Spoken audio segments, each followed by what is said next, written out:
gosh. Hello and welcome, everybody. I'm making myself look pretty for everybody. And it's my pretty maneuvers. So, yeah. Welcome. Om Shanti. Big bless. Namo Narayana. We've got a few people in the house. And sorry, we're a little bit late. Everybody was waiting for me. I was running up and down, putting on my T-shirt, then thinking I needed to take it off because I got sweaty between that door and here. Heat wave. So we've got an exciting little discussion on today. We've got Corby, we've got Howard, we've got Tomrua, we've got Natalie, we've got Out Tuition, we got Corby some more. And how are you all doing? Big love, big blessings. Shanti Shanti Dham ho gaya. Today we're going to be getting into a little bit of an interesting and actually quite a controversial book. In more modern times, it's become more and more controversial.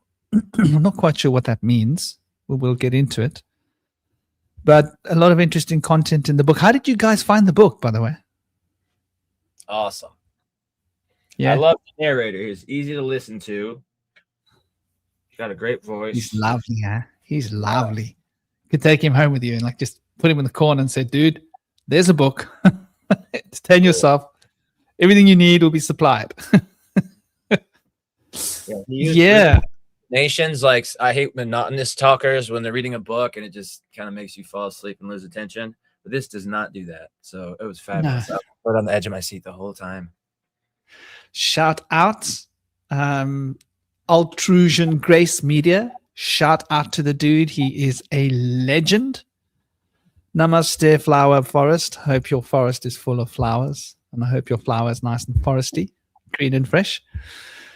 And before we jump into the thick of the forestry or of the foliage of the story, let's jump in line with the gents on the stage. It's an honor to be here with you guys, as always. We're going to have an interesting little bounce around this book today.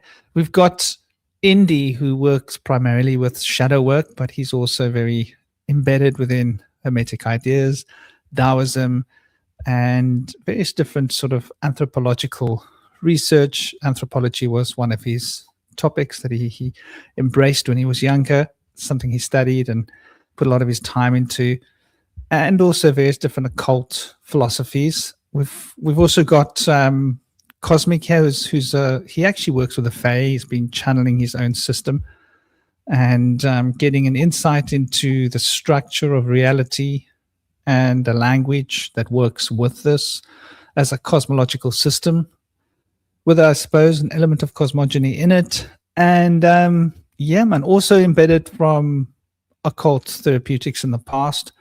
I think he's had his beak well wet into the Vedic story, as well as chaos magic and some of the other occult philosophies. So between us, we've got an interesting round table here. Big love to you two brothers, and let them tell you a little more about where to find them. Cosmic, we're always on your case about getting your YouTube channel going. One day you're just going to do it, brother. But without any further ado, let's hear from the brothers. Welcome, guys. All right. Thank you so much for the great introduction, as always, Franklin. And as Franklin mentioned, I've got my hands in many pots, but anthropology has been a great passion of mine, mostly because I've always been very inquisitive as to what is going on with the human race. They seem to me to be, we seem to me to be a bit strange. To me, I feel like when I was raised, I spent a lot of time in solitude in nature, and I really loved spending time with the animals. Now, spending time with people, I never really had so much of a good time until I started to develop more self-mastery and work on my inner peace and tranquility to take the place of the previous inner turmoil, which I was able to do through shadow work. And so luckily, through some studies in my undergrad in psychology, I was able to find out about Jungian shadow work. And after I graduated, I was able to actually develop the skills to become a therapist. So it's become a very helpful process. And through this whole process, I've always been, I've had a lot of time in solitude since I developed the self-mastery. So I've always been deeping into the mysteries of in the darkness, because I have a Scorpio moon, and I'm always curious about these things that beckon my attention, and I've read many a book. So I'm gonna pass the mic to Cosmic, because I'm just rambling at this point. All And right. Yeah, thank you, Indy. Like as Franklin mentioned, I work with the Fae, and it's been kind of an interesting friendship I've had with these beings who've, they've been teaching me, all this stuff, not just about magic, but also about life and myself. And it's been really cool. But I think one of the things that, has been kind of like difficult for me is that, the system that they've been teaching me in a lot of ways is kind of like, it's not like, a typical occult system, in that it's made me pretty much second guess and question pretty much every occult system, both Western and Eastern, in terms of like my practice. So in a lot of ways, I've been looking at a lot of these old texts and these old ideas in a completely new perspective and a completely new context. And so I really have a different perspective on this stuff now. Let's just say that.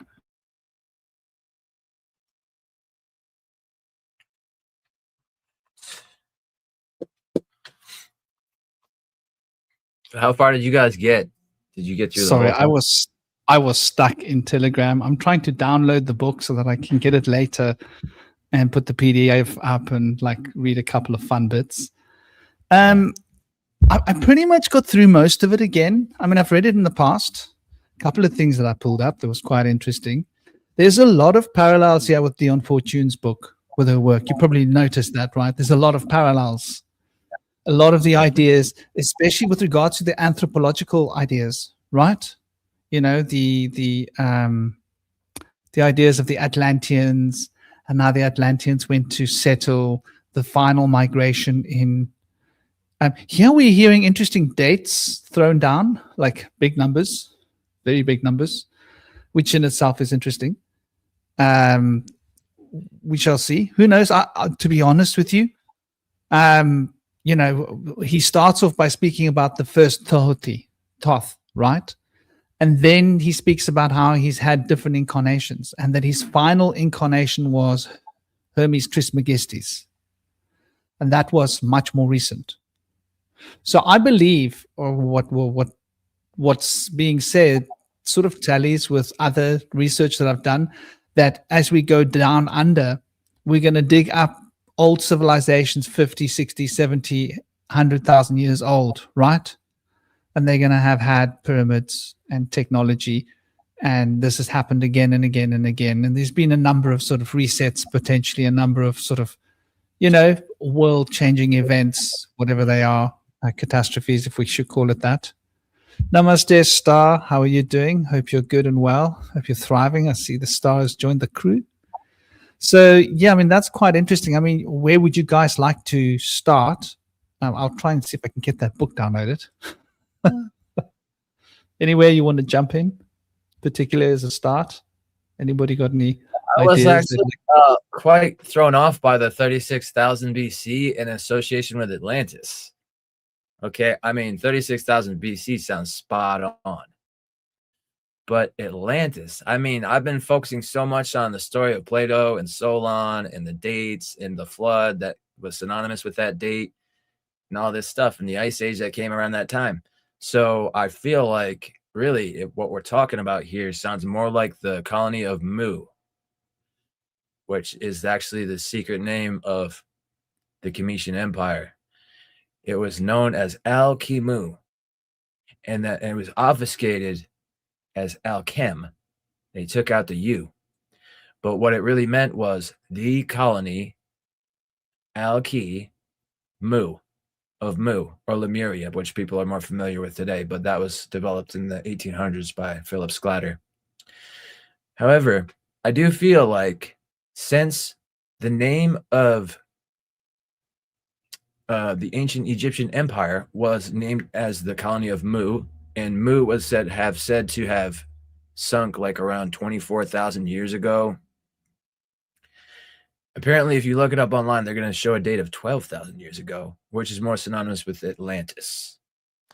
Now, it's said that Mu was the mother continent of all of mankind, and it was older than Atlantis. And then after Mu flooded, then they developed Atlantis at a later date. Some people contest that they were actually synonymous at the same time and that they warred with each other. I think this might have more to do with channeling of Edgar Casey. But it is very much possible. And I do know that either one,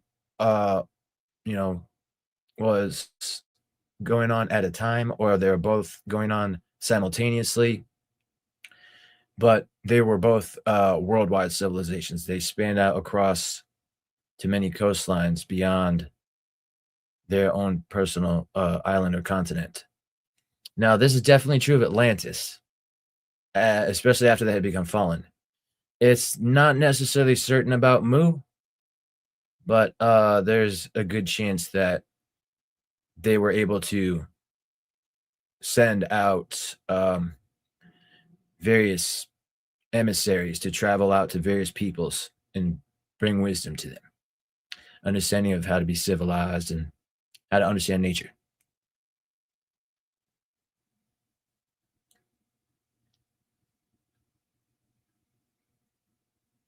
At that time in our history, it was a time considered to be the golden age. And so during that time, there was not an understanding of evil. People were all in a state of love and understanding. And so they didn't really have an understanding of a word for it because there was no contrast there. And so since they didn't really have iniquity and evil and wrongdoers and transgressive ways, they were just kind of nescient about the fact that they were in love. They were not aware that it was a thing. They didn't have to come up with a concept or a principle of it because it was just all encompassing. So I found that interesting story, and that tale also translates through many different mystical narratives, and it is very much said in the stories of Taoism, which is one of the oldest shamanic religions of the world.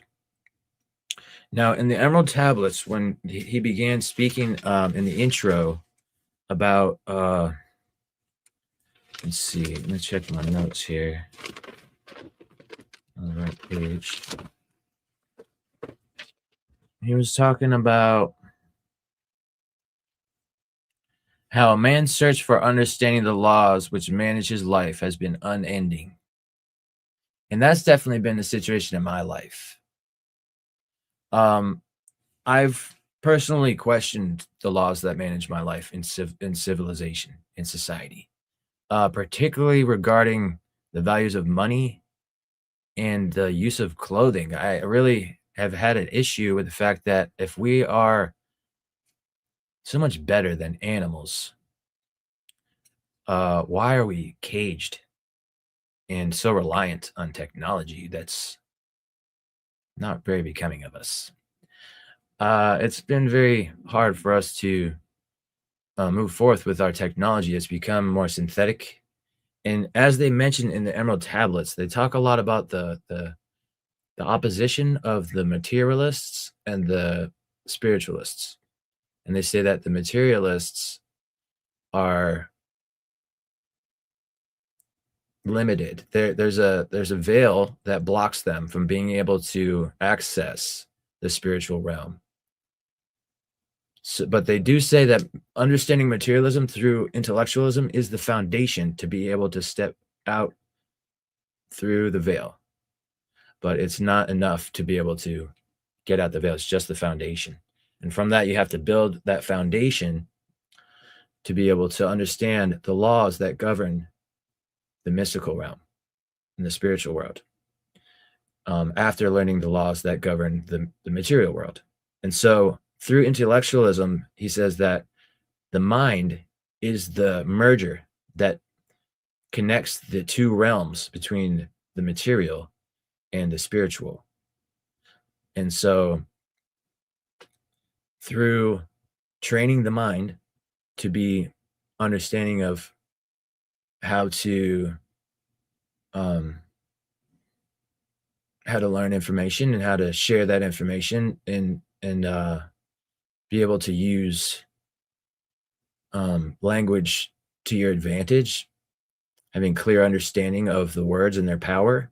He also speaks about how even the materialist symbols have great importance in their keys. They are a key to be able to raising up to understanding beyond the material.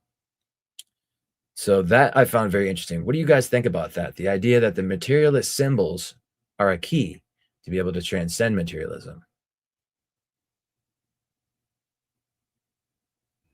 I feel like the keys, the symbols have more than just the aspect of the materialism. They also have relevance to other realms as well, I think, the symbols. I think that's pretty much exactly what a symbol is. Because if we think about what a symbol represents, namaste, systematic. Namaste. Welcome. I did send systematic. Could one of you guys just forward systematic the link? I think I sent it to him. I hope I did. I'm having problems with my Telegram. I can't. That book doesn't want to come down. Annoying. But yeah, the idea that symbols. When I think of symbols, it makes me think of placeholders for vibrations and sounds. When I get right down to it, and so that to me is like quite an interesting concept. There we go, PDF. Thank you, ladies and gentlemen. Oh, I don't know why I did this. It saved it as one thing in one place and something else somewhere else. Oh, what an annoying. But yeah, the idea of a symbol makes me always think of Shambhala when I'm thinking of Sanskrit. It's like one of the names of Shiva, Shambhala. And that always makes me think about that resonant vibrational frequency of life force vibrating through us, that pitch. Why we've always had bells and cymbals, right? It's one of the oldest things that we've had, hasn't it, to do with religious or spiritual devotional worship.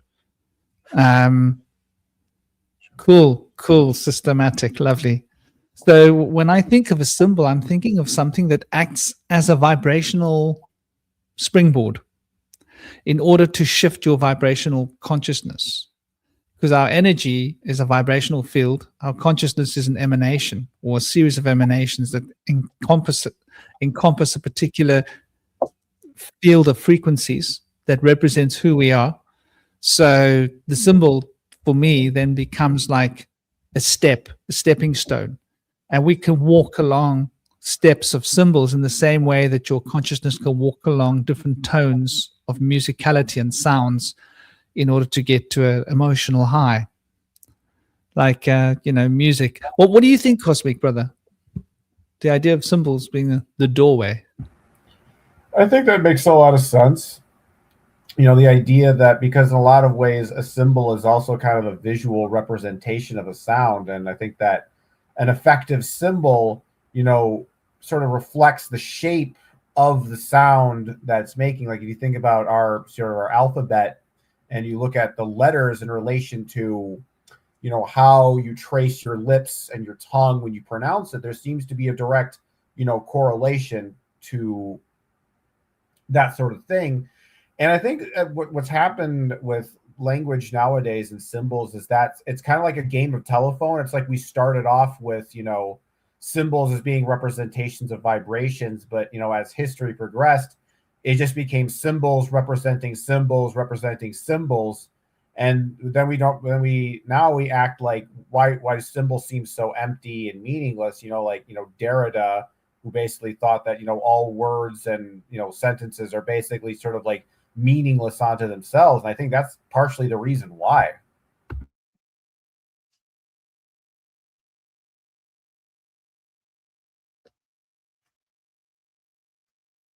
You're muted, Franklin.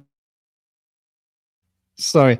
Yeah, I think that like, that's pretty much like, I think we're all probably going to have similar ideas regarding that, because like when we think of a symbol, it's like sim, right? So sim is the word same comes from it. I just want to see how this works. I've never uploaded a PDF yet. Oh, no. They can't do this to us. This is a joke. This is, sorry. I didn't mean that. I meant that was a joke. I'll find a different way of uploading it, a better way. But yeah, I think like when I think of like, you know, the word symbol, it's like it represents symmetry. It represents something that is the same of two different things. In other words, or more than two. So a symbol can hold many meanings. Yeah, effectively. Like it's not stuck on that's what the symbol means. You know, a snake doesn't mean danger, although it could mean danger, but it could also mean wisdom. Snakes are very wise creatures. It could also mean expanded senses, because snakes have got like highly expanded senses. They can sense vibrations and they can see in other frequencies. Very, very tuned in. They've got an incredibly powerful sense of smell. You know, snakes also represent transformation because they shed their skins. So you've got one symbol, a snake, that can mean so many things. And then again, a snake can also mean something that's devious, that hunts in a very devious way. It will sit and wait for you by the water, right? The moment you go to the water, bang, it'll get you. Like the big constrictors do, although they'll wait in the trees, right? So, you know, I think like that's the beauty of what symbols hold, is they hold a multitude of, it's like a tree. A symbol is a tree. And like a tree, you can hang all of your laundry on it, right? If you've got a big tree, you're not just going to hang your top or your sheet or your, you know, your pants. You're going to like do all your laundry and hang it on a tree, and you're probably still going to have space to hang more. That's how I think of a symbol. It's just a place to hang your laundry. How's that for an idea, guys?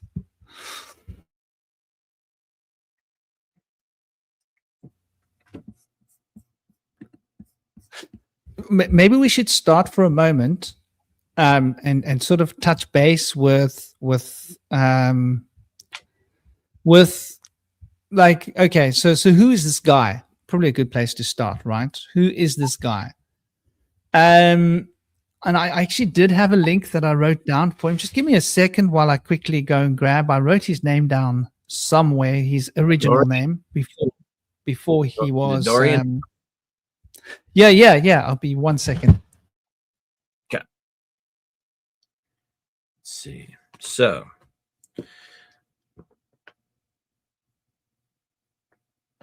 So they say that just beyond the veil, which shields the higher planes from the material man's vision, truth has existed. And so by this, they're implying that the materialist view is not truth, but the truth is the unseen. And so this very much lines up with Taoism, where they suggest that the source is unseen, and it's the causal force of all things that we see in manifestation. Now, all of these things are in correlation. We draw the idea of causation between them, but there is said to be an unseen cause behind them. And so this is a deeper mystical truth. Interestingly, another thing they say that's perplexing in this writing is that apparently the deepest truths are unspeakable. And I very much know this to be true from having an amazing out-of-body experience, astral projection across all of time and space and back. And that's, you know, what I would say. But I mean, it was way more than that. You know, it was from a different perspective than just eyes of a person seeing from some perspective in a craft or something like that. I was seeing through the eyes of the creator. And so I feel like we all have this capacity. Now, it was just told to me yesterday that the reason I was able to have this experience, and we're all capable of having it, was because I created my own language. I created my own spoken language that night. And my friends told me, they said, listen, you're tripping a little too hard on this LSD, when I was back in college. And they said, you can't talk. When we go from this dorm to the other dorm, please don't speak. Just please stay silent, because You are laughing too much and you're going to draw attention. So I started to, remain silent on the walk, and I was blowing bubbles and some hard candy. And I was having a great time. And it was very strange. We walked out and all the streets were flooded. There was we didn't know what the hell was going on. And so we started to walk, and I started to create my own language. I started to scat. Beep bop boop bop beep bop bop boop bop. And I was basically saying what I thought I wanted to say with those words. And so they couldn't understand what I was trying to say necessarily. But I felt like I had to express something. And so I really had a good time developing that. And then when I got back to the dorm, I was able to speak. When I chose to speak, it wasn't my voice. It was the voice of Mother Nature that spoke through me. And after that, I was taken away by one of the girls there. And after our little experience, I laid down and I was able to travel up to the sun. And Ra is said to have been the sun god, but Ra is actually the primordial god of creation beyond the sun and all of the cosmos. And so I consider myself a sentinel of Ra because that day I was able to have a meeting of the minds with Ra. And I feel like this may be something about, how to try to express the unspeakable, the inutterable. But they also say things that kind of leave me with questions about how the he who talks does not know, and the man who knows does not talk. So I feel like if the men who know don't talk, then how is anyone else going to learn? Maybe they have to write. I mean, there's got to be some catch there. I don't know. Maybe they can talk to each other. I mean, like, I have so many questions. I think you're taking it a little too literally. To me, I think it's more the fact of I think it's more referring to temperament or character, not literally. I think when I hear the phrase, he who is wise, does not speak. And it's because if you're, you already know the truth and you already genuinely have the knowledge of the universe, you don't feel necessarily compelled to prove it to everyone else around you. And there's people who are who they talk a lot, they claim to have all the answers, and you're like, you're full of shit, man. And they're just totally full of it. They're full of themselves, and it's and it really, to me, it seems like the most profound wisdom comes from the people who you least expect it. I think, when you're not really talking about it, you're not really, because it's with confidence with anything, if you genuinely know you're good at something, you genuinely know you're strong, you genuinely know you're attractive or financially successful, you don't really feel the need to brag about it or boast about it or talk about it. Whereas if you're somebody who's more insecure, you might be talking about oh my God, look at all the great and wonderful things I did. Look at what a wonderful person I am. I'm so amazing. So I think when I hear that statement, I kind of think maybe that's what they're referring to. I don't know. I'm not sure. Yeah, that makes a lot of sense. I feel like we have that kind of an understanding because it's an insight about the fact that when people are braggarts or boastful, for one thing, they sometimes won't be trusted because they seem like they're embellishing things. But also people that are arrogant and conceited, when they start to talk about themselves, I think it makes other people maybe turned off because I think maybe they're jealous, but they imagine themselves in their shoes and they would think, well, if I had all of that, I would not be throwing it around and trying to boast about it. I would just be more humble about it. And so I think it has a lot to do with what other people think than how the person should be allowed to express themselves. I feel like if a person feels like they have a lot to share and they want to teach other people how to be healthy, they're not allowed to, because they're going to make people feel bad and they're going to be condescending. Oh, you're eating wrong. You need to eat right like this. Da, da, da. So I felt that really it has a lot more to do with the fact that don't ever give advice to anyone or even let anyone know about anything that they don't yet understand unless they have a seeking to understand it and they ask for it. And that's considered to be stealing when you take people's attention and you speak to them about something they don't want to hear. So I feel like it has a lot to do with that. That's very interesting perspective. And like, I see where you're coming from, Cosmic. There is that, I think we're living in a day and age where I've noticed the younger generation, right? They have so much to say about the occult, right? Yeah. And I find it fascinating. I've been in a few groups on Telegram and I've just watched the kids and they just flap their mouths. Like they've read a new age book and they're regurgitating it. And, it's just really interesting. Like there was this guy who was trying to do like tarot readings and he was teaching people how to do the tarot, but he didn't really understand like fundamental meanings of the major arcana, right? Let alone the minor arcana. And he was like teaching people to do 3-card readings. And I was like, pointing out, well, like maybe it's a little bit more than that. Maybe like, people have to go on a personal adventure with the tarot before we start reading our tarots. When I remember one point there was somebody asking this person something about their job, and I like felt my heart ping because this guy was like asking a real question about like a decision they need to make in their lives, and they had this guy, and I was just like, whoa, I'm going to get out of the space. But I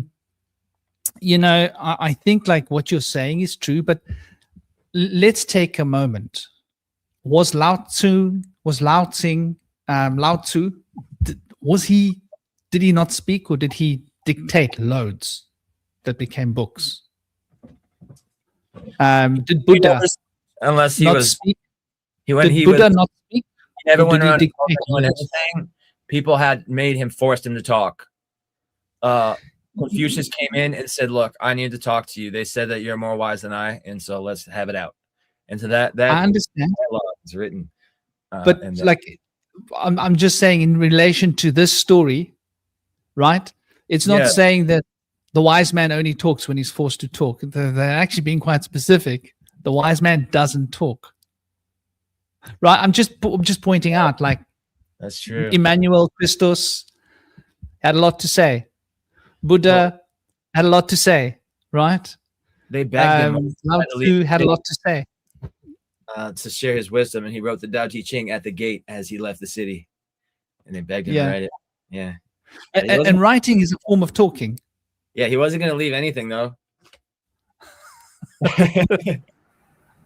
No, the point that I'm making is, but I think there's ambivalence of that term, right? Yeah, and I think it's like it's about a very specific topic,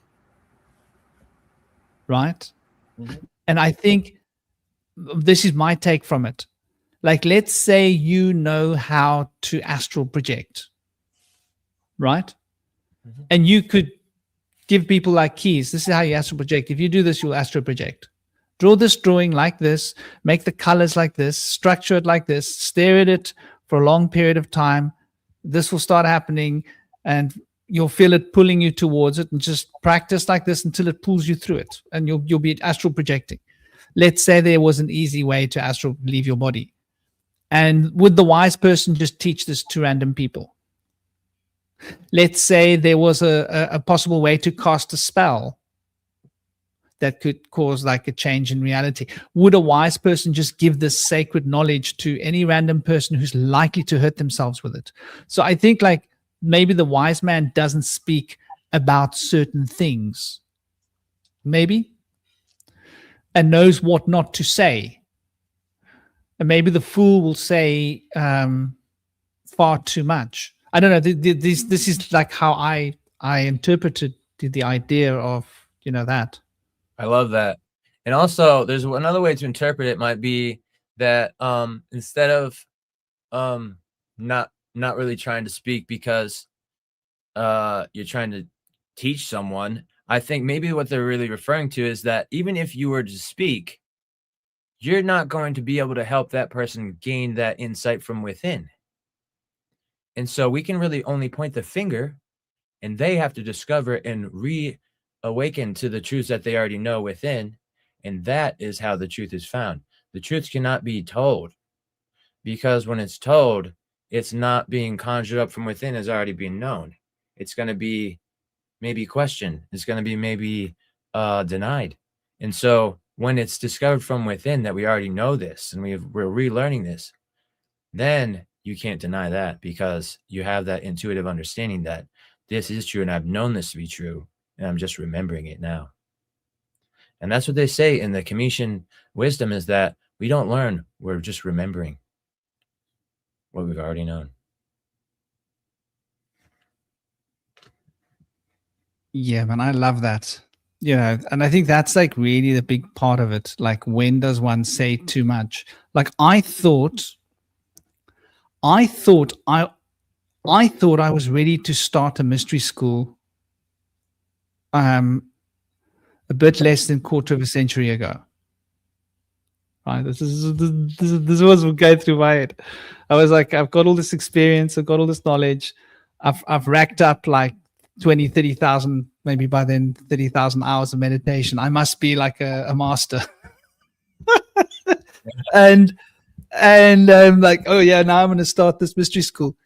And I had initiated one person into learning to, like, you know, be outside of their bodies. And retrospectively, that turned tits up. I was like, I was in over my head. I didn't foresee where that would go, right?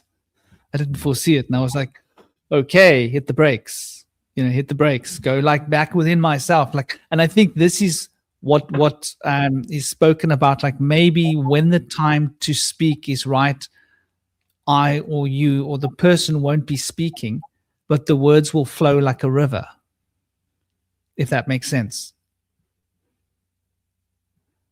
There won't be a need for saying something, because it will spontaneously happen as a result of natural circumstances.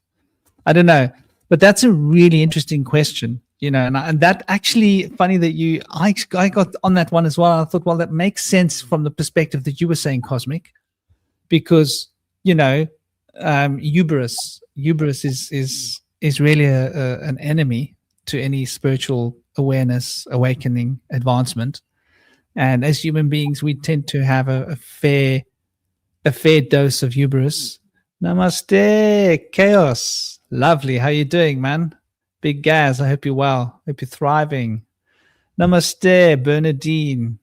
Namaste, Vincent. All the crew's here. How you guys doing? The whole crew seems to be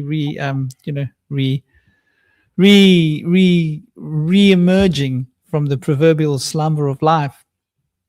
I wanted to just back this up and go back to this guy, right? So his name was, he was born Claude D. Dodgin.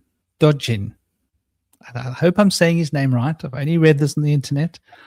You know, Dodgin. I think the narrator or writer, or who's that? That's Dr. Maurice Doreal. His birth name was Claude D. Dodgin. They don't say what the D was. Interesting. I wonder if his second name was Doreal. That's interesting. Born in 1898, and he claimed that he had found these tablets in 1925 in the main pyramid. As you know, they were excavating the main pyramid around about 1925. There was a lot of excavation being done. He claims to have found this at that point, which is interesting, you know. Heck, I'd be in my all black ninja suit, like in those tombs at night when everybody's sleeping, like taking a look at what's there, like beat them to the draw. If I were in that neck of the woods when they were doing that, I probably would have done that just to see what's down there, you know. Oh, these tablets, we're going to take a look at those, you know. I could imagine myself doing that, because he was obviously an initiate prior to this. Very much, he seems to have a lot of theosophical influence, Rosicrucian influence. He seems to be influenced by Dion Fortune's type of influence as well, right? The same kind of ideas. So we're talking about there's obviously an element of Rosicrucianism. He's also echoing a lot of what we saw in the Dion Fortune's book that we did previously, the week before last, for those of you that got it. If you didn't get it, go back to the live, scroll down, you'll see the Dion Fortune book there. It was not last week, the week before. And so anyway, he found these tablets, allegedly. We don't know if this is true. Apparently, there's no record of him being involved with the dig. But at the same time, if he was there to steal stuff, it probably wouldn't be a record of him, right? Like, if he was there in all black ninja suit, crawling around at night, trying to get into the caves and see what he could find, then probably there wouldn't have been a record of him being there, because he would have been careful not to be, seen. So who knows? But anyway, the story goes that he found these tablets, that they were made out of a green alchemized kind of a material, not a natural material as far as he was concerned, and that they carried very clear vibrational frequencies, and that each of the glyphs, symbols that were glyphed into this green material, each of these glyphed carvings held within it a vibrational frequency. And that one that was necessarily initiated and attuned and sensitive and developed enough to read what we call psychometry in a highly and effective and advanced way would have been able to put their fingers onto those glyphs, and there would have been a download of information that came that they would experience as the first person. So we're talking about the first sort of, virtual reality. Are we talking virtual reality here, guys? Is that what virtual reality is? It's somewhat virtual, but it's not necessarily virtual. It's more like temporal displacement. You'd be able to soak and travel through time and recover information from the past that did exist. It's not a simulation necessarily. But it's a simulatory experience being there, kind of, because you're not really there, right? It's just you're seeing it. You can't really interact. Like a recording. Yeah. Like a DVD or something. Yeah, it makes sense. So anyway, that's the story of the tablets. And the tablets weren't written and translated in a conventional sense using language. They were translated in a spiritual context where somebody was having experiences when he would touch certain glyphs, he would leave his body and he would be experiencing all of these things, and he would have this this teaching coming towards him. And so this dweller always comes up. Yes, brother. It reminds me of Madame Helena Petrovna Blavatsky when she went to Tibet to translate the Book of Dizan. They said that she didn't actually know the language or translate the literal words, but she intuitively channeled the information through maybe psychometry, like you mentioned. Yeah, the story goes that she wasn't allowed to get access to the book. Oh, really? Okay, so she was, well, I don't need physical access. But they do speak about in that book, similarly, the children of the light, don't they? Yes. So maybe she was drawing upon her knowledge of the Emerald Tablet by that. Well, I think maybe it's one of two things, right? Mm-hmm. Because when did Blavatsky write that? When probably like in the 50s. Was Blavatsky writing Dizan? Should be able to figure it out from that. 1888. So I believe she was 32 years prior. 30. Oh wow. Yeah. Flip side, maybe the person that translated the Emerald Tablets was familiar with her work. That's why I say he was obviously a theosophist. Yeah, now you're on the right page. Yeah, I was a bit off. So that's what it seems like to me. He was a theosophist, and he had spent a lot of time. But at the same time, if these Emerald Tablets are legit, then they shouldn't be contradicting what's in the Buddhist texts, right? In fact, the fact that they tally up with a lot of other ancient texts says quite a lot, right? About not necessarily their source, but about the message that they are giving. They speak about the seven masters, right? And this is something that Dion Fortune also speaks about quite actively. Also, she came from Theosophy. And Theosophy was heavily influenced by both Oriental Buddhist, Tibetan Buddhism, as well as Vedic knowledge, as well as Rosicrucianism, even some Masonic knowledge thrown in there for a cocktail. So it's pretty universal sort of information. And obviously, Kemetic knowledge would have been part of that, because Kemetic knowledge is, some of it is hidden within the Masonic tradition, maybe not so clear, and some of it is within the Rosicrucian tradition. So it seems like, there's this powerful cocktail. But anyway, that we can take that for what that is. Like, that's the story of how he came across this particular emerald tablets, and how he translated it was in trance. It's very beautifully written, huh? Yeah, it is. It's so beautifully written. Like the flow. How did you find that, Cosmic? The experience of the story, was it like really richly poetic and beautiful and touching to your heart, or what was your take? With the book we read, or this? Yeah. I'm gonna be honest. I couldn't get into it, man. It was just, I don't like. It's like it was too vague and kind of esoteric for me, and I just listened to it for about an hour, and I just I couldn't really take it anymore. I'll be honest with you.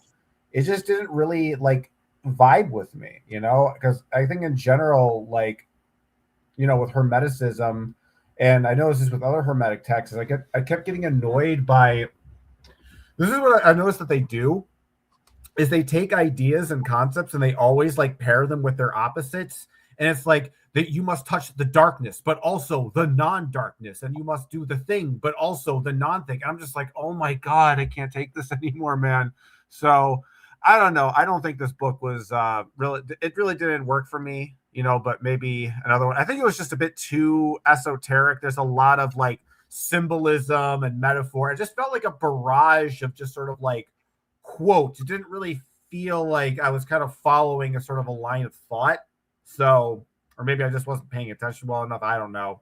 I got ADHD, so that could be part of it too. But I don't know. It didn't really resonate with me. I'm sorry, but yeah. What's your stance on the paradox, Cosmic? Do you feel like you have a clear understanding of the paradox, or what that is? I think when it comes to existence, I've been thinking that when it comes to the whole idea of the divine paradox, you're talking, I'm not sure if I'm referring to the divine paradox as you're referring to it, but just sort of my understanding is that I think that in a sense, existence needs to be paradoxical and unsolvable, because I was thinking about it. If everything is truly mind and truly consciousness, if one could sort of hermetically, understand everything and just basically become one with the all mind, that could be either a good thing or a bad thing. And someone could be, who's a dark sorcerer, could take control and turn this world into darkness.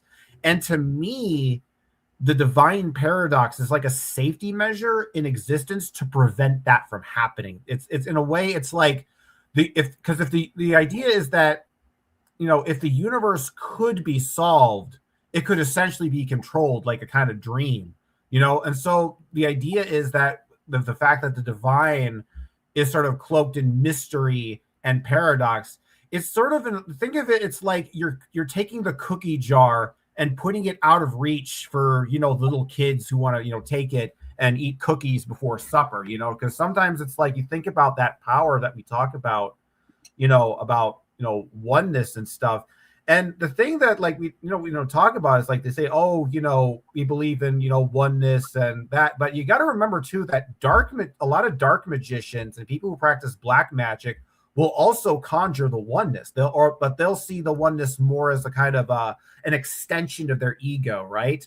But they still operate from that framework of everything is sort of, one universe. And the idea is, if you think about like a lucid dream, for example, when you're in a lucid dream, you are a fully 100% aware that you're in a dream. And when you're aware of that, you are able to control the environment, your actions. You can kind of like, shift stuff around. And the idea is that, you kind of solve the universe that you're existing. You're in a lucid dream. Now, if we could do that to reality, at a certain level, if you can kind of take that awareness and kind of expand that sort of lucidity to an even greater sort of plateau of understanding, you could essentially just sort of like, think people in and out of existence. Like if I had that kind of power, I could just snap my fingers and you guys don't exist anymore. But obviously we don't want that. We don't want someone with that kind of power. So to me, the universe having a divine paradox, and the reason that divine paradox exists is to protect us, so that the consciousness and the oneness can kind of live forever. Because the other thing is like, what if someone takes control of that oneness and decides to destroy the oneness and turn everything into oblivion?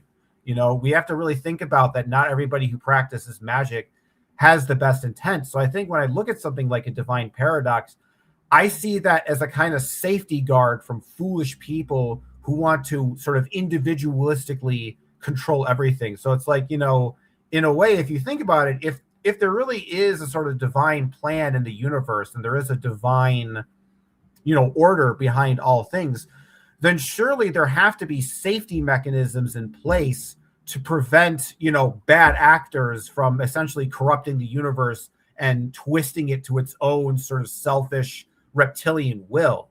So it's like, in a way, it's like the paradox is like a kind of like it's like a knot or a what am I called? Like a combination lock, really. So that way the powers that be can't control. It's like, surely, yeah, it sucks that we can't necessarily solve the paradox and fly and live forever. But you also have to think about it.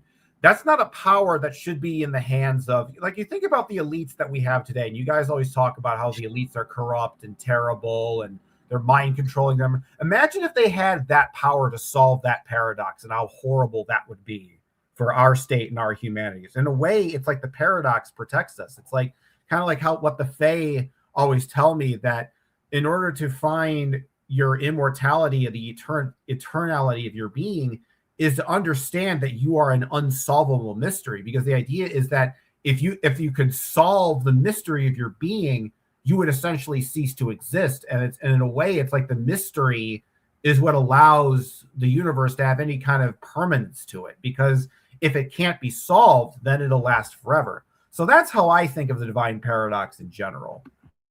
I've never heard of the divine paradox. That must be a Western philosophy concept. But I think you're spot on. I think really what's going on here is that it's not that the paradox is unsolvable at all, really.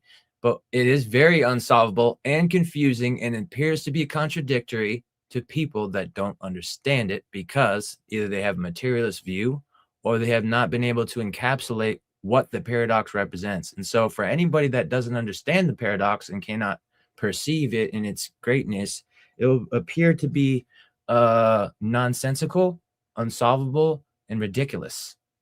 And so that deters people that are not able to see past the complexities of it, because most people are pushed into linear absolute thinking. And so in order to step out of linear absolute thinking, and I know, Cosmic, that you've stepped out of that because you're very much a spiritual person and be able to transcend the seen realm. So I feel like this could be a step that will allow you to branch forth into deeper spiritual understanding. I have an interesting experiment that I do to show people how to understand the paradox. Now, there's two contradictory expressions about love. They say that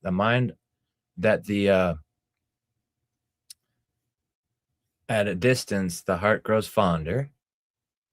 And they also say, out of sight, out of mind. And so how can those two things be reconciled, Cosmic? Do you think those two things can make sense and become one thing that's like involving both concepts in a way that they're not contradicting each other? Do you think that's possible? I mean, it's like, when it comes to paradoxes, the question is, are they even something that's supposed to be solved to begin with? Like, That's it, though. It is the solving. Because basically, when you have absolute thinking, black and white, there's truths. Have you ever heard of half truths from? Yeah. Italian? So you're talking more about getting away from a kind of an absolutist sort of thinking paradigm. Like, okay, I kind of see where you're sort of coming from. And so the way that I think about logical thinking is from the Zarfex logical point of view of the Nezarfex. Now, I think of it like a spider. Logic is like a spider web, right? You have like a certain idea, you go from a point, and every point links to each other like a tree. And the problem, the reason it's so difficult to get out of linear thinking is that you may imagine linear thinking as like a big square, and there's like a grid, and you can go from different points to each other. Now, you may try to say, okay, I'm going to step outside of the square. The problem is, as you sort of step outside of the square, your mind then draws new lines and new collections and actually expands the square. It's kind of like a hamster on a hamster wheel type situation, and that the more you run in place, you never actually get off the wheel. So in a sense, it's like when you're thinking logically, you keep adding more to the logic tree. So the idea is with meditation is you kind of sort of turn your mind off for a second. You step outside of that linear tree matrix, right? And so I think that the idea of paradoxical thoughts, and at least an understanding of how they implement it in koans and Zen Buddhism, is it's basically to break your logical sort of mechanism of thinking, because you're kind of like, it's like in the sci-fi movies or the cartoons where you tell a logical paradox to a robot and it starts to short circuit and its head explodes. I think it's kind of the same principle in the sense that you the classic paradox: if a tree falls in the forest and it makes a sound and no one is there, doesn't make a sound. Now, and I think the point of that is not to necessarily pick one or the other, but by taking those two ideas and sort of holding them in your mind simultaneously, it kind of breaks your mind out of that intellectual matrix and just kind of gets you sort of in a new sort of a new Zerfax of thought, if you will. So, I think in a way it's I think that when it comes to paradoxes, that even if you solve a paradox, you're just going to probably find a whole new paradox to come with it. There's always going to be paradoxes. There's always going to be, mysteries to solve. And I think that's going to be inescapable. But I think what we have to do, in order to implement sort of when it comes to love and compassion, because you were talking earlier about how the importance of understanding this paradox from a compassion and love standpoint.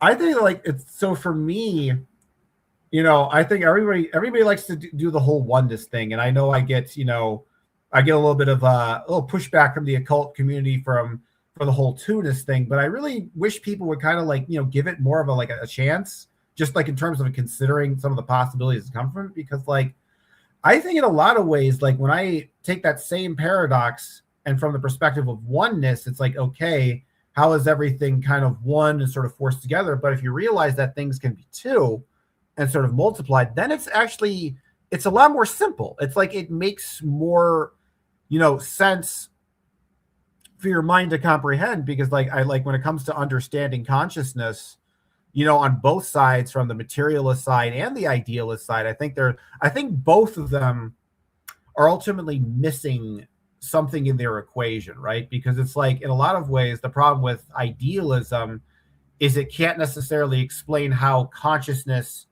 is tied to physical matter, and materialists can't explain how consciousness arises from material matter. And so in a way, it's both of them see the oneness from a different side. So there's the one materialist side, and then there's the more idealistic side. And so I think when it comes to, understanding paradoxes, I think the first thing you have to do is sort of disassemble the phenomenon and see what each individual part is, and then sort of figure out how to like put it back together again. Because I think the other thing about like combining ideas, I think that the danger of Hermeticism is basically combining ideas that don't belong together, creating a kind of like a chimera of awfulness, right? Because I think in some ways you can combine things and you create a beautiful synthesis. It's pretty, it's something interesting, it's new, it's novel. But other times you put two things together and you create ugliness and dissonance. Like I think about it from a musical standpoint. Like you can create some combinations of notes sound very pleasant, and other combinations of notes sound, ugly and dissonant. And I think one thing I kind of also want to mention, since we're talking about like society, I think that Hermeticism, I think there's a dark version of Hermeticism where it uses that same kind of combination of opposites, kind of sort of epistemological framework, but uses it in a more nefarious way. And so I think that's kind of important, because you think about like, mind control and like, deception. I think that the Hermetic version of that is kind of putting your mind in sort of these like these opposites, right? By having sort of hot and cold, soft and hard, tall and short, is that you kind of get, lost between those two extremes. Like you can also be the situation of like, when you have to combine, you have to choose between the lesser of two evils, or feeling that you have to combine. So I don't know where I'm going with this. I'm kind of, rambling, but I think on some level, when it comes, we have to accept that we're never going to solve all the paradoxes and mysteries in life. And that's honestly a good thing, because I really feel that if we actually did solve all the mysteries in the universe, our existence would become incredibly empty and depressing. So in a lot of ways, these mysteries and these paradoxes give us an incentive to explore. They give us an incentive to seek and to grow and to change. So I don't know. I guess that's how I'd look at paradoxes. Yeah, that's paradox very about understanding. Do you have something to go on here? I got a big riff, so you can go first. okay. I was just going to bring up look at the word paradox. I always like to look at the words. I like to go simple. Like, where's the word come from? What is the origin of the word? The logos. So like the suffix of dox, right, originates, as we can believe, from ancient Greek. It's got to do with opinion, belief, praise. The Greek root doxa is derivative of the Greek verb dokein, meaning to seem too good or to think, right? The Indo-European source of dokein descends from the Proto-Indo-European language group of deke, which means to take or receive. In Hindi, dekhne is to see, is to take in through your eyes, right? And to see is to say like, oh, I see what you mean, right? We say that in English. And so that's like one idea of docs. And then pa is to speak. It's got to do with the mouth, Phoenician. And re is to do with the light. So to speak the light that is received, that is informative, that is an opinion or a belief or an idea, paradox. And when we put the pa and the re together, to speak the light of ray of the sun polarizes everything. That's what the sun does, right? So ray is electrical potential. And electrical potential, electricity, is essentially a field between two poles, right? That's what electricity is as a substance. So we put that ray, the ray of light of the sun, into it. It polarizes the words that are being spoken, that the opinion has two faces. Now, that deity with the two faces is very mercurial, Mercury being the point of the alchemist's action and work is to take two different things and to merge them. So I think what we're doing here is in Vedic, we call it jnana.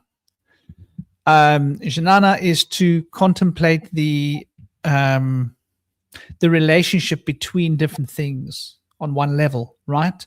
It's the second principle of Hermes, to understand and seek the correspondences. So we take two separate things and we're trying to see what's common between these two things, right? So like the paradox that you meant earlier is a really interesting paradox, you know, about how we speak in terms of, there's so many of them that we commonly use, right?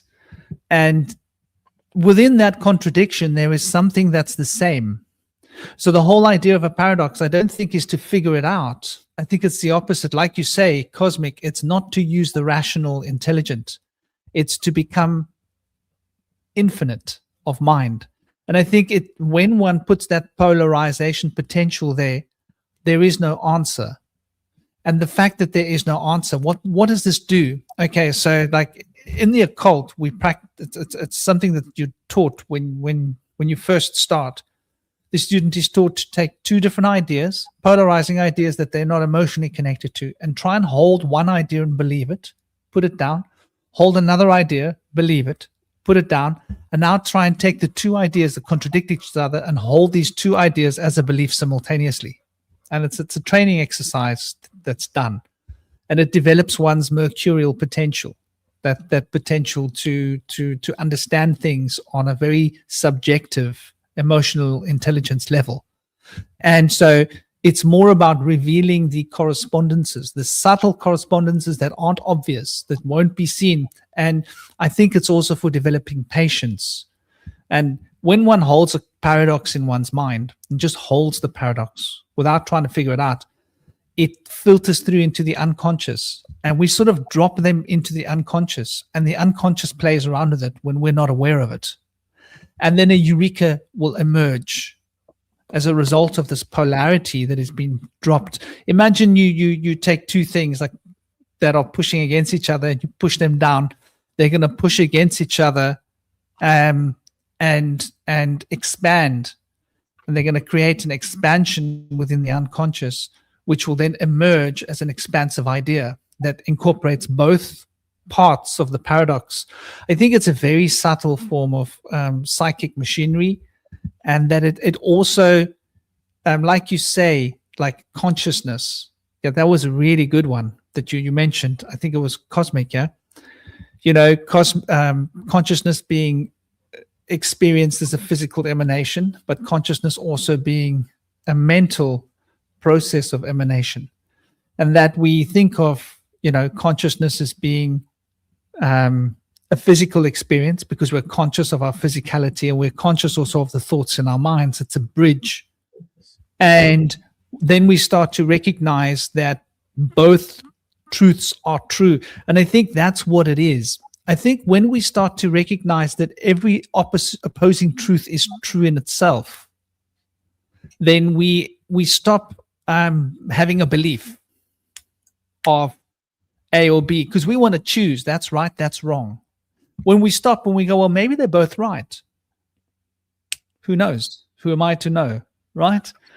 Then some deeper understanding of the connection between these two seemingly opposing things can be understood in a non-verbal context. I think that's the key of paradox. We're thinking in a non-verbal context. I don't know. What do you guys think about that? And I've been trying to remember it while I'm listening, and it's good. I'm good, but it's been really hard. So I got this. All right. What I wanted to do is I was just trying to ask a simple yes or no question, and I was going to give him a response about how these two ideas can be reconciled to show you an example of how the paradox can be utilized to find understanding, but it's not final understanding. Okay, so the paradox is solvable and unsolvable. It's paradoxical.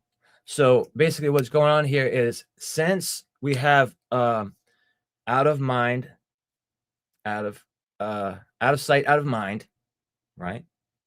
And we have the heart grows fonder with distance.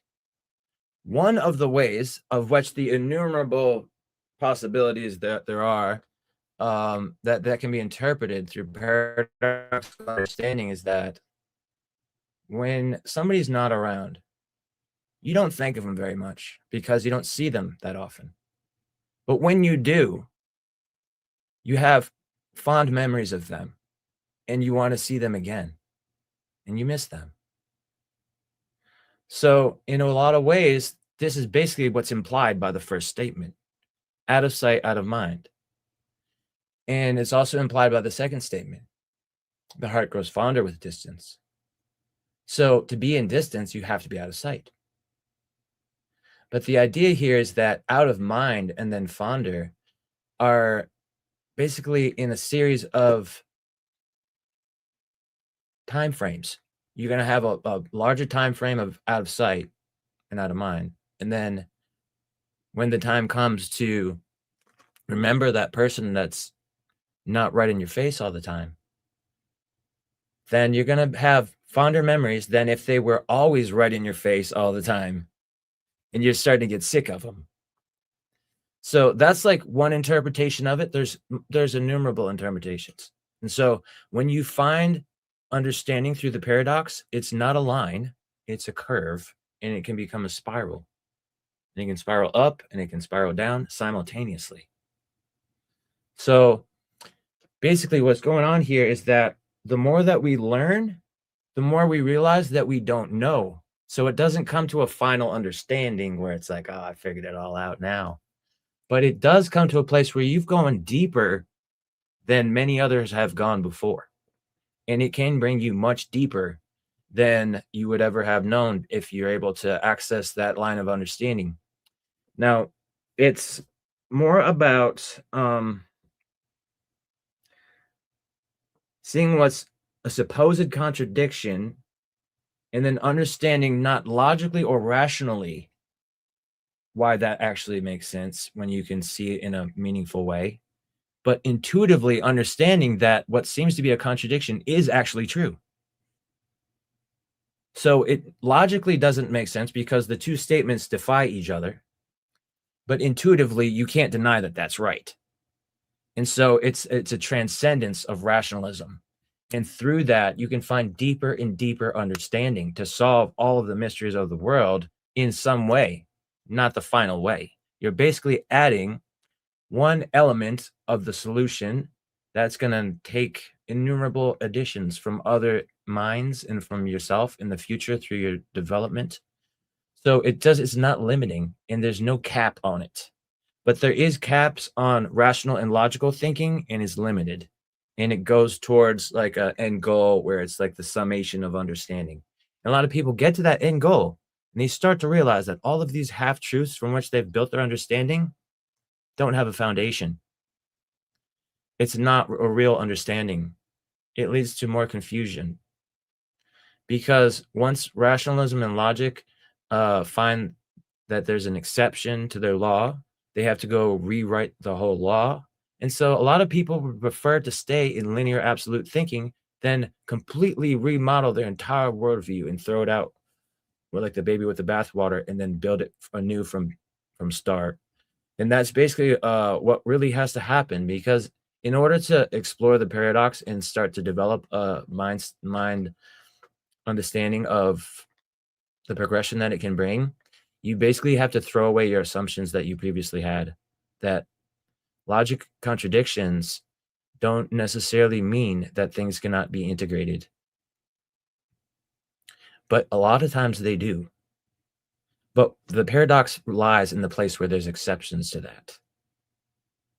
And it mainly revolves around the intuitive faculties to see that what most people would consider with like logic can be written as a language. The statement A and B with various symbols to show the relation, and then the conclusion. And so like the logical language of the statement would show that it's a ridiculous statement. But people that understand intuitively about things would say that might seem ridiculously, but there's an exception here because actually somehow, even though that doesn't make logical sense, it is sensible and it is understanding. the truth. So I think it has a lot to do with what they're talking about, the limitation of the materialist view that blocks them from being able to step forth into the spiritual view. And I think it has a lot to do with the fact that you have to be willing to accept that you're never going to fully understand everything. That's not something we're meant to do. You're supposed to understand things at a deeper level, and it goes deeper and deeper. And the deeper and deeper you go, you can help point that door to others so that they can find that understanding themselves. And so it gives us insights to mysteries, but it doesn't necessarily solve them. And there's people that have incredible capabilities to remote view through time and be able to see dates and places and actual events and witness them firsthand. So I think things like that become more evident and possible for us once we're able to transcend the limitations of rational and linear thinking, which are just roadblocks. Once you can get past the roadblock and realize that there's ways past these supposed limitations and you find them, then you're starting to see insights about the mysteries that make so much sense. But the thing about it is that once you find out about these insights about the mysteries, there's only a small group of people in the world that are going to be able to talk to you about this or acknowledge that this is right and true. And so most people that you speak to it's going to be way over their head. Or a big group on the round table. Yeah. You get them together from around the world on a round table. That's how it's done. Good point. But you're right. You're right. You know, it's very difficult. There's an isolation, isn't there? With understanding like subtle things, there's an element of isolation. I was extremely isolated as a child, because like I couldn't talk to people about stuff that, you know, just had bad. It caused problems, right? It just caused like loads of problems. So I learned to just be quiet about it and just go, okay, I'll deal with it on my own. And I think like that is like exemplified in that story, Jonathan Livingston Seagull. Have you read the book by Richard Yes. Bach? Yeah. That's what that's all about, really. Like you get to a point of development where you've got to leave the flock and you're going to fly on your own. But if you keep flying and working hard, flying on your own, you will find your own flock. It might not be a big, grand flock of seagulls, but you will find your tribe. Yeah. And as soon as you find your tribe, you will be on the track. And then at some point you will find someone that will inspire you, and you will go beyond the limits of what you thought you could go, to the point of transcending who you thought you were. I think that's like the beauty of paradox. Paradox drives transcendence. Yeah. Because here's the thing, from a shamanic perspective, right? When we look at the shamanic perspective of dreamtime, there's a paradox of dreamtime, right? That we're living in this physical world, but it's just a dream, that is not real, right? But at the same time, the dream time is real. And the dream time is created out of two paradoxical realities. One being a divine reality, one being an underworld reality. One being a quest for power to identify and self-actualize, and one being a need to transcend and to reach into a deeper state of understanding the cosmic purpose behind this dream time, this fantasy, this Maya of reality, which seems to be a paradox, because when you bump your leg, it's sore, right? It's just Maya. It's just a dream. You get up, you walk across the room, you kick your toe on a corner of a table, and suddenly this Maya is all over you. She's got you by the short curlies, and you go, wow. For just a dream time, just a fantasy, just a Maya, this thing hurts. So there's a powerful paradox, I think, at the core of physical reality. And that physical reality being that is not actually real, but it's very real. And to hold those two thoughts in one's consciousness at once means we are at once tethered to it, grounded, but also open to other possibilities of what reality is on a non-physical level. And I think that the idea of embracing paradox automatically tunes one's consciousness towards multidimensionality, because the very idea of multidimensionality is in itself a series of paradoxes that fit together. And, you know, to embrace that scale of expansive thought and understanding, one has to leave one's binary code hacking, it's right or it's wrong, it's yes or it's no, it's black or it's white nonsense behind, because I think that we've been trained by binary thinking because A, it's convenient, it's quick, and B, we've got people educating us into thinking in this way more than we even would naturally. I think so.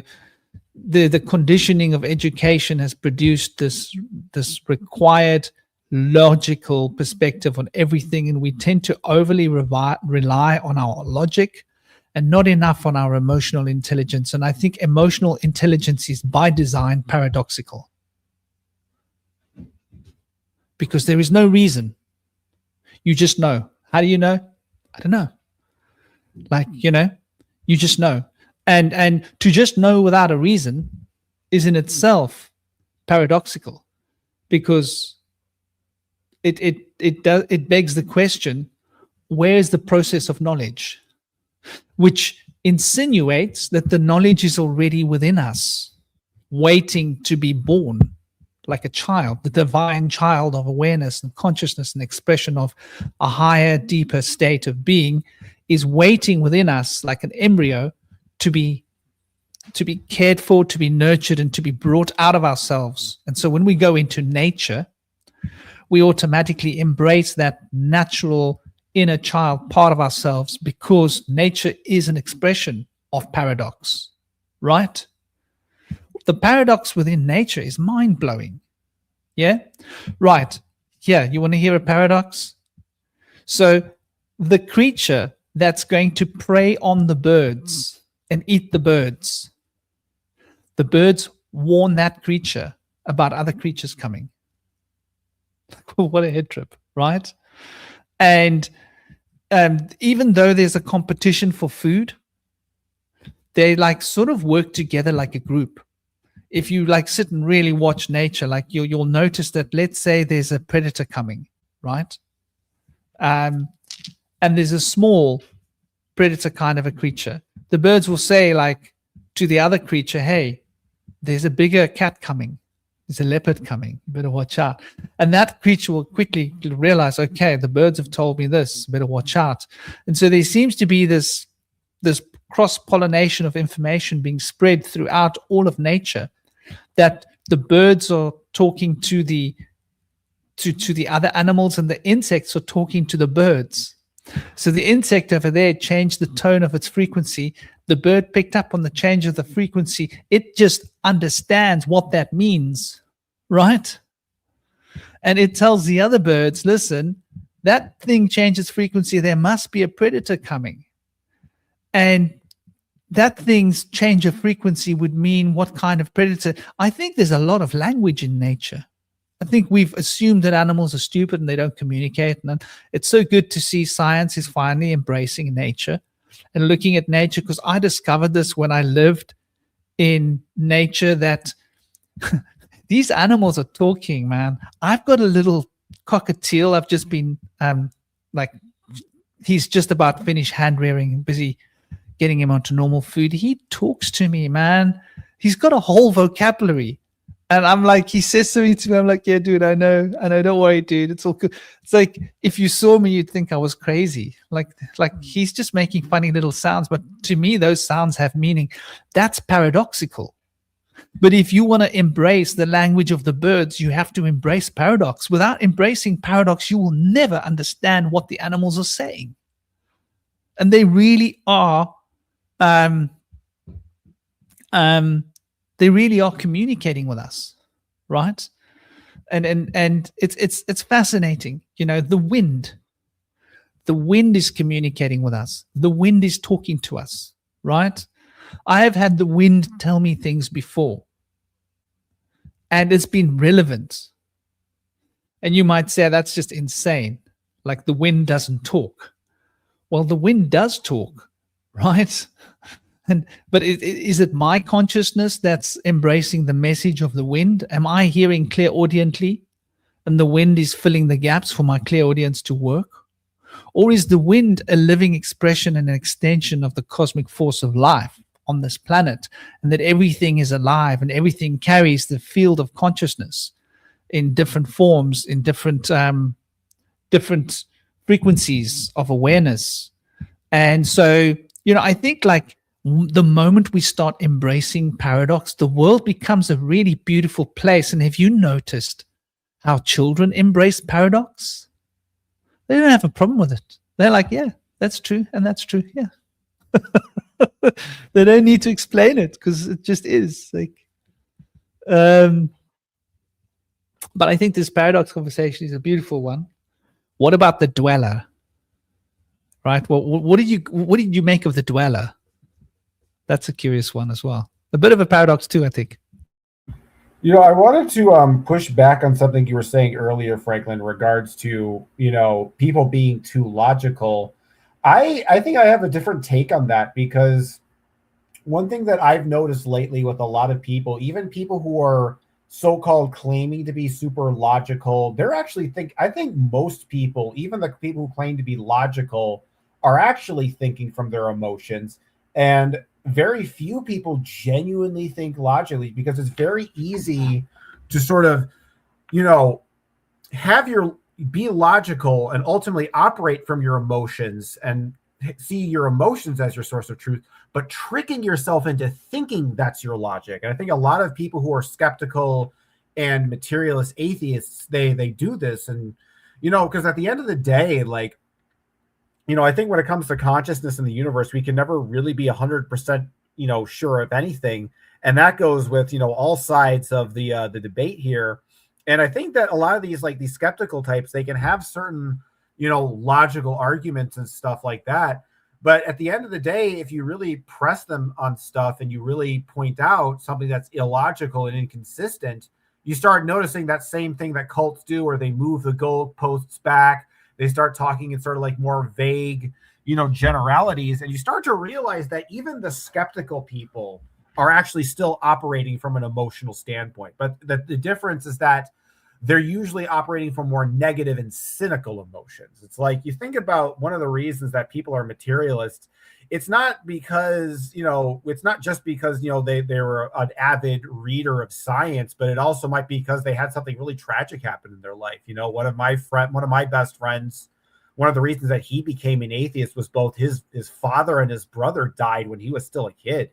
And that just utterly devastated him. So, you have to look at that and realize that sometimes a lot of that materialism actually comes from a deep, emotional pain and a deep emotional trauma that makes it seem like this world is so horrible. It's so unfair. It's so awful. There can't be any kind of, divine order behind it. And it becomes like this very emotional thing.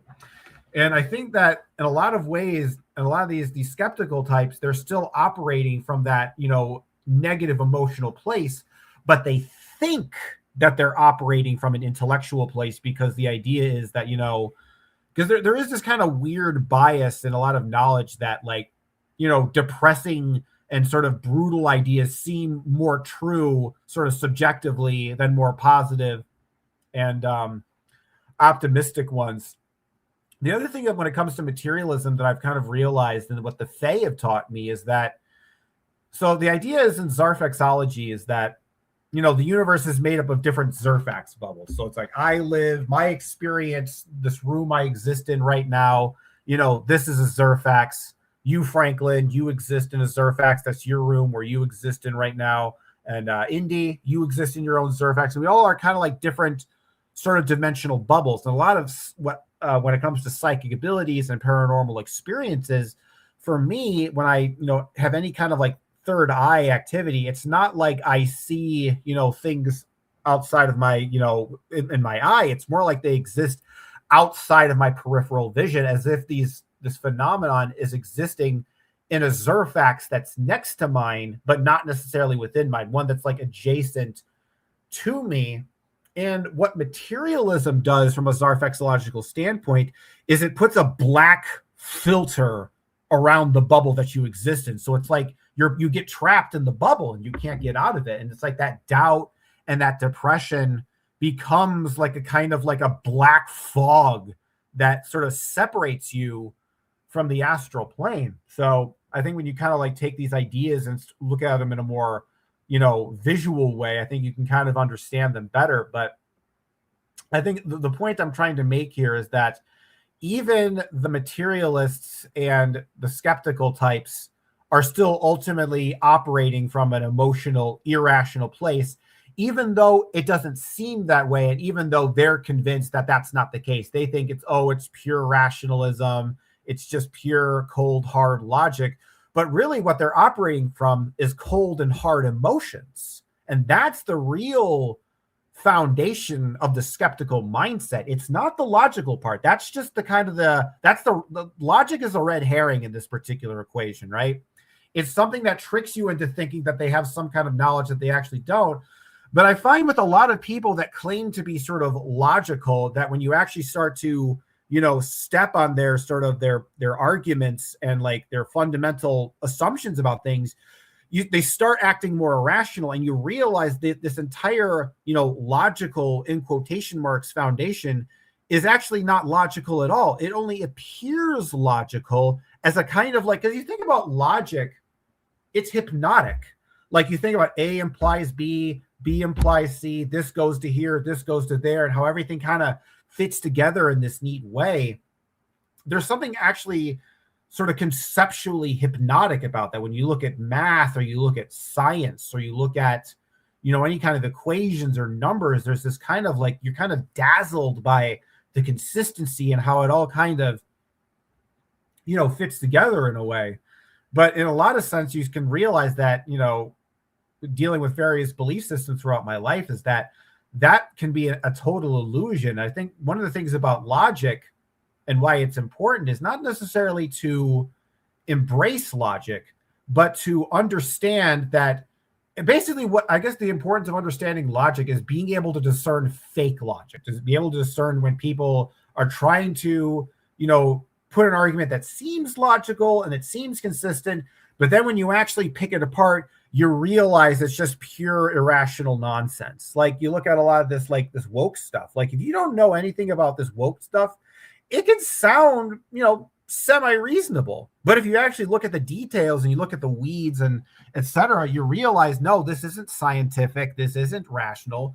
This is all just based on emotion. So you're kind of half right there, Franklin, in that we do implement logic in our culture and sort of rational thinking, and we too tend to emphasize that over a kind of a more emotional and holistic way of the world. But what I'm trying to say here is that logical sort of narrative is just that, a narrative. Everybody is still operating from that emotional place, but we think that we're operating from an intellectual place. It's just that the intellectual arguments sound so convincing that they sort of just pay lip service to the idea that you're trying to brainwash. So you're trying to be brainwashed with. So that's what I would say would be a different kind of perspective on that whole concept. Yeah, I think we both agree that materialism isn't very logical. if you get right down to it, like the whole idea, it's like, it seems logical on the surface. Here's an interesting concept. I embrace a paradoxical concept related to this. And, I'll just present it as it is. I see logic as being the surface of the water, right? And by the surface of the water, I mean it's very engaging and interfacing with physicality. Yeah. Like it's about quantification. Logic is often got to do with quantities, quantification, specifics, details. The devil's in the details, as the idea goes. And then in the deeper waters, there's the emotional intelligence. And I don't think they operate separately. I think they like operate together. That this is where the paradox comes from, right? That and I can express it as a story. Like, I broke my right toe, dropped a massive gas cylinder on it and crushed my toe in India. And apart from being a bit sore, what I noticed that when I was trying to move around, I ended up creating an injury in my left leg because my right toe was sore. And so this is interesting how this works, right? And that injury moved from my left to my right, to my left to my right, while I was working out the entropy and all of that, right? Because imagine you've like crushed the bones, and it takes like 6 weeks to heal, maybe about a month until you can put proper weight on it. So, you're walking in funny ways, you're using different things. And I think logic and emotion is like that. If you rely on one part of your body to walk instead of using all the parts, you're going to develop a entropic effect on a different part of the body because it's not using all of the parts for locomotion. And it's going to create an equal but opposite response on the other side of the body somewhere else. And I think that when we try to be too logical, we become hyper emotional. And I think that when we try to go too deeply into our emotions, we become hyper logical, because it's like, and this is the paradox. We are effectively, from my perspective, a toric field, each one of us. And that toric field is consciousness. And that toric field of consciousness is taking information in, right? And putting information out. And we're taking information about the physical world in, we call this logic. And we're bringing information about the spiritual plane out, we call this emotional, right? Feeling. We experience the emotion as feelings. And we experience the logic as rational thoughts. Well, we experience the rational thoughts as logic. So there's these two things working. And you've got to visualize it as a toric field. It's coming out and it's going in. And so these two are working like the two bicycle pedals. And you cannot have a logical thought without it being driven by an emotional content, right? In other words, you've got to feel the need to think. I know this sounds like a weird concept, right? You've got to feel the need to believe something. Otherwise, there would be no impetus. And so that's like really a very important point that you bring up, about logic. And I think that we've been taught to abuse logic, which is all about materialism, taking information out from the material plane and putting it in. I call that the etheric field, the pingala, the rising current from matter to consciousness. And the ida current, which is the emotional current from the ida current descending towards matter from the spiritual domain, and the pingala rising from matter to spirit. And these two are what we see in that diagram of someone sitting with the different chakra points and these little loops running up the spine. And the caduceus essentially is reflecting this concept. And I think the caduceus as a concept is all about paradox, right? What does the caduceus mean as a symbol? It's about the paradoxes becoming intertwined. The polarities becoming intertwined, right? Like hot is a different kind of cold. Cold is a different kind of hot. They meet, right? It's the same thing that we're looking at, just different degrees of it. This is a typical Hermetic idea, which reflects how paradox becomes polarity. And I think, like you're saying, the more logical we become, the more emotional we will end up acting. I think that's so right. And I think that that's by design. I don't think it's by accident. In fact, this book actually goes into that specifically, which I find quite interesting, that they specifically go into that concept. But yeah, what do you guys, what are your thoughts, Indy, Cosmic?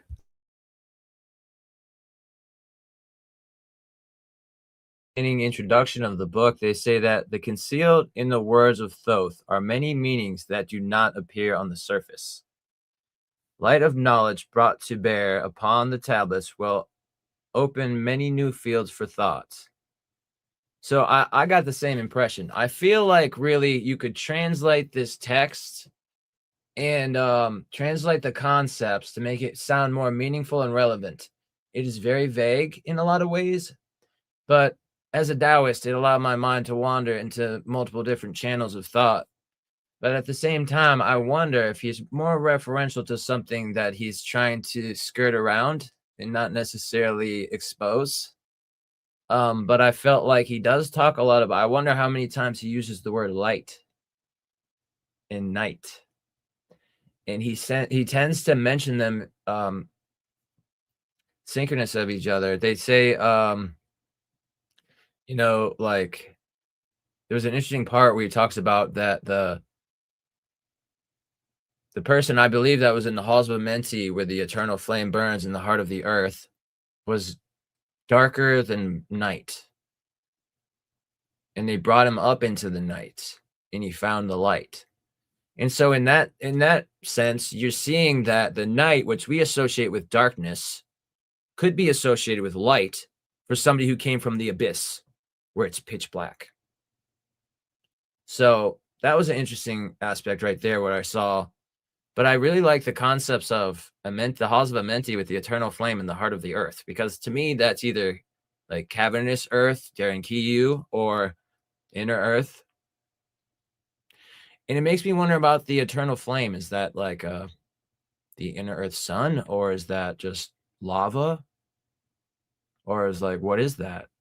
But I feel like it's something beyond maybe both of those. And I wonder if this has been mentioned in other mythological tales, the eternal flame. And I know that they've mentioned the eternal flame. I'm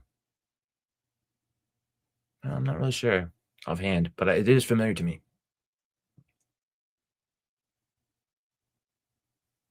And that time frame to me is amazing, because we have people that have showed that the Sphinx was at least 10,000 years old and could be older. And so this time frame really makes things really come into a more sensical lineage of progression. And we do see that like Cheops or Khufu was kind of thrown in there because of that cartouche made of ink. That was the same ink as the graffiti artists had made their graffiti with. And so it was obviously a fraudulent cartouche to me. Although some people claim that there's actually hieroglyphic cartouches, although I've never seen one. But maybe I got to look into it more.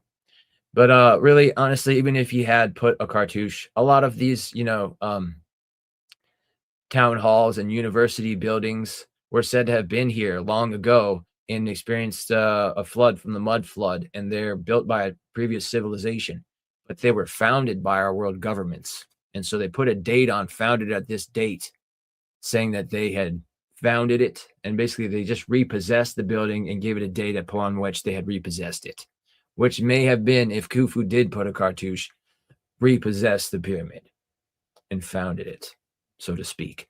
But he doesn't really talk. There's no mention of Khufu being like an architectural genius, be able to design this. But there is a lot of talk about Thoth being that architectural genius who did design these. And so I think it's beautiful how they mention that Thoth the Atlantean was able to be immortal, which was why he was able to have such immense wisdom that they let him be the leader of the colonies of Atlantis, or Mu. And so I could see how that would make sense, because if he's able to, over countless centuries and millennia, can continue to gather more wisdom in a paradoxical nature where he's spiraling into more deeper understanding, and he's just beyond other people and his complexity and depth, that he's able to help guide others. But it was interesting to me where they mentioned how he was able to pass without death and then return. And so I know there's a mention of in one of the passages of his writing, I'm not sure which text it's in. I want to say Poimandres, the Pymander, but I'm not sure. But he mentions in the text that he opens a portal of the veil, and a hog beast comes through with fire coming out of its mouth, and it's like a hog dragon. And then he, at that point, defeats the hog dragon and mystifies the people watching this situation, and then disappears behind the veil. And so there's an account there that, people have seen him vanish through the veil. And I wonder if he might have used Ormus to be able to transcend this realm and return, because Ormus itself does transcend the visual and physical realm by being heated up. And so by putting it into a body which naturally would heat the Ormus, it could make us transcend this realm into beyond the veil. And I wonder what modality or means he had to do that. But of course, it would take probably millennia to gather wisdom to be able to achieve it. Although now that he has done it, maybe we could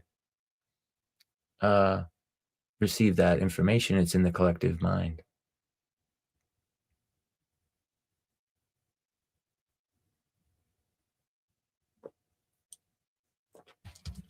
I just and thank you. I think that's beautiful. I think that is very on point as well. Absolutely so. I wanted to get back to the dweller. The dweller. Who is this dweller? And like, it's a typical idea in the occult world that when one gets to a necessary level of consciousness and awareness, that one is ready to start to transcend physical matter and become aware of the multidimensional cosmic reality that we're living in on many, many ways, in many ways.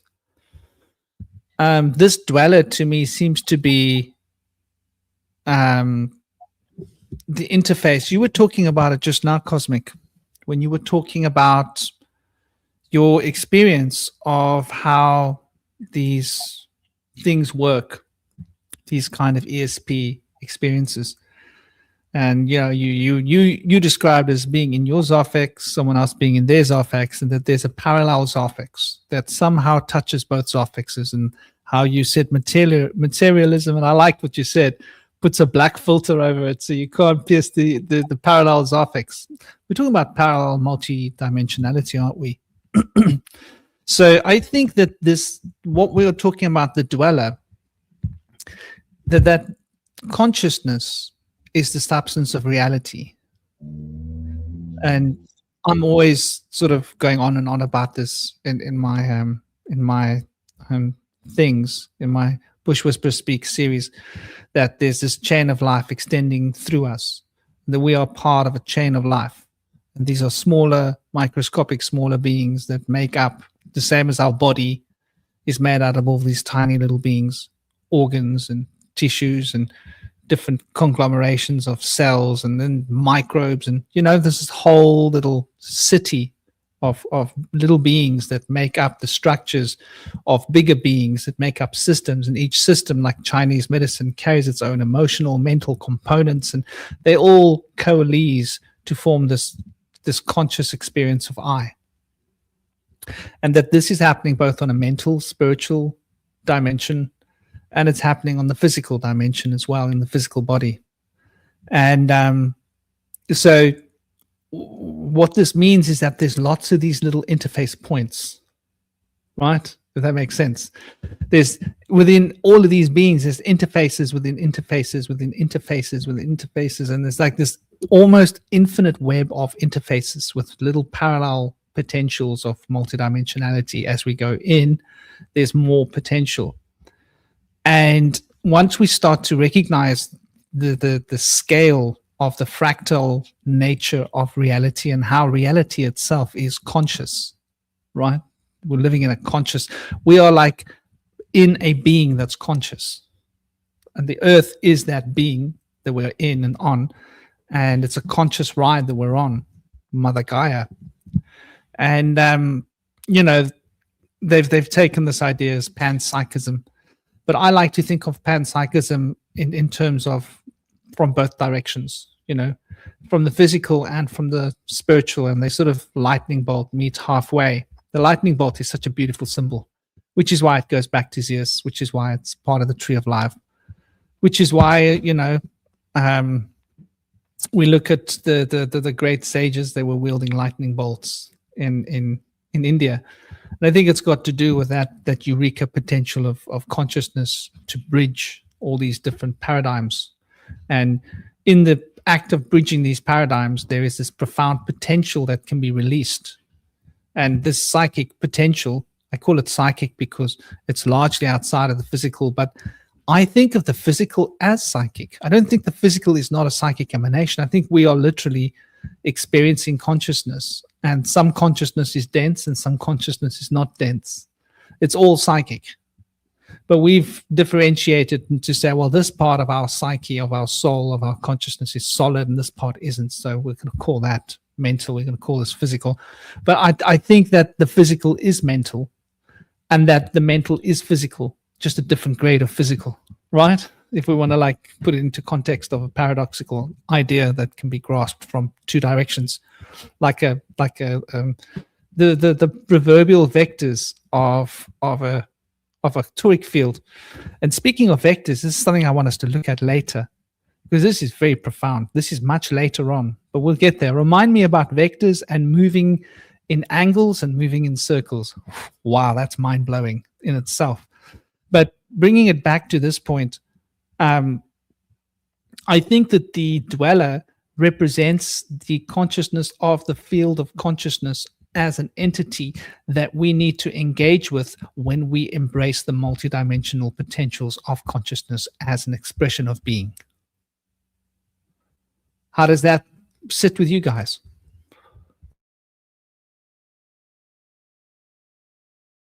One more time. There's a deep concept. That the dweller is the consciousness of, is the entity of consciousness as a whole.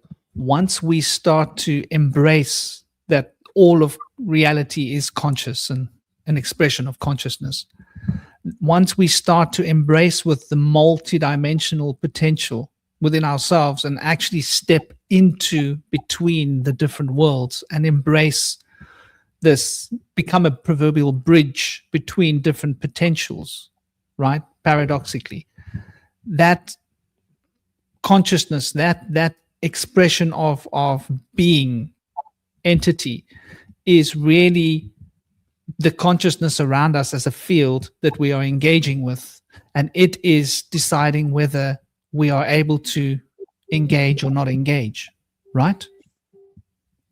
Does that make sense? Have I explained that better? I hope I have. I try to put it into more rational context. Absolutely. Thank you for that. Yes, that's beautiful. I believe that's a wonderful idea. And to me, it really ties in parallels with the law of one. The law of one, Ra, was channeled by a woman, and he claimed to have been the social memory complex of the entire planet of Venus. And so they said that they were able to achieve integration of mind by overcoming the idea of the ego, the delusion of separation. And so once they were able to transcend separation and they started to relate to each other based on their commonalities and their common ground, they were able to then develop a common mind. And so I feel like this is probably what he was referencing to, something like this, where when we're stuck in a materialist thought, there's an anchor that's drawing us down to be able to become integrated in higher consciousness. But once we rise up to higher consciousness, our minds unify. And so I feel like that's in a place that's in a deep place, and it could be seen up above or down below or both. It's seen like it's far from the surface because you kind of have to take a journey there. You have to have, go within, or have a journey to go outside of the body and go up above or down in. So I feel like there's a lot of depth to that, and I'm sure there's a lot more to this that I'm missing. I want to know more about the dweller. Like, is the dweller the one that they said was the one darker than black? the dweller is met right at the beginning. The dweller is the proverbial guide. So from a shamanic perspective, the dweller will appear as animals, right? Animal forms. And those animals will take you on a journey. And that journey will be an experience. So it's just replace the animals with this dweller looking dude. And yeah, I think it's the same difference. That's my perspective. Yeah. It's an interesting name for what it represents. The dweller. It just kind of makes me think of like somebody that sits there in their home. And so I guess in a lot of ways that's what it is. They're in the home of like our hearts. You know, they say that like the Cherokees have a saying that we're all live in the heart of God together. And so I feel like there's an aspect there where the dweller is dwelling within us and we dwell within it. And it's a twofold thing. And I feel like the dweller is mysterious and kind of reminds me of Zarathustra, where Zarathustra dwells in that cave for so long and finds all of life's secrets and mysteries. But once he comes out of that cave, people are clueless. They've never done this experience. So they're like, what are you talking about? So basically it kind of illustrates basically what they're saying with the conflict between the materialist and the spiritualist, where a spiritualist may come out from integrating with the dweller and finding the guidance from the dweller and try to point it to others, whereas they probably wouldn't necessarily see it if they hadn't had those kind of experiences themselves. So I feel like it points to being able to have a spiritual experience, to be able to even have a conversation with somebody about this, whereas other people who have not had those experiences, it would be hard to imagine why this is true or how. But people that have had experiences where they've gone to meet spirit guides, they've gone to be able to see things outside of their body, they've gone within and they've, met with lost loved ones and things like this. They know this is true. They know this is possible. In a lot of, modern science and materialism will say, oh, this is nonsensical, delusional, psychotic, schizophrenic hallucinations, of course, because you didn't see it. But no, that's not necessarily true. I think there's a lot missing there where we start to realize that people see things differently, and with our different eyes, we can go to different places. And so it's evident by the electron slit experiment. When we come in and we see something, we change how it is. And I don't think that the way that each person sees it will make it change the same way. I think we could each alter things in our own particular way. Just like Cosmic said, we're in our own Zerfax. And so we have our own universe within us. And these universes are existing simultaneously. And in a lot of ways, we are all one. But the idea is that our separation is a delusion. But the fact is that we don't have access to the universes of others offhand. But we could potentially learn how to be able to go into those places. People have been able to go into the minds of others. It's just something that adepts would be able to do. It takes deep mystical understanding and long extended practice to be able to master these things. And oftentimes it'll take a teacher or a guide who has spent a lifetime mastering this to be able to teach people to do it before they're an elder.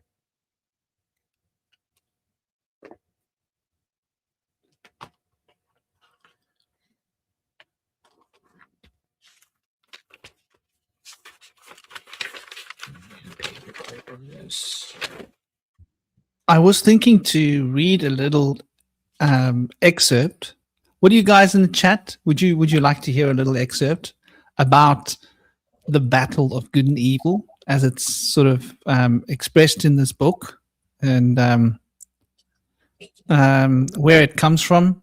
So what do you guys think in the chat? Would that be interesting for you? Cosmic brother, you haven't said anything in a while. Is there anything on your mind, or have you got a sandwich? I'm trying to think of something to trying to think of something to say. Nothing's coming to mind at the moment. Well, let me read a bit. I'm sure this is going to give you plenty. All right. This is quite a it's quite a mouthful. I'll try and read eloquently, people. I won't make any promises. So let me get into it. My throat's a little bit sensitive. Okay, so let me put it up on the screen for people so they can see it themselves. That might be a nice idea, because I can, and I have it here. So we're looking at the 4th tablet, and this is particularly juicy. So I thought, it made sense to really give it some. Is the writing nice and big for people? I can make it bigger. Shall I make it bigger? Oh, no. Think I can make it one bigger? No? That's as big as it gets. Okay. So, tablet 4, the key of magic. Hearken ye, O man, to the wisdom of magic. Hearken the knowledge of the powers forgotten. Long ago, in the days of the first man, warfare began between darkness and light.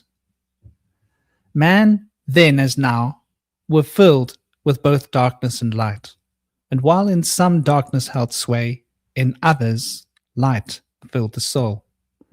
Aye, age old is this warfare, the internal struggle between darkness and light.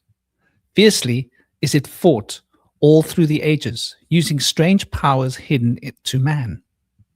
Adepts have there been, filled with the blackness, struggling always away against the light. But others there are who, filled with brightness, have ever conquered the darkness of night. Wherever you may be, in all ages and plain, surely you shall know of this battle with night. Long ages ago, the sons of the morning descending, as in the suns in the sky, found the world filled with night.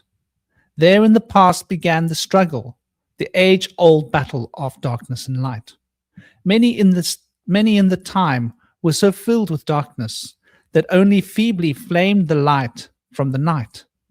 Some they were, masters of darkness, who sought to fill all their darkness, to fill all with their darkness, sought to draw out others into their night. So we're talking about like people actually using black dark arts to draw the masses into their dark paradigm of reality. Fiercely withstood they, the masters of brightness. Fiercely fought they from the darkness of night. Sought ever to tighten the fetters, the chains that bind men to the darkness of night. Used they always the dark magic, brought into them by the power of darkness. Magic that enshrouded man's soul with darkness. Banded together as in order, brothers of darkness, they through the ages antagonist they to the children of men. Please excuse me, this is not the easiest kind of prose to read. It's a little bit old style. Walked they always secret and hidden, found yet not found by the children of men. Forever they walked and worked in darkness, hiding from the light in the darkness of night. Silently, secretly used their power, enslaving and binding the soul of men. Unseen they come and unseen they go. Man in his ignorance calls them from below. That's quite interesting. He calls them from below. So we're talking about beings that represents a spiritual entity, I think, on some level. Dark is the way of the dark brothers travel. Dark of the darkness, not of the night. Traveling over the earth, they walk through men's dreams. Dreamwalkers, interesting. Power they have gained from the darkness, around them to call other dwellers from out of their plane. In the ways that are dark and unseen by men, into man's mind space reach the dark brothers. Around it, and I just want to point out, this is very reminiscent of Rudolf Steiner's Eighth Sphere story, right? The eighth sphere and the klipot and the abyss, the beings that are deep down in the abyss that are trying to reach through the Klipoth powers to gain a foothold in this reality. It's very reminiscent. Around it, they closed the veil of their night. Though through its lifetime, that soul dwells in bondage, bound by the fetters of the veil of the night. Mighty are they in forbidden knowledge, forbidden because it is one with the night. Hark ye, old man, and listen to my warning. Be ye free from the bondage of night. Surrender not your soul to the brothers of darkness. Keep thy face ever turned towards the light. So, and basically what they're saying here is the brothers of darkness seek for their brothers, those who travel the pathway of light. So they actually prey on spiritual seekers. That's who they target to try and recruit, because they've already been learning magical arts and they're sort of halfway there in knowledge and power. They can recruit them and they can become twisted into their own perspective. This is the story. For well know they that those who have traveled far towards the sun in their pathway of light have great and yet greater power to bind with darkness the children of light. So they're not looking for weaklings. They're looking for powerful people to join their ranks. Listen ye, O man, to he who comes to you, but weigh in the balance if his words be of light. For many there are who walk in darkness, in dark brightness, and yet are not the children of light. I think that's what you were talking about earlier, Indy, dark brightness. Easy it is to follow their pathway, easy to follow the path that they lead. But yet, O man, heed ye my warning, light comes only to him who strives. Hard is the pathway that leads to the wisdom. Hard is the pathway that leads to the light. Many shall ye find the stones in your pathway, many the mountains to climb towards the light. Yet know ye, O man, to him that overcometh, free will he be of the pathway of light. For ye know, O man, in the end light must conquer, and darkness and night be banished from light. Listen, O man, and heed ye this wisdom. Even as darkness, so is the light. I think we're reaching a paradox level here, right? Even as darkness, so is the light. When darkness is banished and all veils are rendered, out there shall flash from the darkness the light. That's like heavy paradoxical ideas being sort of expressed right here. Like that's like 150,000 on my scale of paradoxicality. And let me just, I think there was something else that's interesting on here. I'll read that again. Listen, O man, and heed ye this wisdom. Even as darkness, so is the light. When darkness is banished and all veils are rendered, out there shall be flash from the darkness the light. Even as exist among men the dark brothers, so there exist the brothers of light. Antagonists they of the brothers of darkness, seeking to free men from the night. Powers they have mighty and potent, knowing the law the planets obey. Work they ever in harmony and order, freeing the man's soul from its bondage of night. Secret and hidden walk they also. Known not are they to the children of men. Ever have they fought the dark brothers, conquered and conquering time without end. Yet always light shall in the end be master, driving away the darkness of night. I, man, know ye this knowing. Always beside thee walk the children of light. Masters they of the sun power, ever unseen, yet guardians of men. Open to all is their pathway, open to he who will walk in the light. Free are they of dark amenti, free of the halls where life reigns supreme. That word amenti, very interesting. It's the root of amen. Like the Christians know that word very well. So amen is the root of the word amenti. Amen, from a magical perspective, is the root of it's a title of Kether, which is the the monad, the monad of expression of being, before it splits into the duad and the triad to become the tree of life of the emanations. So it's quite an important word from a Kabbalistic perspective. Free are they of dark amenti, free of the halls where life reigns supreme. Sons are they and lords of the morning, children of light to shine among men. Like man are they, and yet are unlike. Never divided were they in the past. One have they been, in oneness eternal. This is where Cosmic's going to get his ammunition. Get your guns ready and your ammunition, Cosmic. Throughout all space, since the beginning of time, up did they come in oneness with all one. Up from the first space, formed and unformed. Given to man have they secrets that shall guard and protect him from all harm.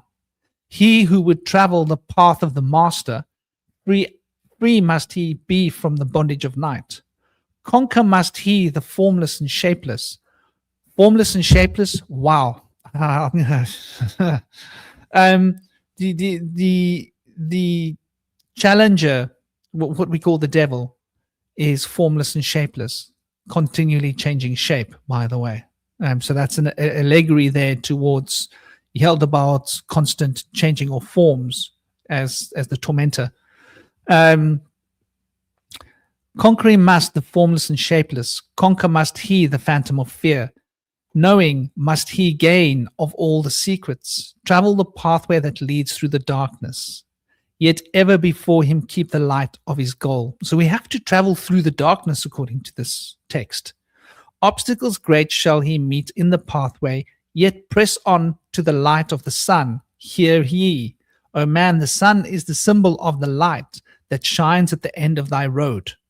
Now to thee I give the secrets. Now to meet the dark power, meet and conquer the fear of the night. Only by knowing can ye conquer. Only be knowing can ye have light. Now I give unto thee the knowledge of the masters, the knowing that conquers all the dark fears. Use this wisdom I give thee. Master, thou shalt be the brothers of the night. When unto thee comes a feeling, drawing thee nearer to the darker gate, examine thine heart and find if the feeling thou hast has come from within. If thou shalt find the darkness thine own thoughts, banish them forth from the place in thy mind.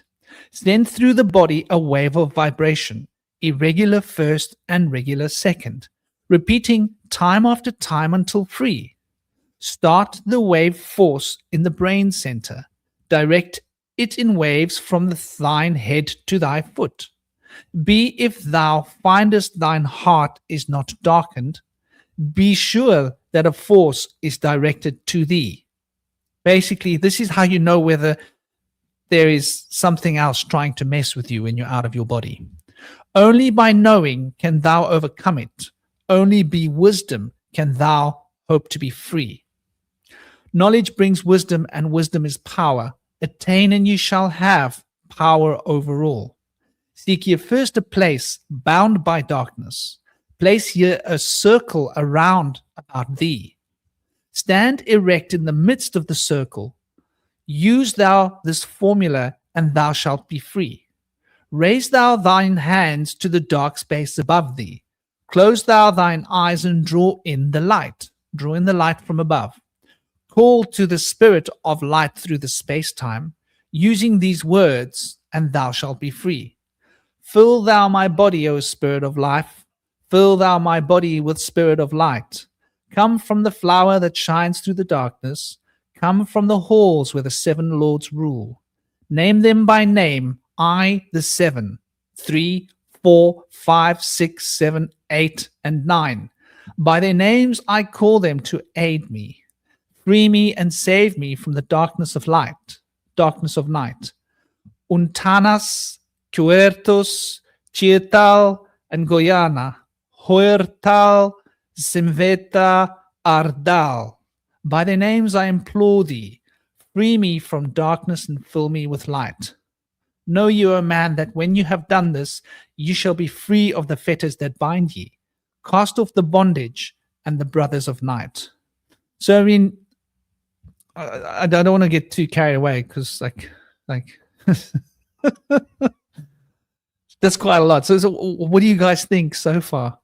Like, this idea of this ancient feud between the dark and by the way, I think he's speaking about the masters, like Dion Fortune was speaking about the masters. They're not really in physical form. He speaks later about how they can take physical form, but first they have to do things that they have done in the past, which I think we will get to. But what are your thoughts about this? Hey, systematic. What are your thoughts, brothers?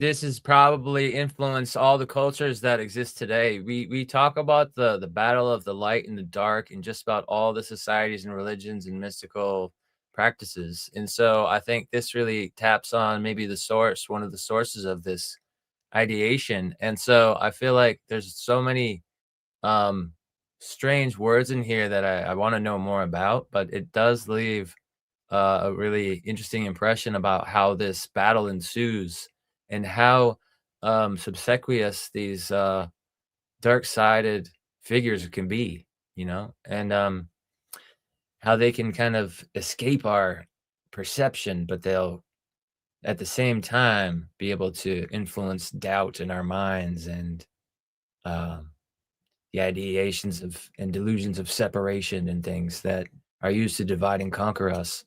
Are probably a result of their power that has been seated in those who carry the darkness within and gain power. And it kind of reminds me of like how those who carry the darkness in the law of one, there's like the service to self.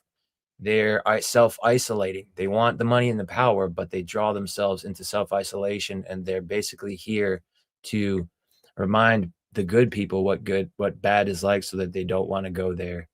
And so their purpose, they have the seeds of their own destruction.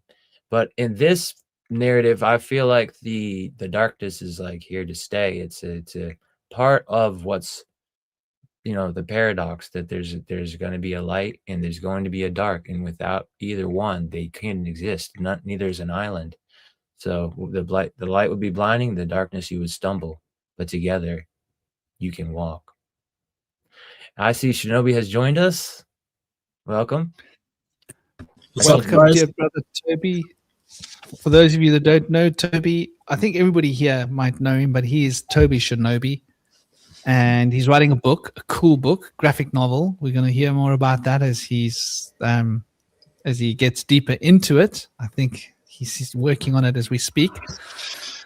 He's a researcher and embedded within different occult philosophies, ideas, and a very outward thinking guy. I love the way his mind works, very openly, very imaginatively, which I think is something that we all need to embrace more. It's an absolute honor to have you here, brother. Thank you for joining our merry little circle, and God bless you, and give us a few words about yourself. What's up, guys? What a great conversation this is. I'm so honored to be a part of it. I've been listening for like most of the time.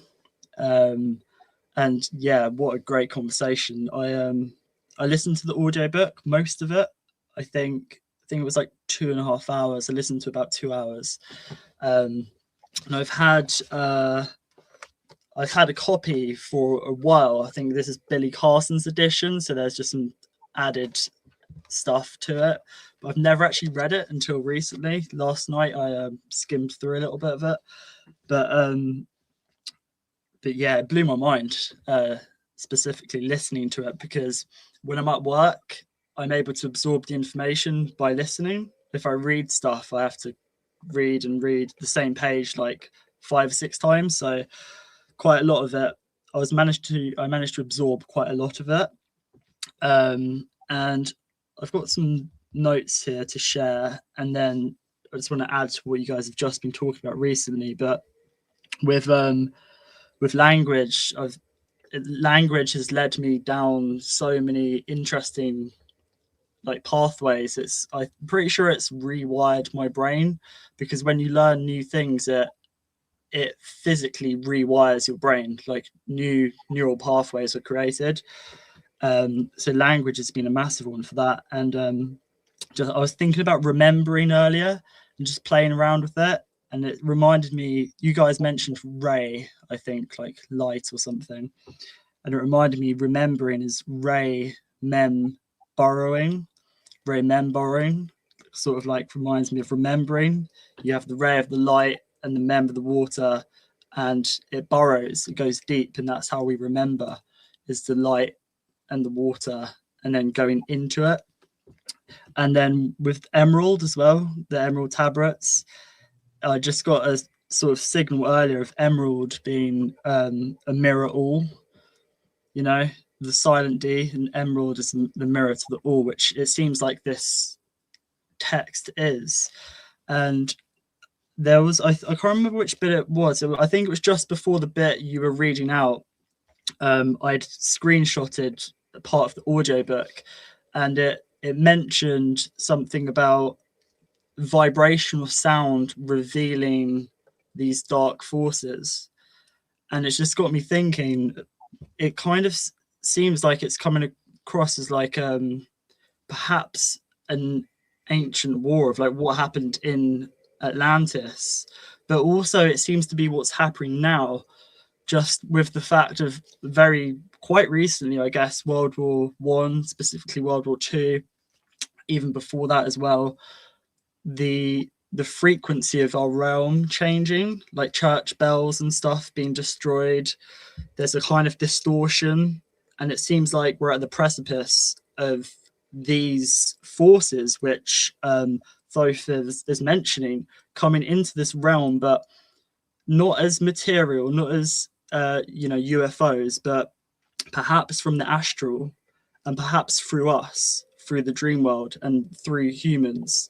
But for that to happen, there needs to be a distortion in this reality. There needs to be a kind of low frequency, like church bells detuned, music detuned, architecture very square box like. He mentions circles as well. I'll try and find which bit that was. I'm not sure if you've read that, but he mentions circles, and that there are these things or beings that don't move in circles. They move in very strange ways. Humanity's kind of moving in very strange ways as well. We live in boxes. We kind of become very isolated, and there's a distortion for sure. And that we need to start moving again in circles. Like you guys mentioned, the round table and other stuff. And this is great because people from all around the world are able to come in here and be a part of the conversation. And we each bring a fragment of the tapestry so we can see a little bit clearer. Because I've got some notes here and I won't read them all now, but I'll just mention this, that I can't remember who it was mentioning. I think it's something you were reading a minute ago, Franklin, the light in the dark. I did hear of a Greek myth about, I think it was the golden apples tied to Nyx, which is night, primordial darkness, and through her daughters, Hesperides, who guarded the tree in the garden. The garden is our mind, the darkness is our subconscious, the golden apples is our divine spark, our gold, and it's guarded by nymphs, and nymphs are fresh water, so they're guarded by a fresh perspective. So to go through the dark and to connect to our God, our guide, our gnosis, to get the gold, which is being guarded by this fresh water or nymphs, we have to go into it from a fresh perspective.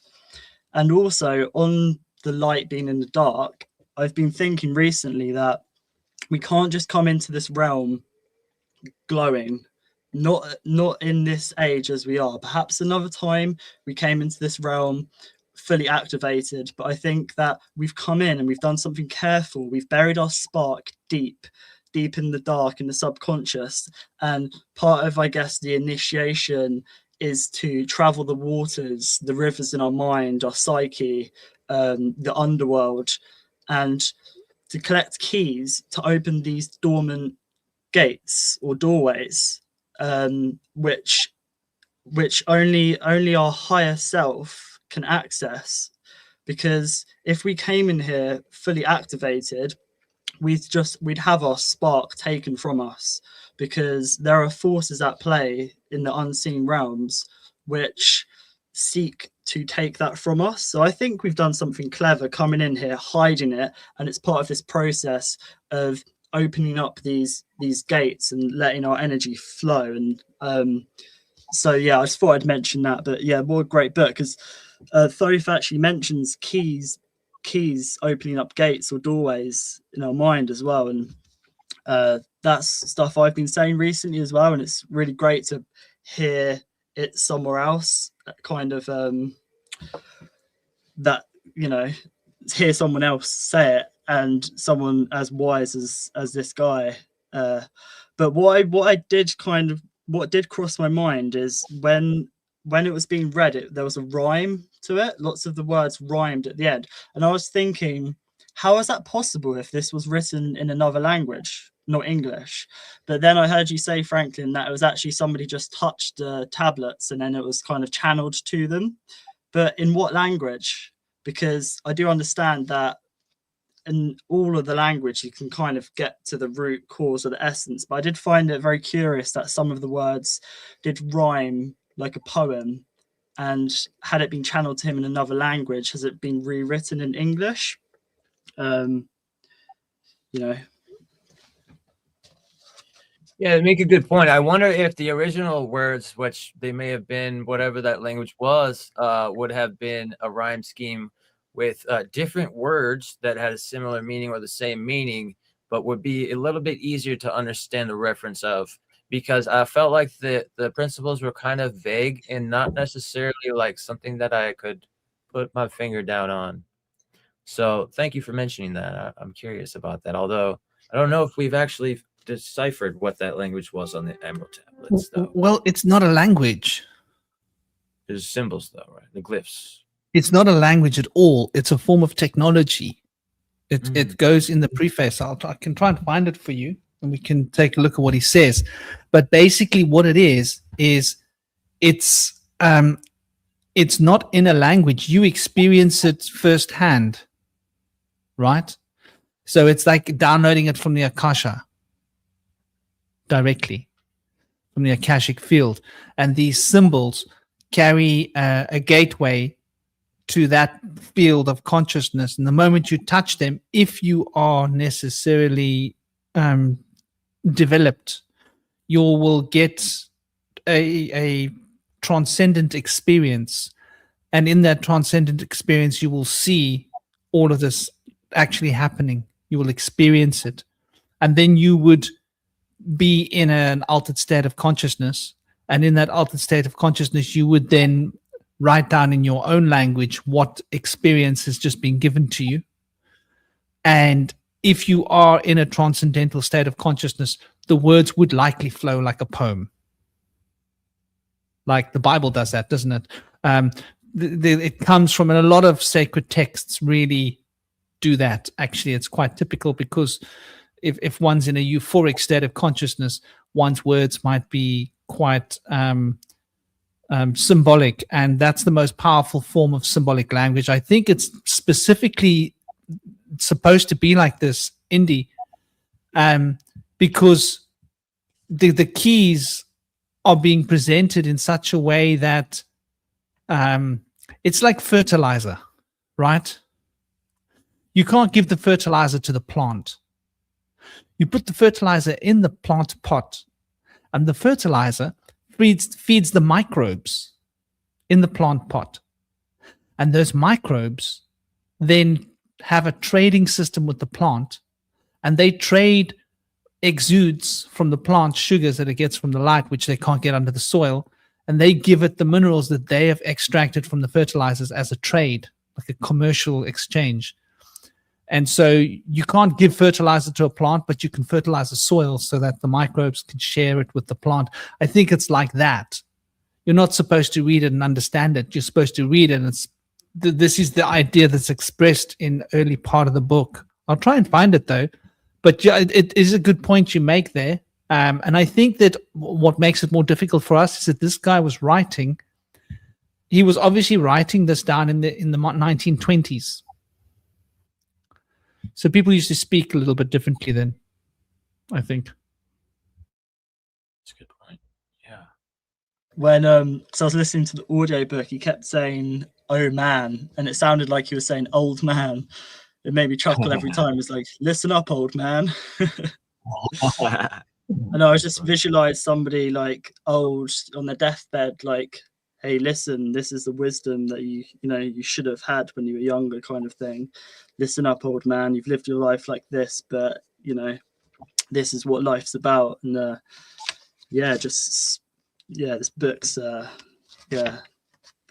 full of interesting stuff for sure.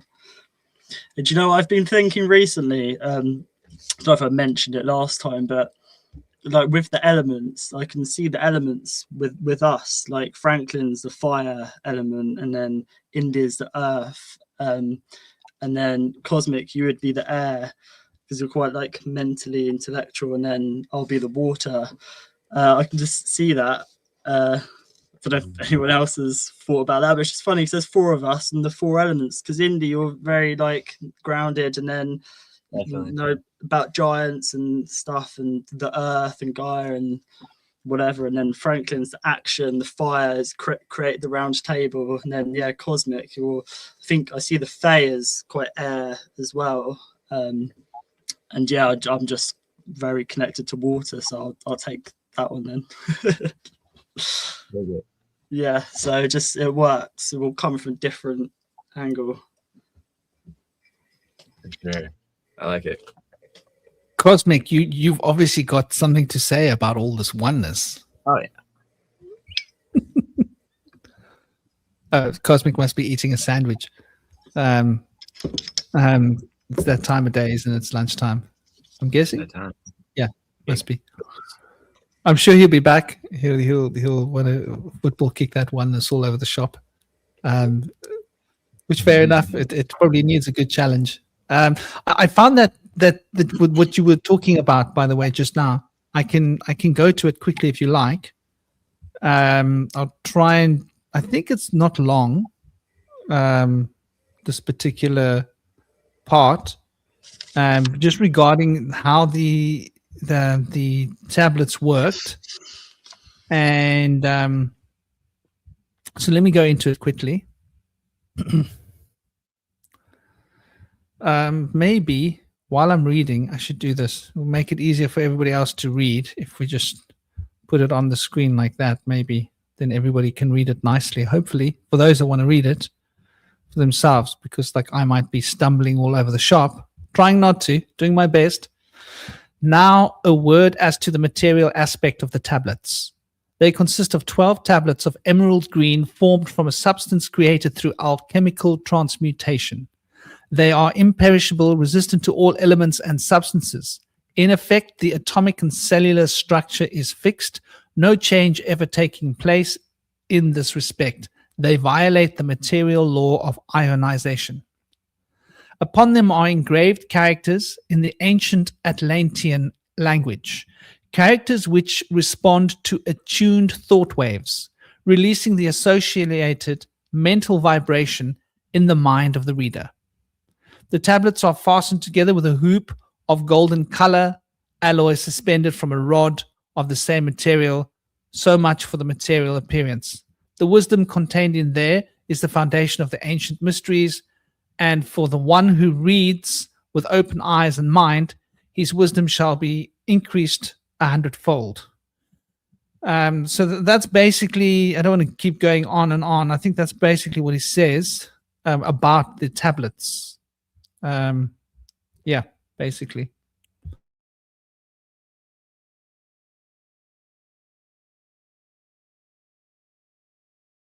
Have you seen any legitimate photos of the tablets at all? So I've tried looking online, and it's hard to tell if any of them are legit or not. Have you seen any of these symbols at all? I don't think that would be ever the case.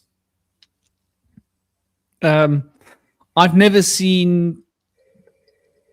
There are stories about body parts of Emmanuel, Jesus, being kept.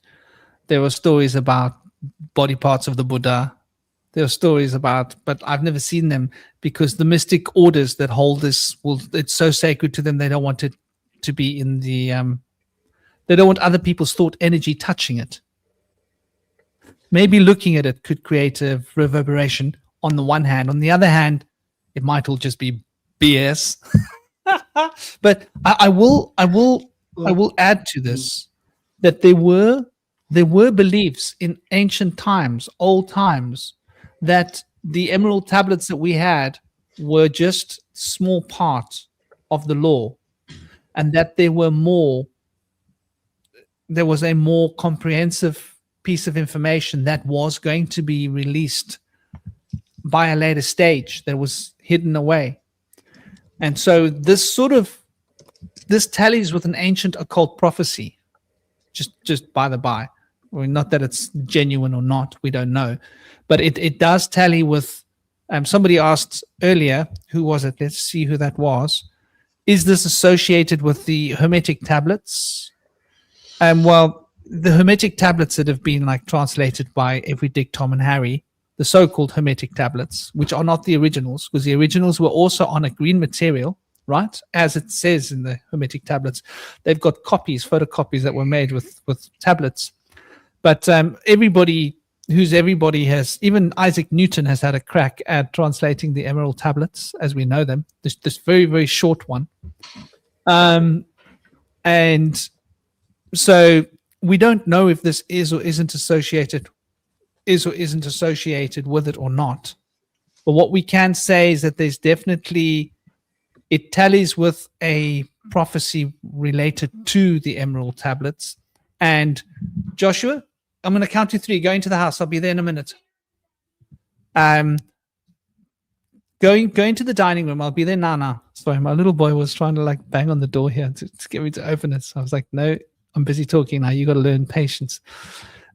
So yeah, there is a story that I've seen discussed in various different sources. How many decades ago did I come across this information?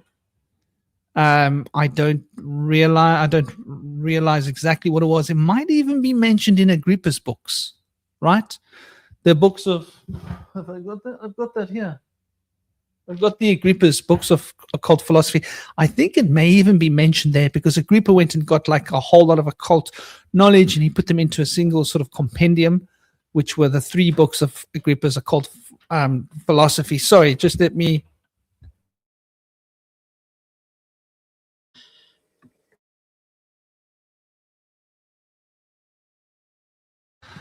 I had to make sure that he understands that like that tablet's going to go away. He's not going to see it again. There won't be no more Minecraft.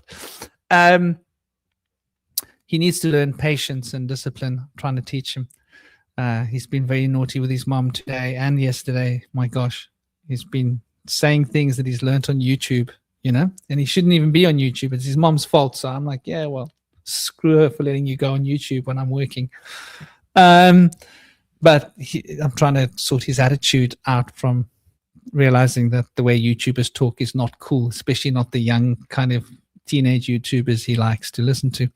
But yeah, the star, to get back to that, I think there might be an association, but it's all allegory. We don't know. It's based upon ancient ideas from many centuries ago that predicted that this would be found, and then he found this. So was he just using those ancient prophecies as look, I found it, I'm the one, or is it legit? This is something we're never going to really know. Indy, that's my thought. Oh, and he started an occult fraternity, right? And you guys know that, yeah? No, I didn't. Yeah. I'm just going to go and sort my boy out quickly. I'll be back now in a minute. Cosmic, you didn't get your chance to push back against all that oneness. I thought maybe you had to go and get a bucket. I've been kind of thinking lately, it's not that I disagree with oneness. I just disagree with it. Like, let me explain like what I mean by that. So the idea in my system is that, you know, we all live in our sort of individual Zerfaxes, right? But those Zerfaxes then converge into a larger structure known as the Zarfex. And so to me, when people are talking about the oneness, from my perspective, they're talking about the Zarfex we live in. So in a sense, it's like, the way I see it, oneness it's wrong, but only wrong in the sense that it doesn't have all of the information required. Like if you take all of the information that we have in this sort of limited realm and you piece it together, like I understand why oneness is the conclusion that you come to. Like I get like why people think that is, and reality does seem to kind of, so it's like it's kind of true in a sense, but it's not true like in an ultimate sense, right? And so the way I think about the way I've been able to conceptualize Zerfaxes lately, and the whole concept of a Zarfex is sort of like, what I would do is like I visualize like the room I exist in as like being in a sphere, right?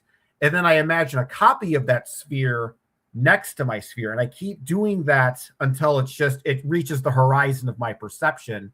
And then I form a bubble around that. And then I take that bubble and do the same thing. And I just keep doing it upward and upward and upward.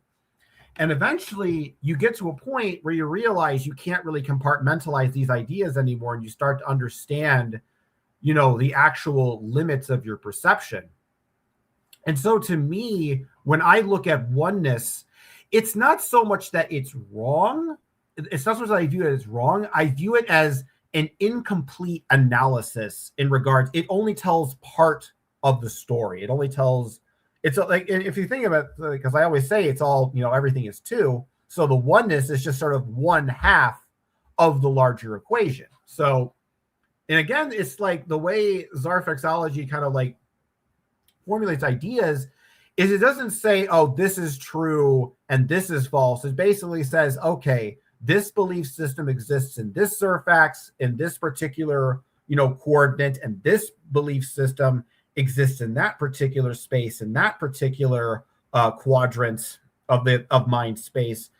And like sometimes some are closer to the center of the Zarfex, some are more farther away from the Zarfex. And the idea is that the closer you are to the Zarfex, the center, the more true the phenomenon sees, right? So oneness is just merely kind of one of these sort of dream realms existing sort of within this larger system. And so in a sense, the oneness, as we're talking about functionally, is the Zarfex we inhabit. That oneness that we're talking about is the mind of the Zarfex.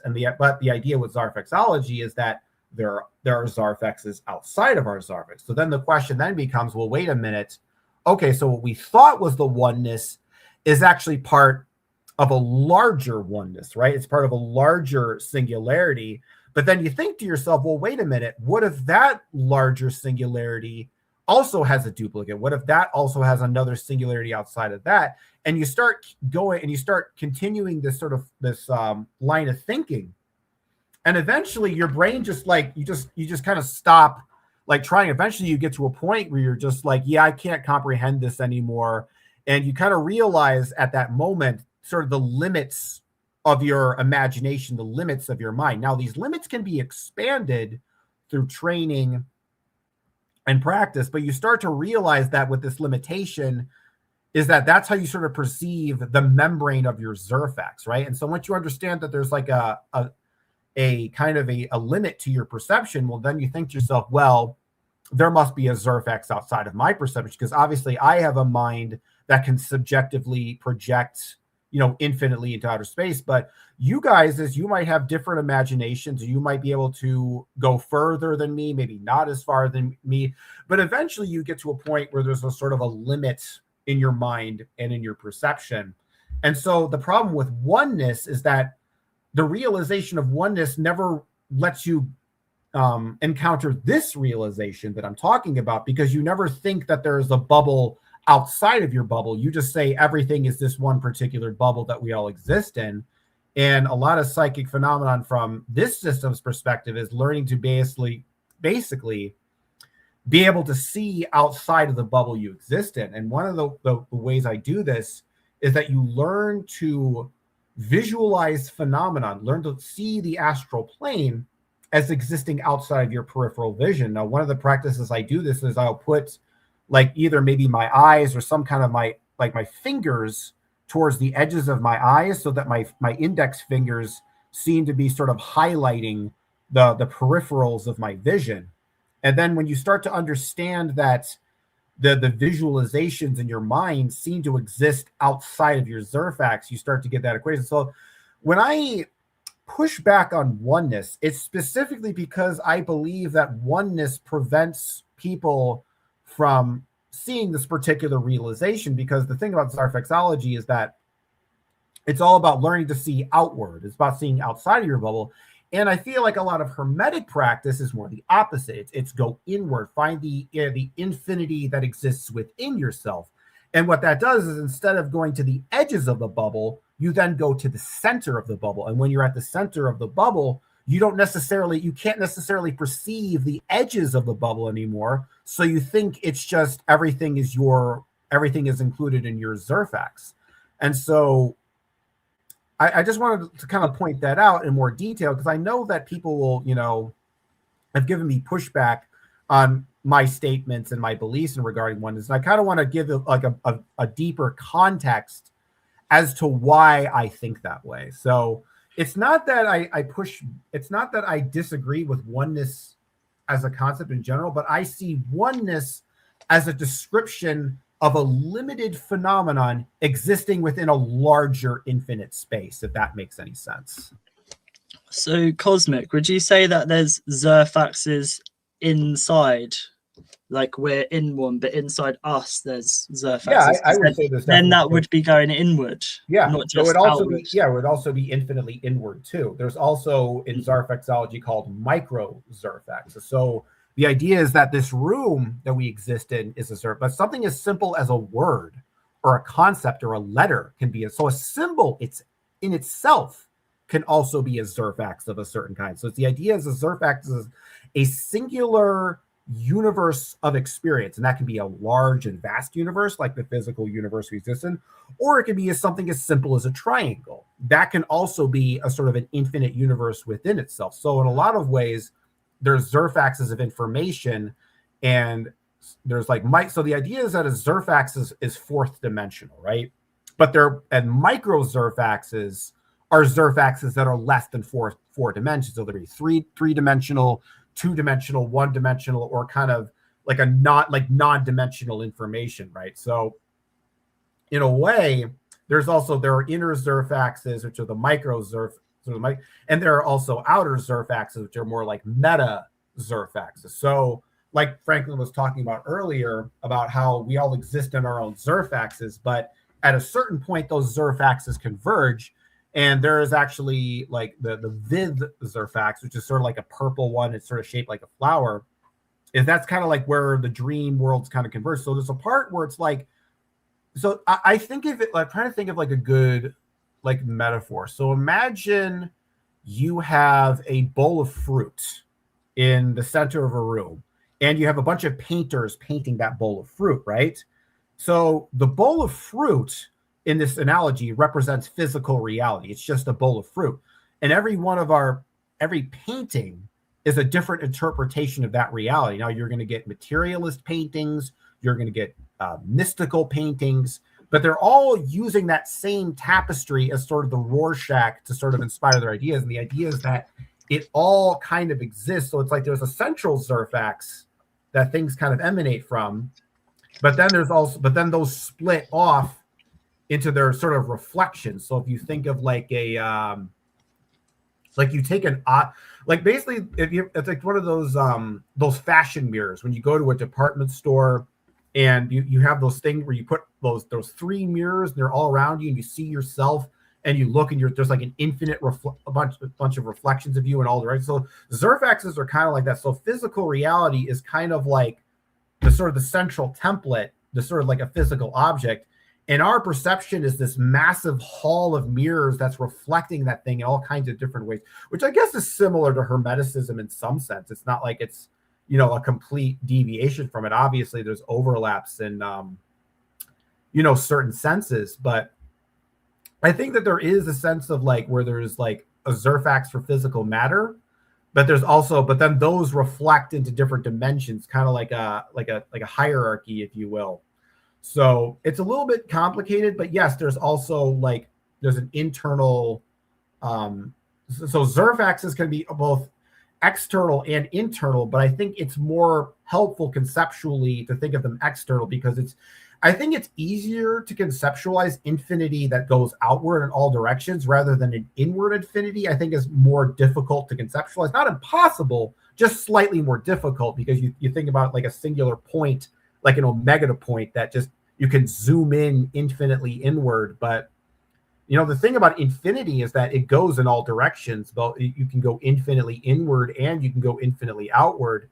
And maybe the divine paradox is you get to the point where inward and outward are basically the exact same thing. Yeah, you know, I think that's like money on nail on the money, where you get that convergence of the paradox once again.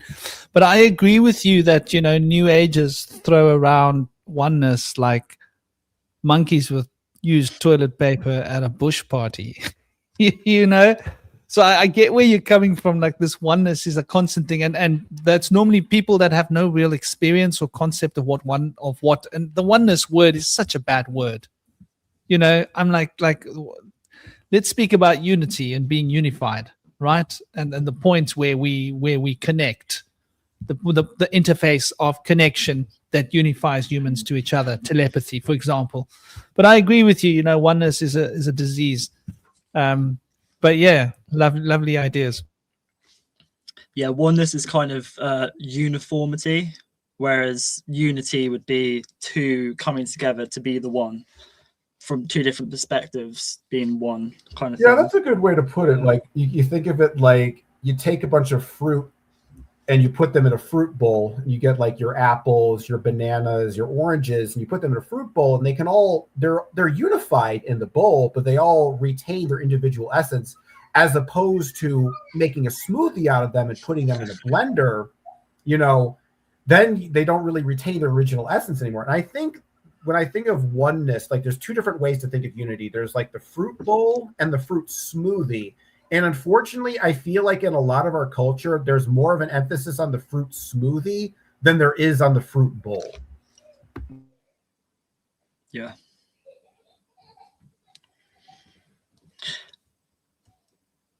Yeah, I think I'll say to that as well that there are experiments done not so long ago where people would rather electrocute themselves than sit with their own thoughts for 15 minutes.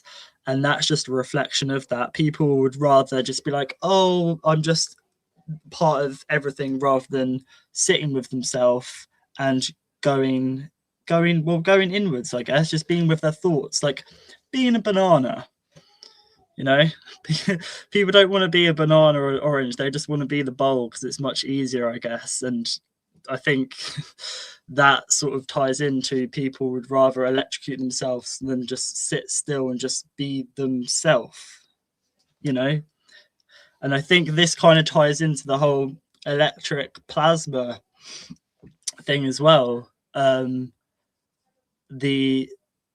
just view that electric plasma as Marduk and Tiamat, because I can't remember what the things Marduk is holding in this image where he's chasing Tiamat, but Tiamat would represent the plasma, or like the ionosphere, I view it as. Is that right? Would you say that? Or is that just something I've completely made up? Because I always view Tiamat as plasma, the place of the Ma, the one that gave birth to all the other gods, which is the ionosphere, which is a plasma sphere. And then Marduk's chasing her with the I can't remember what they're called, those three-pronged things, but they're used for electricity. So it's a kind. Indy, your mic's muted. It's called a Vajra or a Dorje. Yeah. Vajra is the Vedic name and Dorje is the Tibetan name. Yeah. But so I just kind of view that image as like that battle is between the masculine electric, which is the more kind of like knowledge based kind of, and then the plasma Tiamat representing the plasma. The flag of Tartaria was a black dragon who I think may well have been Tiamat, and that's cast out. And now we have the electric kind of everything, electric cars, electric lights, electric this, electric that, and then the plasma, which is more of the unseen, is being cast away. And I cannot remember my original point why I brought that up. I think it was to, rather than people sort of being the plasma, the unseen, the dark, they'd rather have the electric, literally to the point they'll electrocute themselves, and those experiments show that.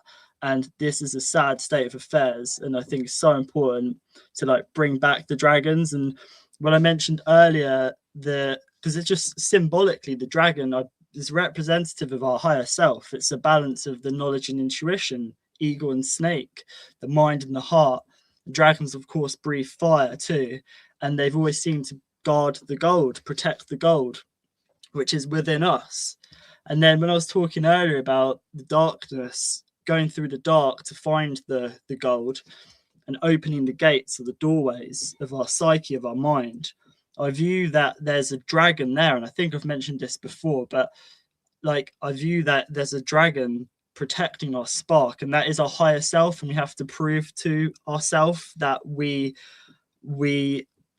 have come to the point where we can ignite that spark or that flame, because as I said earlier, if we had that flame, it would be extinguished upon birth, because this time we're in right now, in this realm, which Thoth explains way back when in Atlantis, because we seem to be replaying this karma now, where he speaks of this shadow, this dark coming from the deep, from beneath, is trying to emerge now. And this is emerging through the use of electricity, of electronic, and trying to push out this plasma, push out this kind of more intuitive dark, where things come into this realm via thoughts and stuff, I guess. But if we're blocked out from that energy, then things will still come through, but we won't really be compos mentis of what we're creating. So yeah.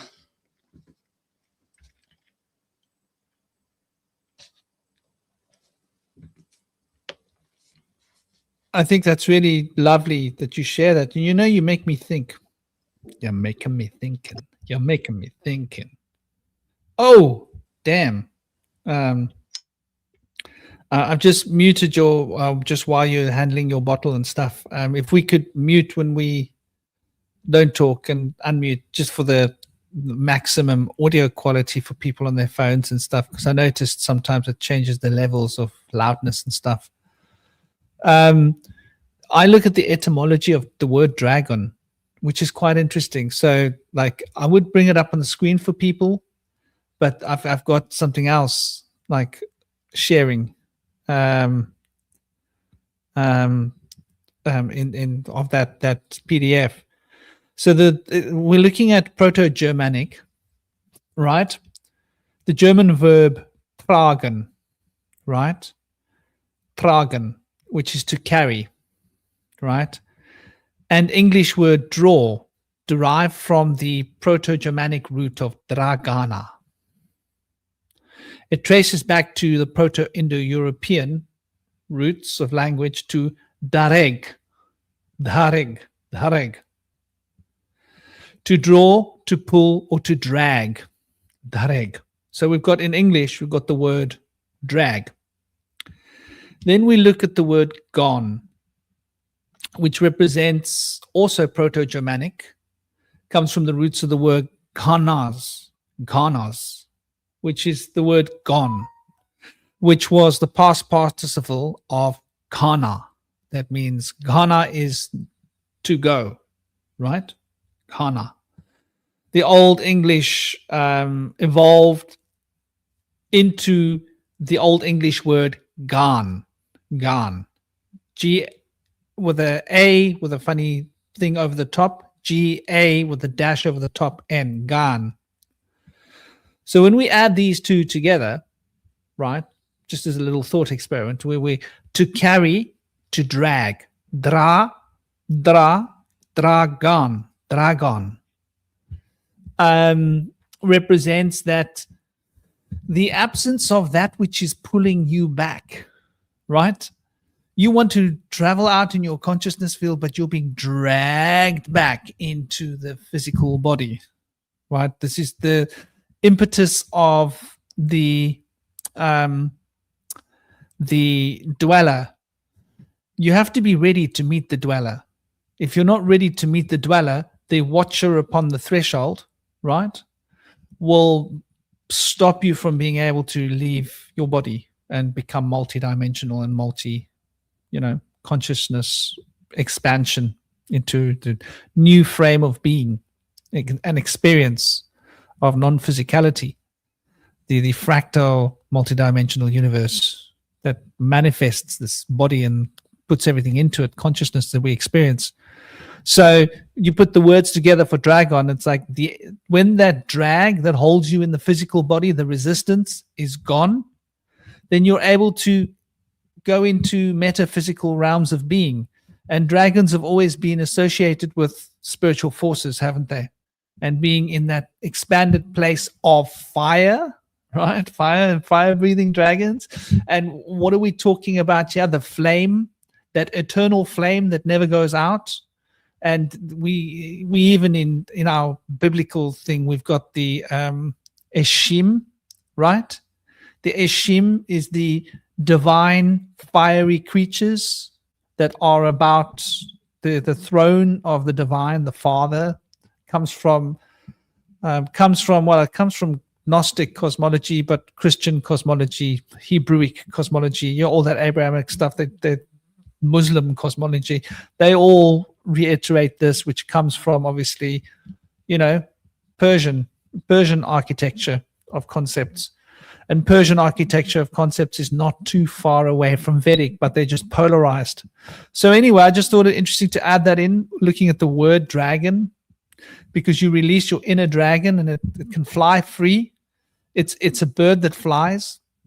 It's like a bird, it flies, but it's like a serpent. It carries wisdom and knowledge, and it transforms you because it sheds its skin like a snake. So it's got the wisdom of the serpent. It's got the flight of the bird. You can fly out of yourself and go into the realm of wisdom that this whole book is really about. I just thought I'd add that in for people. What do you guys think? Concept, symbolism.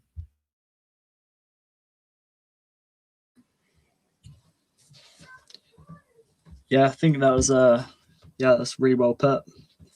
I think dragons are a very powerful symbol, and I think that the more and more that we talk about them and kind of understand what they represent and what they are and draw them into this realm, I think that that's gonna really sort of help people draw.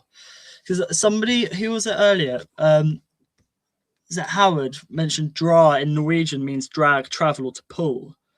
So the dra, you're traveling or pulling via the magnetism what is gone. So you're taking back what is gone, or I guess what is gone is what is unseen or what has been covered over. So I think that dragon is also, I think you've mentioned before, Franklin, that dragon is drag and on. So it's like you're drawing the sun as well, like drawing the light in, pulling the light in. And then also with dragons representing, I guess, kind of magnetism, that you have the mag, which I think is fire, the mag, the magic, but then the net, that's the magnet. You're kind of what's the word? Oh, I've lost. It made sense in my head. I'll have to come back to that another day. But I did have some other words which I found interesting. Well, magic is based upon magnetism, the manipulation of magnetic currents of energy. But a magnet is the net from which you draw your magical potential. I don't know. Is that an idea? Yeah. Maybe. Yeah, that like kind of a net. You're kind of catching the unseen, the drawing to you, but the unseen is the fire. Yeah, so the magnet, so you're kind of catching the fire, but you're pulling the fire out of you or towards you. But yeah, with the halls of Amenti, I'm not really sure what Amenti is or means, but it reminds me of minty, like a minty. So when I hear halls of Amenti, I can't help but think all is mind. Like the halls is the all, and the Amenti is the minty, which is meant is mind, of course. And with the mint clears your airways, which therefore clears your mind. Also, mint is very good for your gut brain too, peppermint.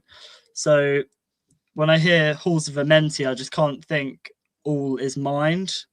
And of course, the mind isn't the just when they say all is mental, it's another word for that is spirit, right? Mind and spirit are kind of synonymous. Because I think when some people hear that all is mind, they're like, what do you mean that all is mind? It's all is, what about the heart? But that's not what they mean by all is mind. It's more of that all is just a kind of spirit. And I think it's shown well with the car, like the life force, the spirit, the energy, all is energy. And there was another one as well. You mentioned earlier, I think I did mention in the comments, but it's funny because I wrote this down yesterday when I was listening to this book. Symmetry is see my tree. And then the symmetry is when two things come together, like it's the paradox or union of opposites. And that's where you can see the tree. Like it gives something roots and it gives it growth and something to branch out with is the symmetry. So yeah, there's so much can be unlocked with language. It's unbelievable. Just like if it sounds the same, it is the same. Like so often I'll hear something, not know what it means, but I'll feel what it means and I'll look into it and it does mean that.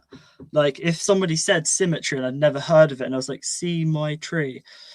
Like there's lots of other words as well, which but I if people do that, try and do that, I'm sure that's been one of the most helpful keys I've had to unlock so many doorways to like places I never knew existed, like the unseen, I guess. That's why sometimes it's difficult to explain stuff where we kind of more feel it intuitively, I guess. But with language, split words, and then if you understand like a tiny bit of Latin, tiny bit of Hebrew, like just a little tiny, it's better to understand tiny little threads than just one specific thing, because then you have 1 degree rather than having 360-degree vision. It might be a little blurry at first, but the more and more you fine tune these little threads, the tapestry will become clearer.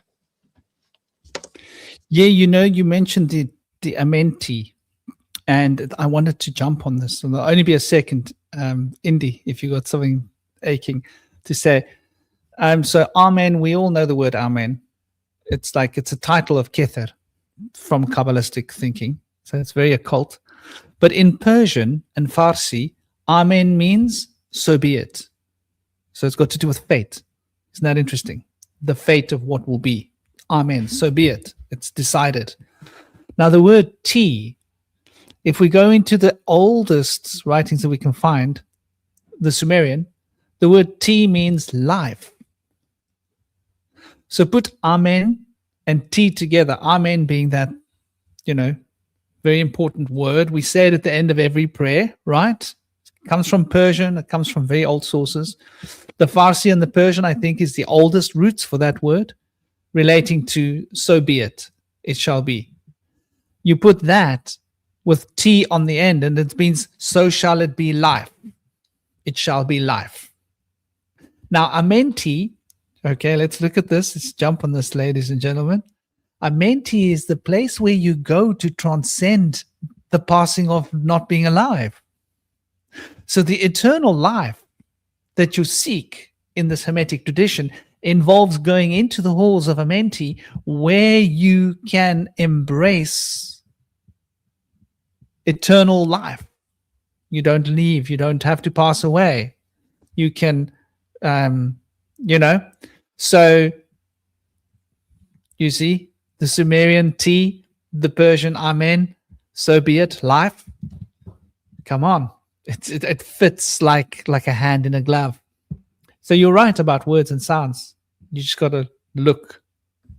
Who were the Farsis again? Pharisees. No, Farsi is just it's Persian language. So you got Persian language, you got Farsi. It's a very, very, very old language, and it comes from very ancient roots of Farsi, of Persian. So it's a language that is spoken all the way from parts of Anatolia. What would have been Anatolia, Persia. I bet you they speak it in Iran, Iraq. I know they speak it in Afghanistan. I know they speak it in Pakistan. I know they speak it in India, right? It's like, you want to talk to me about Farsi? I'm talking to you about, we spoke about that place that's on all the ancient maps that didn't exist, Tartary. I would not be surprised if the Farsi language is a remnant of Tartary because of how broadly it's spoken as a language and how far it goes back in our history. But it's essentially Persian. Interesting. So, because when I first heard Farsi, I was like, oh, I wonder if it's got anything to do with far-seeing. But I was kind of right, because it's to do with actually far seas, like as in on the earthly plane. So, but perhaps it's both. And it's with the word pharaoh as well, I think. Does pharaoh mean wisdom or wise or king, or is it wisdom, pharaoh? Because I heard someone say what it is. I can't remember exactly what it was, but I'm pretty sure it's along the lines of wise one or something. But to be wise, you have to row far, like be a far rower, a far row. And so that it makes sense, a far row, because the further you row, the further you've seen, the further you've traveled, so then you're wise, right? You know, when you speak about pharaoh, I think about the word pa, being the father. Pa and fa is the same. And cosmic, the root of the word fey, pa, fa, fey, fey, ro. So could it be a combination? What is a word for the law? What does eros mean? Please carry on. Love, isn't it? Love. It does. I wanted to touch back on dragons before we get on to another thing. Can we do that? All right, cool. I just want to quickly mention the different types of Chinese dragons. I got to close the door. It's a snowstorm, and the cat's just open in 1 second. But they have several different types of dragons that are associated with the realms in which they exist. And so these dragons include Tianlong, the celestial dragon that protects the celestial palace. Shenlong, the spiritual dragon, which controls wind, rainfall, and clouds, and is blue. Fukanglong is the underground dragon, protecting precious stones and minerals. Dilong is the dragon of the underworld, and Dilong is another name for earthworm in Chinese. So they named the earthworm after the underworld dragon. And it runs the rivers or streams from the underworld. They are said to be feminine, and Shenlong, the male dragon, which is the spiritual dragon, can mate with them. Yinglong, the winged dragon, according to legend, is a faithful servant of the Yellow Emperor who became a dragon himself. So I mentioned this because I wanted to talk about how dragon can be used to reference people. People can be considered a dragon. And the mention of Yahweh in the Bible is referring to fiery nostrils. And so fiery nostrils of a god that requested the sacrifice of countless virgins and goats, that kept the people in fear because he would come around and punish those who did not follow his decree. And so he may have been a giant or an imposing figure, perhaps with an army behind him, but I wanted to consider this possible interpretation because it could bring a lot of light to our discussion. But at the same time, I want to also mention Pymander, which I referenced earlier, which I associate with the sun or Ra, the primordial god. And I feel like to me it was a dragon. When I was called to the sun, it appeared to me as a dragon. And to me, a dragon is like an amalgamation, a combination of all things. And so there's like two different references. There's like an earthly dragon and then like the spiritual aspect of it. Okay, so there's a couple more, but I think that's most of the main ones. The other ones are kind of fringe dragons in China. I just want to say quickly, you mentioned Yahweh and fire coming out of his nose, his nostrils.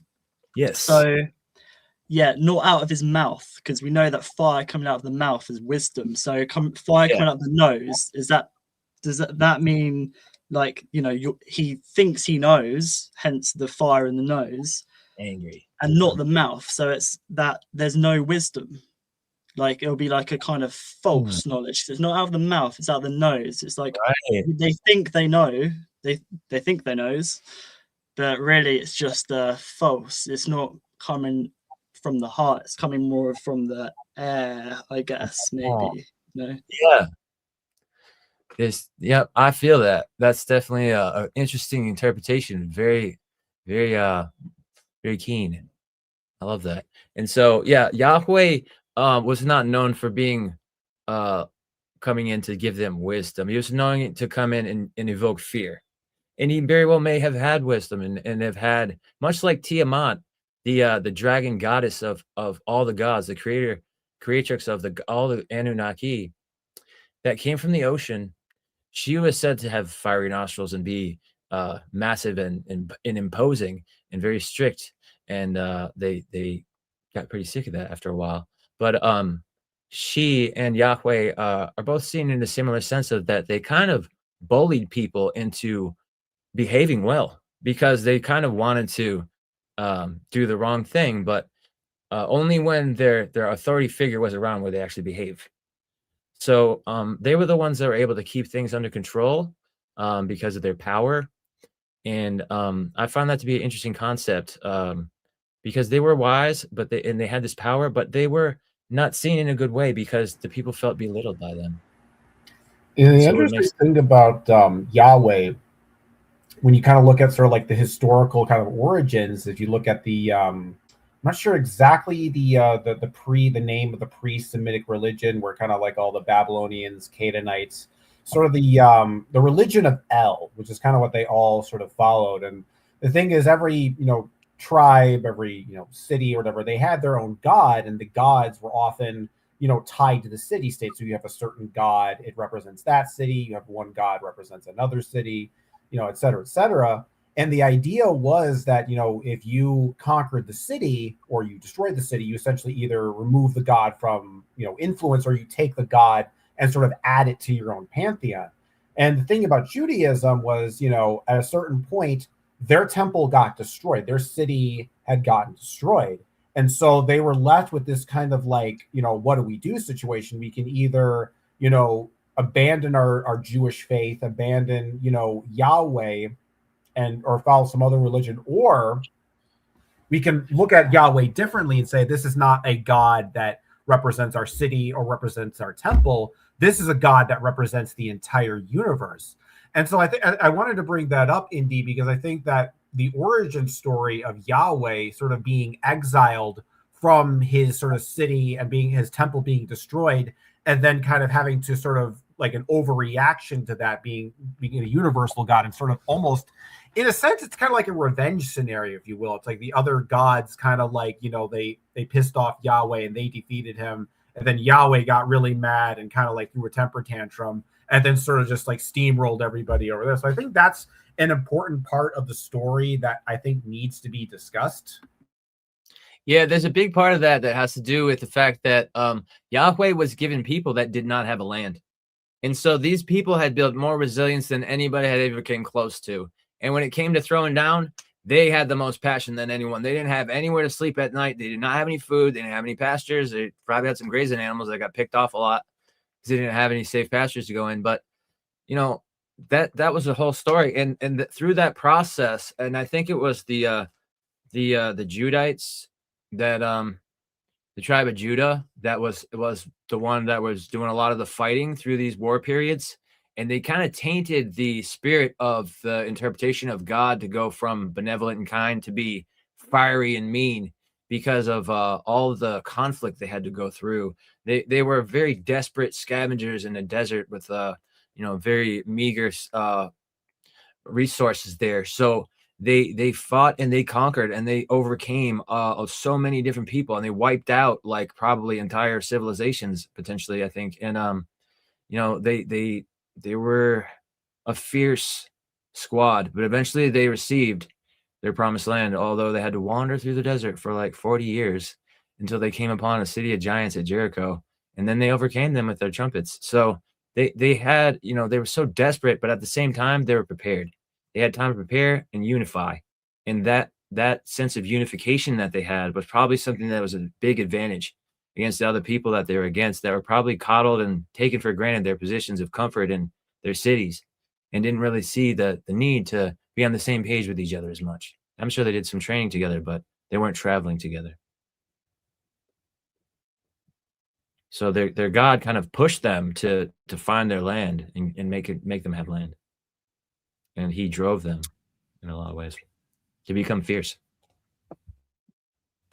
Yeah, I'm always amazed how people don't. That name Yahweh is obviously just 5 vowels, right? That's all it is in sequence, right? 1, 2, 3. If you say those 5 vowels one after another, you've just pronounced the name. And the first 2 of those vowels come from Sumeria again, right? Iya, Iya, Iya,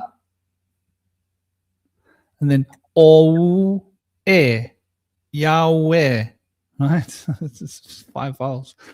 So, but the first part of that name comes from Sumer, Iya. So, how are we going to Iya, Owe, Owe, Owe? That part of that name is really very hard to track. Owe. There's an African language that's got sounds that sounds like that. Is there not in the north of Africa? Because Iya, Enki, his base was in the Abzu. So we're probably going to find the roots of that name in an African tradition somewhere in North or Central Africa, I'm guessing, right? The Owe. Anyway, thought I'd just point that out. It's interesting when we're talking about this. Are you comparing Yahweh with Enki? No, the Yahweh. If you want to say Yahweh, you go I, A, O, U, E. Iya, Owe, Yahweh. Yahweh. Iao is the Greek version of Iao, the Greek version of the Tetragrammaton, and they got that from not the Jews, but the Egyptians. That's funny. Right? Yeah, it was making me think of Eeyore from Winnie the Pooh, who's a donkey, and then is Yahweh the donkey-headed god, like Set? Is that right? Yeah, that's Eeyore. Donkeys are sacred animals. know what his head was. Well, in my opinion, he's an arsehole, but that's just my opinion. Whatever. I have no idea. I'm glad somebody does. But yeah, the first part of the Iya, which then became Ya. The thing about pronouncing that name, the consonants have been given. If you look into the name itself, the pronunciation of that name was lost, right? And the consonants are placeholders. The vowels are what give the name power. Like this is like a typical occult tradition thing. So you look at those 5 vowels and it's not, I mean, is it a coincidence that all 5 vowels are embodied in that name?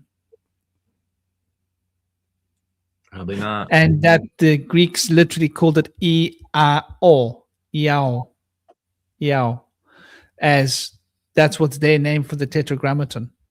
Yeah. But they weren't Jewish tradition.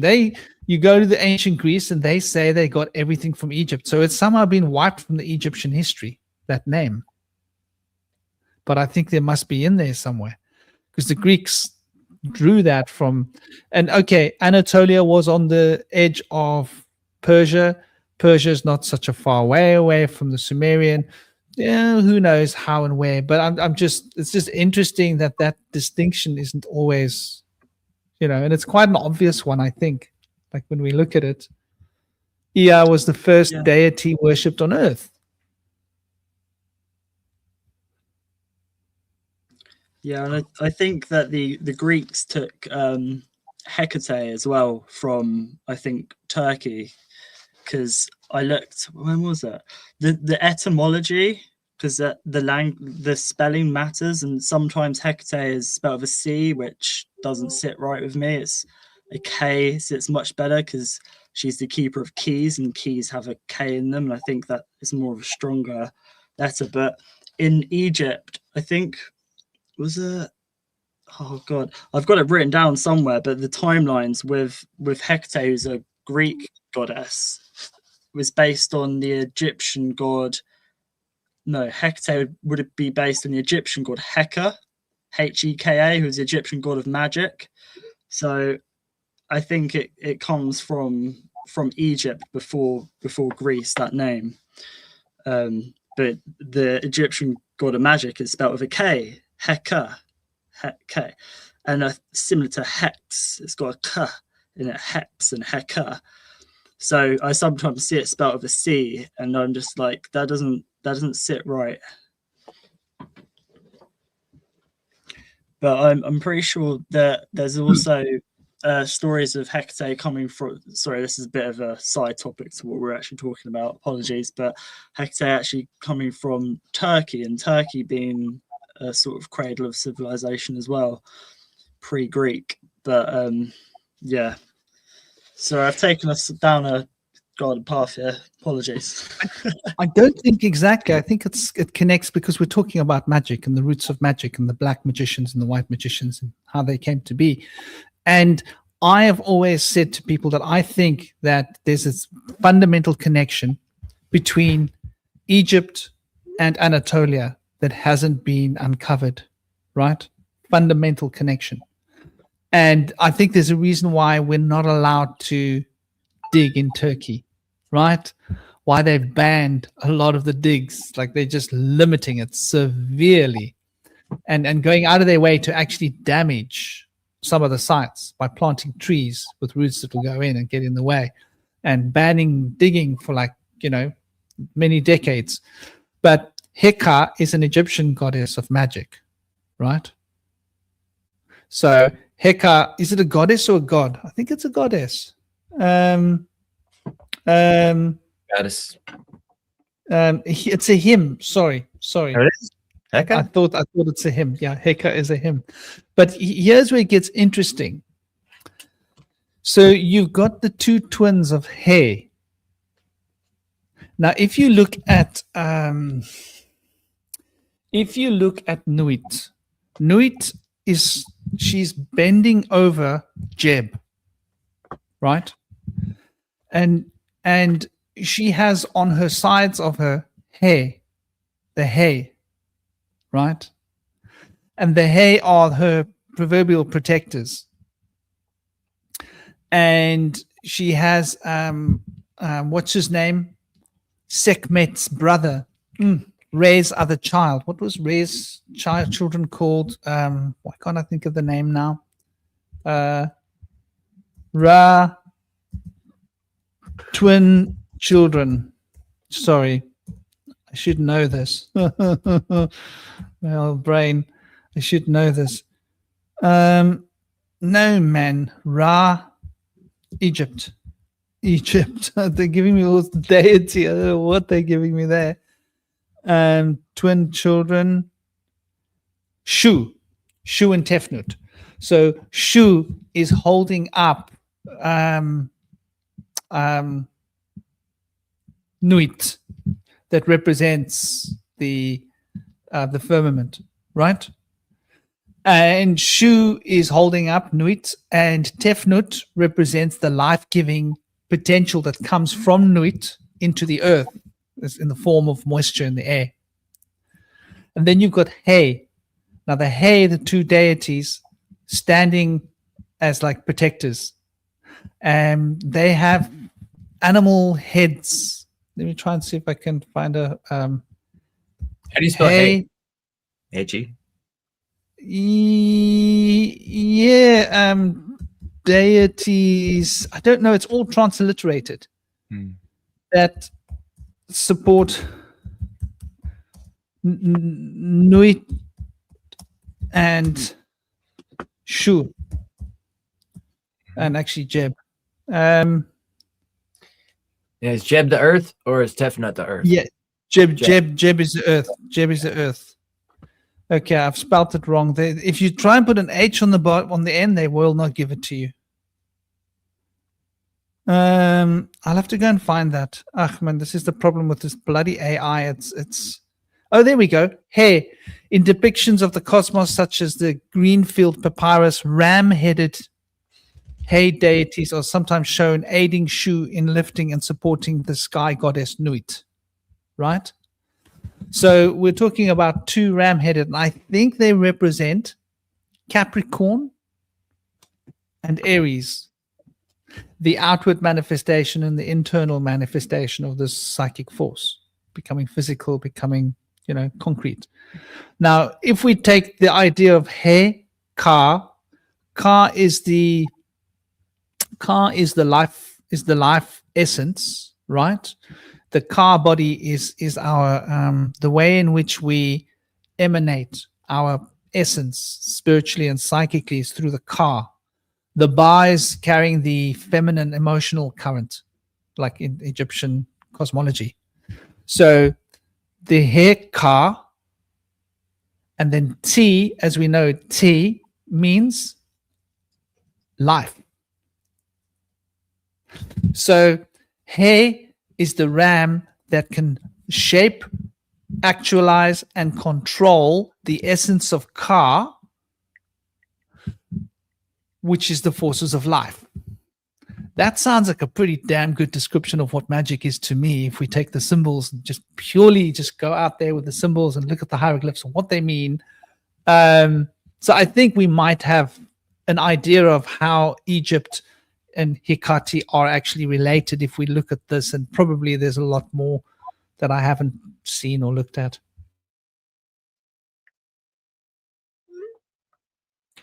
Yeah, I don't know why I thought Heka was a girl, but I think Shinobi mentioned Heka being the holder of keys. Is that right? Hecate. I'm not sure about Heka, but yeah, Heka is a dude. But like whatever, it's just an energy, right? Magic. Yeah, I was just showing on the Hecate, I think, really is what it was. One of the various triple moon goddesses. And I got a question for you guys. In this book, do they mention women at all with the Thoth? They don't mention women specifically, because they don't mention sexuality so much. Well, I think when they're speaking about man, they're speaking about humanity. Right. Okay. Specifically. Like they're not really, in the old times, they used to speak about man because it was understood before they messed with our language that a woman was a man with a womb. Okay. Right? That's why you put the word womb on front of the man so that you knew what type of man you were talking about. And then they had to change the way it was spelt and everything. And now they need to remove the spelling of the A to turn to an X so that you can no longer associate woman with the word man because they come from the same roots. A womb man, a man with a womb. I mean, it seems pretty obvious to me. I wouldn't even doubt that as a concept because it's too blatant to not be true. Do women have the Y chromosome or the X chromosome? Do you know?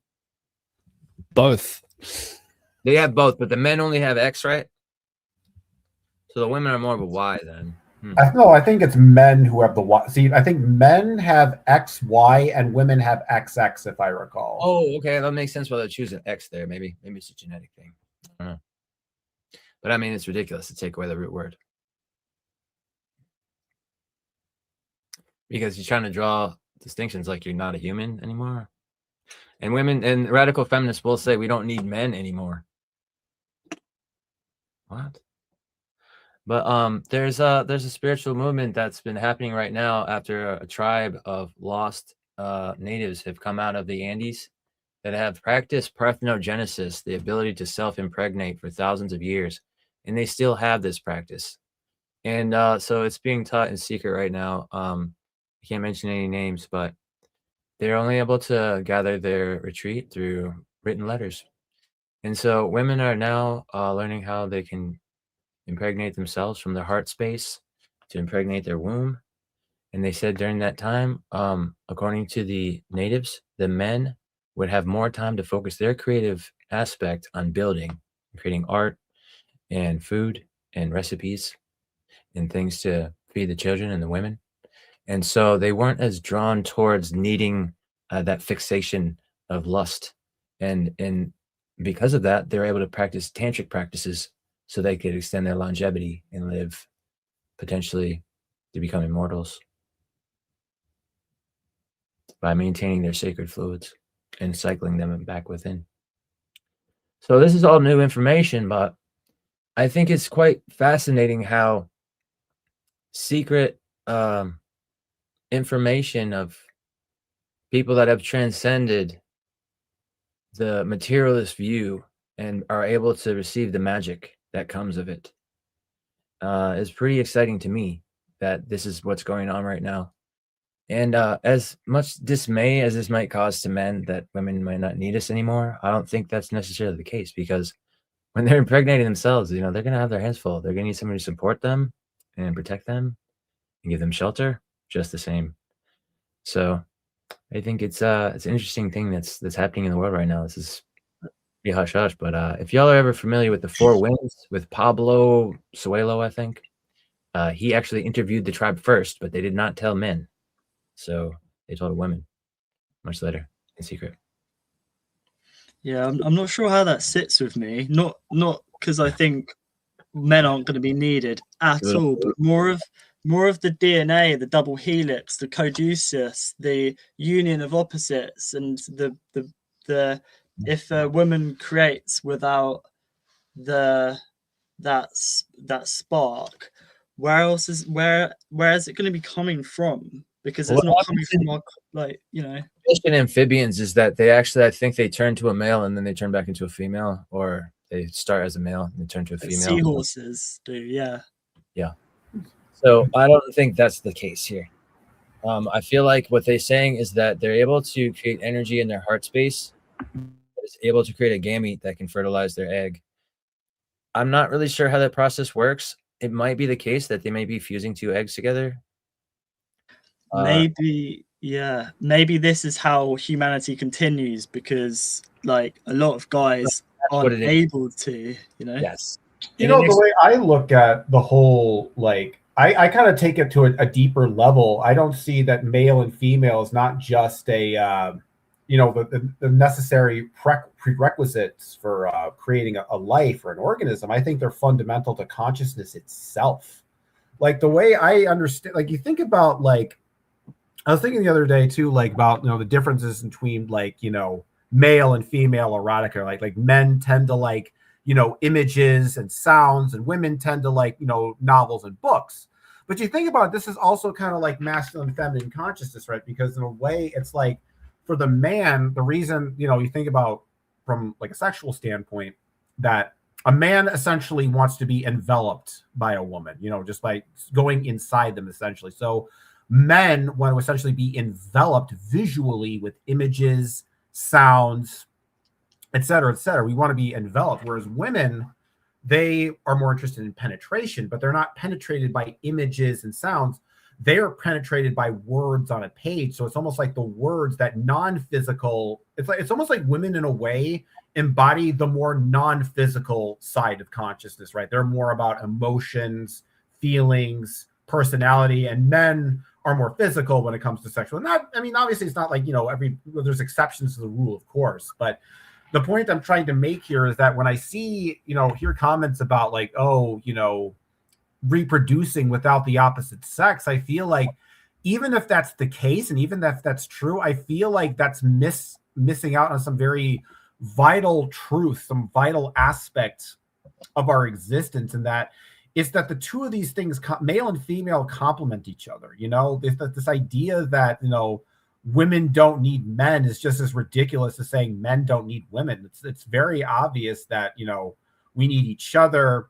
And the thing is about the male and female dynamic, I think what it's so poignant in creating life is because masculine and feminine are such opposite poles of experience. And because you have those sort of very different poles of experience, you have a lot more potential for that being to sort of exist. Because you think about, like, you know, asexual reproduction, where you're just some slug that's constantly, you know, splitting in half for all eternity. And that is a strategy for reproduction, but it's not a very good strategy for reproduction if you want to create new life forms, evolve into something new and different. In order to have a novel creation, you have to have an intimate experience with the other. And for, you know, everybody, that other is something different.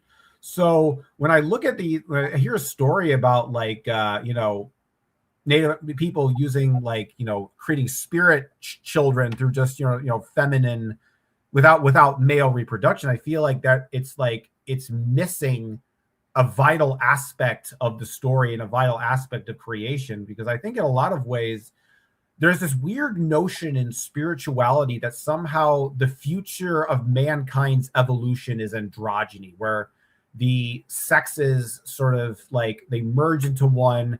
There no longer is really any distinction between male and female. We're all just kind of these bald, you know, hairless, you know, genderless beings. But the reality is that as nice and peaceful and harmonious as that sounds, I feel like life itself is it's raw, it's primordial, and there's an intensity to it. Because, you know, I think the deeper philosophical message beyond sex, and taking this to a larger, you know, context or whatever, is that the self needs to encounter the other in order for it to grow. There's a relationship between the self and the other. I think there's no coincidence that other and mother are words that sort of rhyme together.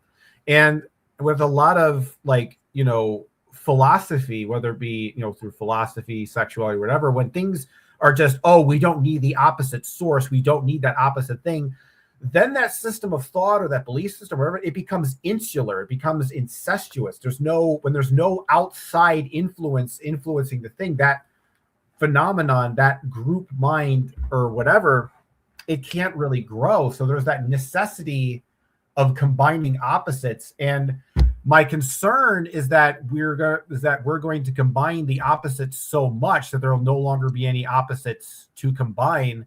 And sort of, but the thing is, it's like those opposites are like the positive and negative charge that essentially fuel consciousness in the universe. And without that, we're all essentially just dead. We're just essentially just a void of nothingness. So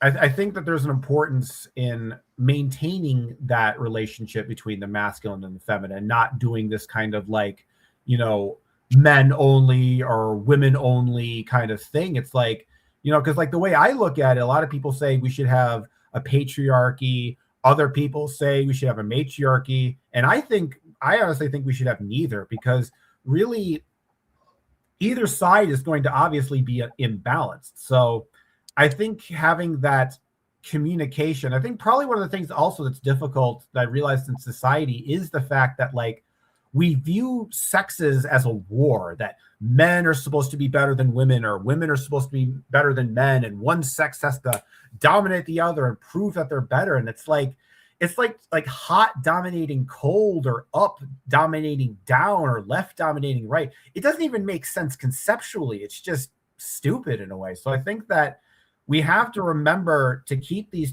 two, while we need to keep the masculine and feminine unified, we need to keep them together, we also have to remember that they both exist, and don't, like I said before, you know, put them in a blender and hit liquefy until you can't distinguish either of the two anymore. So I think there's an importance to that. But it's paradoxical, because I also understand the need for a sense of unity, the sense of, you know, a togetherness, cohesion, etc. But I think in order to really create a good cohesive narrative, you also need to be able to make distinctions. And the way I think about it, it's like, if you're putting something together, whether it be an art project, you're building something, you know, you recognize that there's certain things that you want to combine and there's certain things you don't want to combine. So for example, like when you have a nail, you hammer that nail into a piece of wood to make a wall.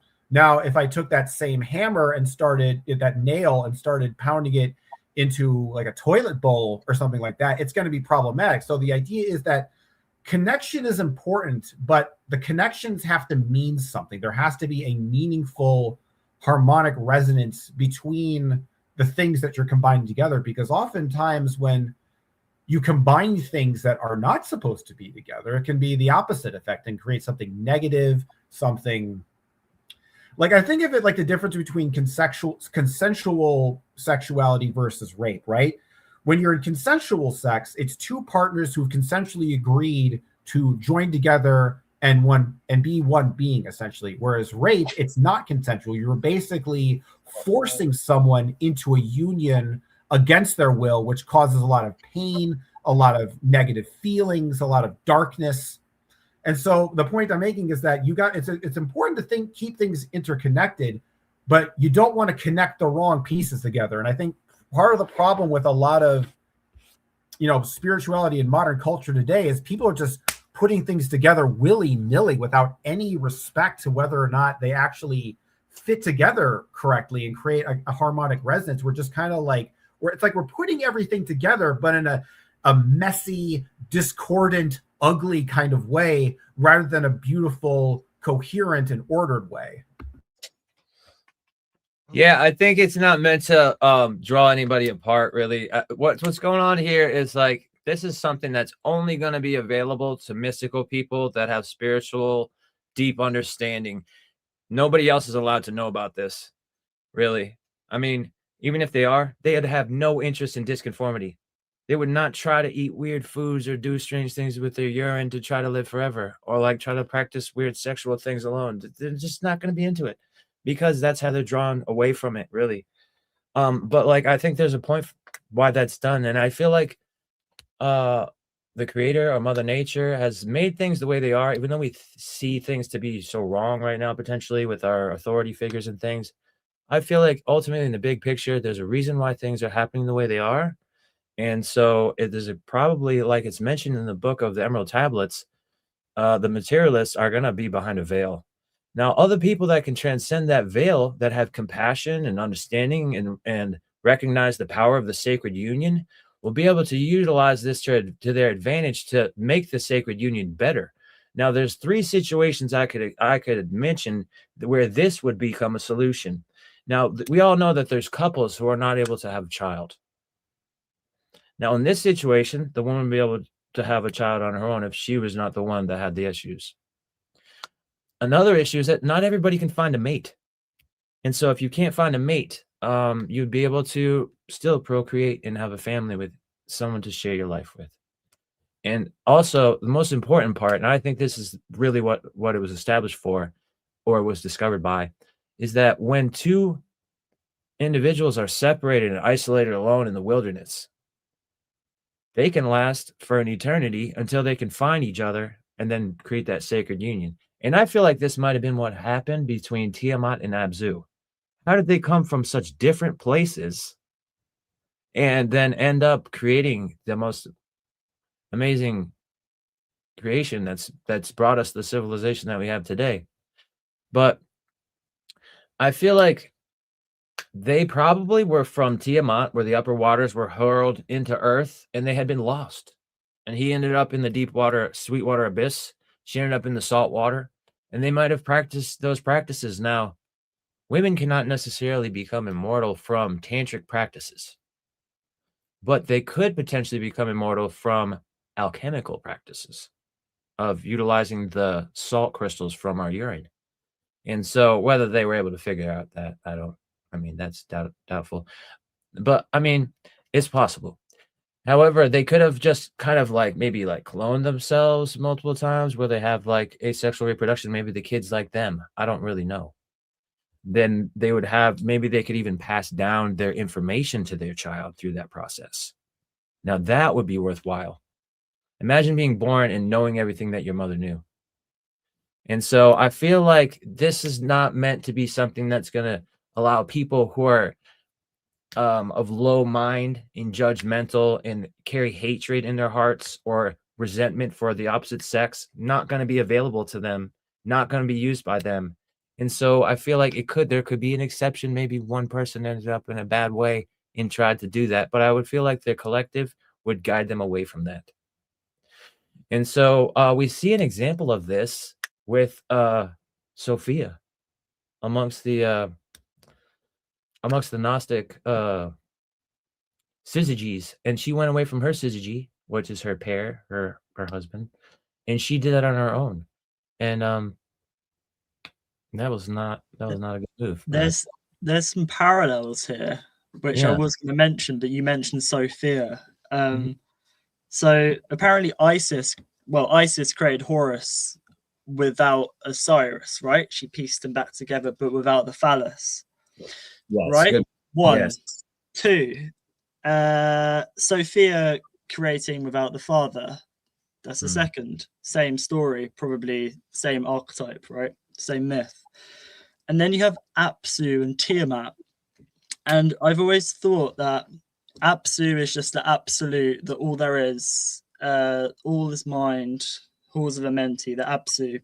And Tiamat created a tear in the mut, the black, in space-time. And Tiamat could be Sophia creating something without the father. So, because I see a crossover between Marduk and the Demiurge, and I might be mistaken by this, but because I haven't looked too deep into it, but I can just see a crossover of Marduk and Tiamat both being born from a mother, but without the father, and both thinking that they are the father that they both want to rule, kind of thing. That's why I feel it could be dangerous with creating without a father, because if you are, I do understand women are women are capable of bearing children without a father, but if there is this zinc spark, this spark of light, where's the light coming from? Could this light be coming from an outside force? Could it be coming from perhaps something that shouldn't come into this realm, but it finds a vessel? Perhaps these women have very sacred practices and stuff like that, but it doesn't sit right with me. And I'll just say again, it's not because I feel like I'm going to be obsolete or men are going to be obsolete. It's just that the union of opposites in all forms, in the material and the unseen in our mind, is a very powerful force. And to have to shun the other, it screams like an ungoodness. It screams a kind of, something which shouldn't be, really.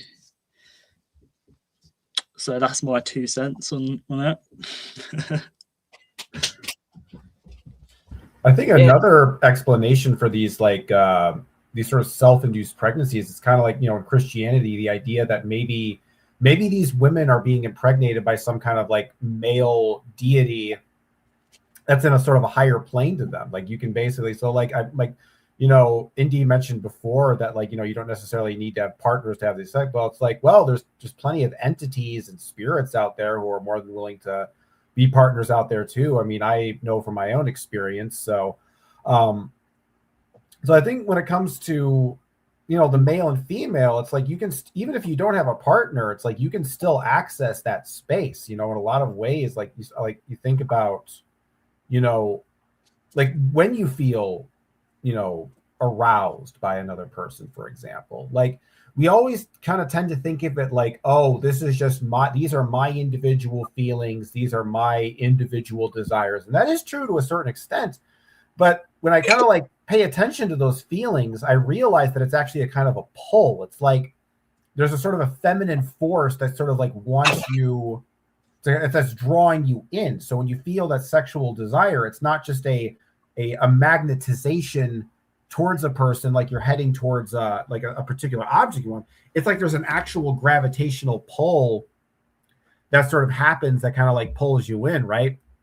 In terms of like understanding your desires and your nature and so forth. So I think that when it comes to, you know, reproduction and the idea of like gametes, I've started to realize that this concept can be kind of more philosophical too. Like, so they've been thinking about like the thing I've been talking to Faye about recently is like, what are astral gametes, right? Spiritual gametes. Because like we obviously have sperm and egg, those are physical gametes. So I'm thinking in the spiritual realm, there must be some kind of equivalent to that, right? And I think that when it comes to consciousness in general, so the Fae, they have this idea of gates and keys, right? So gate is more like a feminine Zerfax, which is essentially kind of like a pure like space. Usually it's like a black space, a white space, a green space, or a colored space. And then within that, there's the masculine aspect, which is the key, which is like the landscape, the individual, and the objects that exist within that. So in a way, it's like you have a space, like I think of it like, you know, when I come up with a story, right? Like maybe it's like some of the things when I make stories, like I'll use music as a form of inspiration. Like I'll listen to a song, maybe it'll give me an idea for a story, or maybe give me an idea for a scene. So in a way, it's like when I listen to the music, it's like that's kind of like the creative womb, right? So you have like some kind of like song, it evokes some kind of emotion or presence. Then with my creativity, I'll have characters, story concepts, philosophical ideas that I impregnate that energy with my sort of my masculine key Zerfaxes. And then that, with the fusion of those two things, that emotional womb and that sort of that masculine story structure, it then creates a living, breathing world in your mind or your imagination. So in a lot of ways, when it comes to consciousness, even so, the idea in Zerfaxology is that we perceive things through Zerfaxes, but the idea is that we perceive things with 3 Zerfaxes. So we have sort of nodes, right? So you obviously, like I mentioned earlier in the conversation, that, you know, we all each live in an individual Zerfax that we perceive with our 5 senses, right? You'd like the room I exist in a Zerfax, General Shinobi. Your room is the Zerfax you exist in, Bush Whisperer and Franklin, you know, same idea. And then the idea, I just lost my train of thought, but the idea with these concepts I was trying to get at earlier with, what was I trying to get at with the whole idea of masculine and feminine? Anyway, it's like, damn it, I just had a thought. You don't you hate it when you just have a thought and it just slips out of your way just for no reason? Story of my life. Yeah, so it's not quite as bad as a fart in an elevator. Oh, now I remember what I was doing. So I was mentioning that we have our individual Zerfax that we experience with our 5 senses, but we also have 2 other Zerfax nodes, our key node and our gate node. So with your key node, that's basically your imagination, your visualization, your third eye. You know, when you see an image in your mind's eye, that's another Zerfax that we exist in. And then you have the gate Zerfax, which is more abstract, which is more kind of like the feminine side of our consciousness, which is just pure raw feeling and emotion, colors. It's very abstract. And the idea is that the soul or the self is essentially these 2 Zerfaxes coming together. Because the idea is that if you're a man, your consciousness is more oriented in your key node. And if you're a woman, your consciousness is more oriented in your gate node.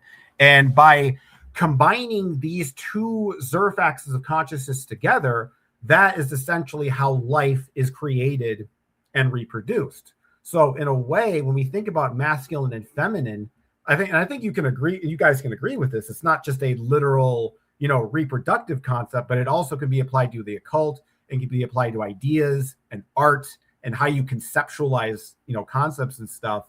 So in a way, it's like reproduction doesn't just happen on the physical level, it also happens at the astral level. And I think creativity, when you come up with an idea, there is a kind of a sexual aspect of it, in the sense that there's the feminine inspiration that is then impregnated by your masculine idea. So it's like, you know, male and female coming together to create something new. And I realize with a lot of ideas and concepts, you can apply this same kind of a logic to a lot of other things. Just want to throw that out there. And I just want to say, you mentioned the what did you say, the feminine, the women being the gate? Yeah. Or the keys. Because the way I view it, well, you can look at it both ways. So I love being like sort of twisting things around. So it's not me trying to prove you wrong or anything, but because it works both ways. But the way I look at it is, men could be the gates who are searching for the keys, because the key is the knowledge, which men seem to be looking outwards. And then the women are the keys trying to find the gate, if that makes sense. I see what you're talking about, because masculine is more knowledge outwards. I get it. Women as the container, the space, the holder. So the idea is, it's not that women don't have a key node or that men don't have gate consciousness. We do. It's just that the way I have been basically looking at it is that a man's will is in the keys, or is in the key, and a woman's will is in the gate. Whereas the opposite side, that's where the divine speaks to us. So from the phase perspective, if you're a man, you connect to the goddess, right? And that's your gate node. And that gate node is how the goddess communicates to men. Whereas with women, because their will is in the gate node, God for them is the masculine key node. So the divine is then gone through that particular channel. The idea is that because it's like a kind of like a circuit of three, so there's the two masculine and feminine nodes, and then they kind of come together for our five sense experience to create our individual, you know, sense of self. And then, you know, that's really interesting. And I think I see where you're coming from, because you only need a key when you're outside. Yeah. Once you're on the inside, all you need to do is guard your gate. So the women have to like guard the gate because they are already inside, and the men are on the outside wanting to get in. Knock, knock, knock. Come on, I got a key. Let's see your key. Okay, let's see if the key fits the gate. Whoa, that key fits the gate. Voila! Oh, what was that popped out? That was your son, my love. You know? So she's got the children in the home, like waiting, the little exiles, like waiting to be, inseminated. I love the allegory. It's allegory. It's very beautiful. I wanted to add one thing about what we were talking about a little while ago. I forgot to mention. I was closing down tabs and I was like, oh, I forgot to say this. I noticed when we're talking about things, this is something that you may notice. Try and Google something about Sumerian language and Sumeria, and you know what they do? They throw Arcadia at you. Very interesting. Try and Google a Sumerian word and they will throw Arcadian at you. And this always bugs me, because I'll give you an example. What we were talking about a minute ago, right? So like if we're looking at the Abzu, for example, right? Now, first we need to recognize that Sumerian as a language was spoken before 3500 BC.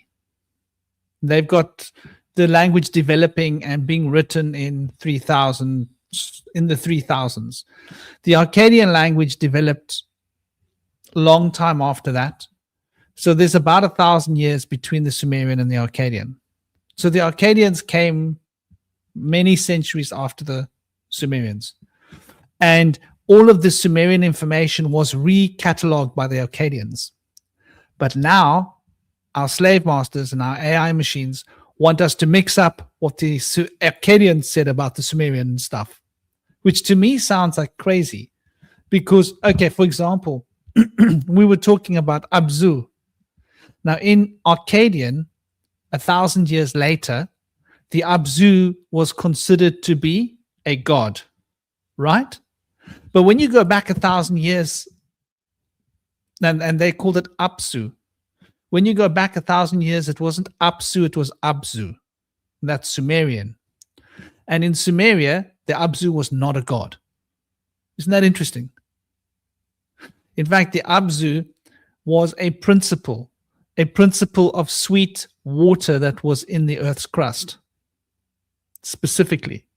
So it relates to sweet, drinkable water, as opposed to the idea of Tiamat relating to the salty ocean, right? And the Abzu was not a deity, was related to what was the goddess name? There was a goddess that was connected to this idea. What was her name?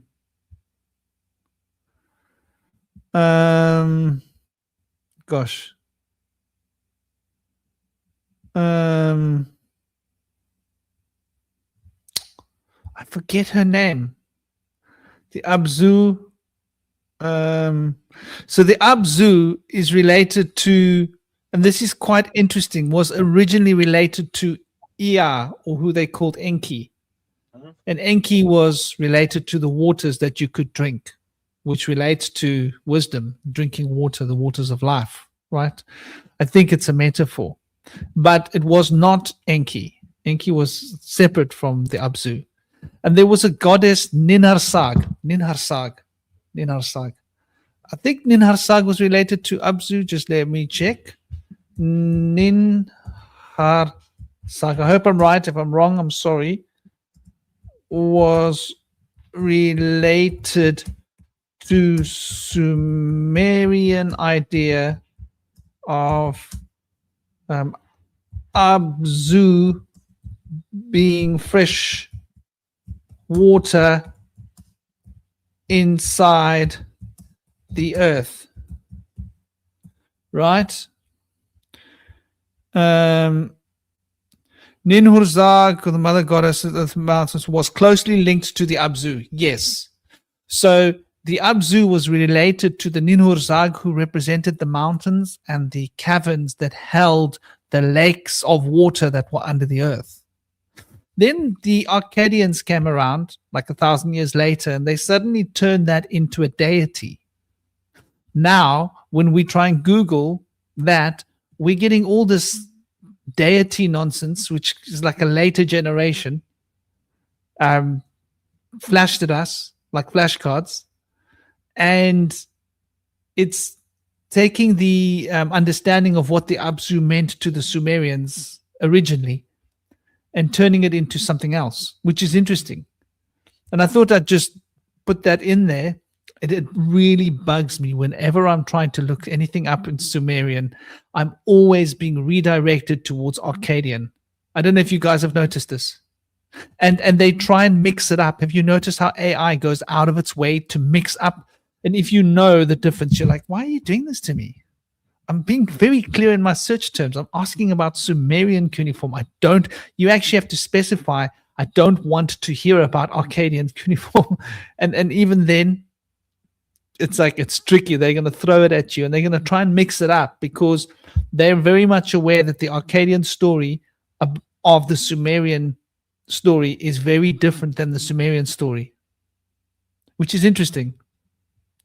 And it relates to a chapter that I wanted to read, a little piece, not a chapter, a piece. And this is the story about ancient Atlantis and the king and the days of the kingdom of the shadows. And I think like it would be nice to maybe look at this because I think it relates in a sense to the Dion Fortune book that we were reading, if that makes sense. And it sort of mirrors a lot of what Dion Fortune was saying in terms of the story. So, Shala,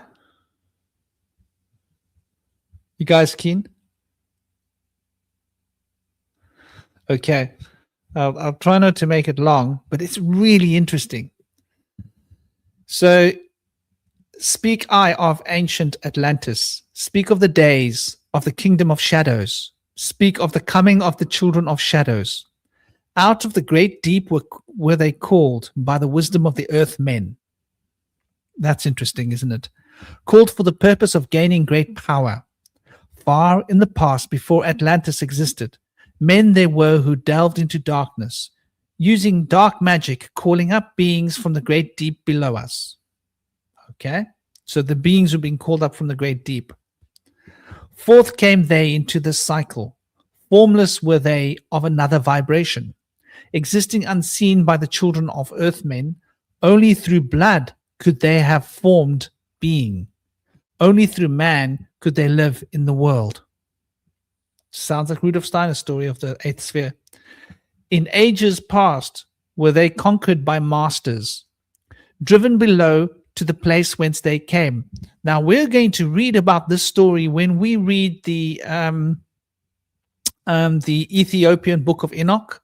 We're going to read about the masters conquering those beings.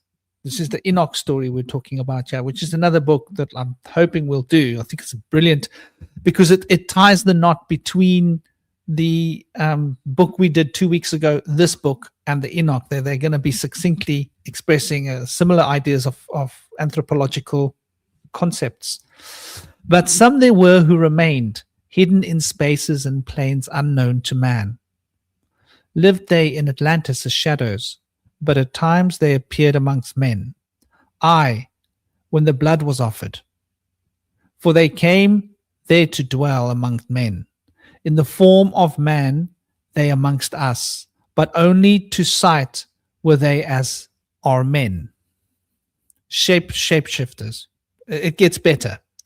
Serpent-headed, when the glamour was lifted, but appearing to man as men amongst men. Crept they into the councils, taking forms that were like unto men. The councils, government. Okay. Slaying by their arts the chiefs of the kingdoms, taking their form and ruling over man. Only by magic could they be discovered. Only by sound could their faces be seen. Don't you find that interesting? Only by sound could their faces be seen. Does it make you wonder about these invasive technologies of acoustic resonance that we're being forced to deal with, Wi-Fi, all of these subspace harmonic sound fields? Does that help these beings to be invisible amongst us? We're talking about the lizards, and remember they said there, I'm sure they say that they were lizards, right? They appeared amongst men. They actually describe them as with the heads serpent-headed, right? So they were serpent-headed. So this is what a lot of people are talking about. I mean, I'm sure you guys have all seen it. Slaying in their arts the chiefdoms of the kingdoms, taking their forms and ruling over man. Only by magic could they be seen. Only sound could disrupt the shape changing so that we could see. Sought they from the kingdom of shadows to destroy man and rule in his place. So they want to come and take over the earth. This is Rudolf Steiner's story all over again.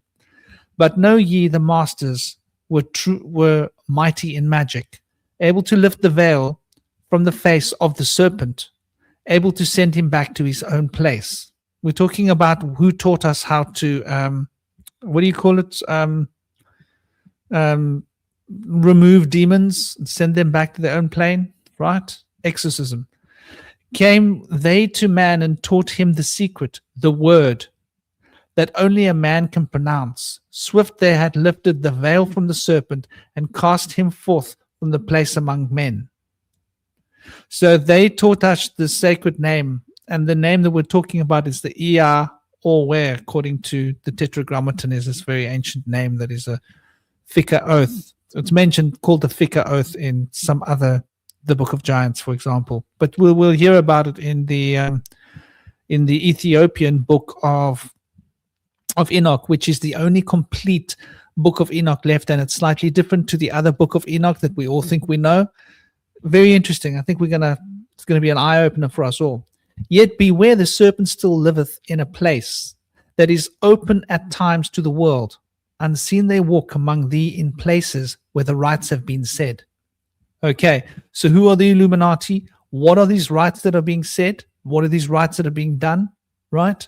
War, insignias on the shoulders, lots of blood offering, children, oh my God, messing with kids. Like, well, what are these rites that they do in order to ensure that these beings can come here? Again, as time passes onward, shall they take the semblance of men. So they're speaking about as the future from, this is, in ancient times, sometime it's a prediction.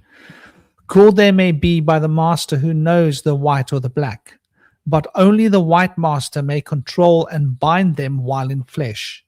Seek not the kingdom of shadows, for evil will surely appear. For only the master of brightness shall conquer the shadow of fear. Know ye, O my brother, that fear is an obstacle great. Be master of all in the brightness, the shadow will soon disappear. Hear ye and heed my wisdom, the voice of the light is clear. Seek not the valley of shadow, and the light will only appear. So yeah, to the depth of my wisdom speak I of the knowledge hidden from man. For I have been in my journey through space-time, even to the end of space by his of the cycle. So I glimpsed the hounds of the barrier. Oh gosh, this gives me like raised hairs on my neck. I glimpsed the hounds of the barrier, lying in wait for he would pass them in the space where time exists not. Faintly I sensed the guardians of cycles. This is definitely worth listening to, you guys. This is move they only through angles. Free are they not of the curved dimensions. Strange and terrible are the hounds of the barrier. Follow they consciousness to the limits of space. Think not to escape by entering your body, for follow they fast the soul through angles. Only the circle will give ye protection, save from the claws of the dwellers in angles. Once in a time past, I approached the great barrier and saw on the shores where time exists not, the formless forms of the hounds of the barrier. I, hiding in the midst beyond time, I found them, and they scented me after afar off. Now I actually had an experience. This guy is talking. I've had it like many decades ago, long before I came across any of these books. By the way, like I'm talking about, maybe 3 decades. No, more than 3. Let's say 3 decades. 3 decades ago, which was before I'd come across this particular piece of writing. I hiding in the and the story of how they travel. Like they go there and they appear out there at an angle, and they travel there and they appear out there, and there's a sound and a smell, like a kind of a like a almost like a gun's being shot, but it's an unaudible bullet shot of a gun, but it's not audible. They like crackle through something, and they sniff you and they smell you if you're trapped on the astral plane, and they can come to you and they can get you and they can take you into the abyss, and it's like it's not a place where anybody wants to go.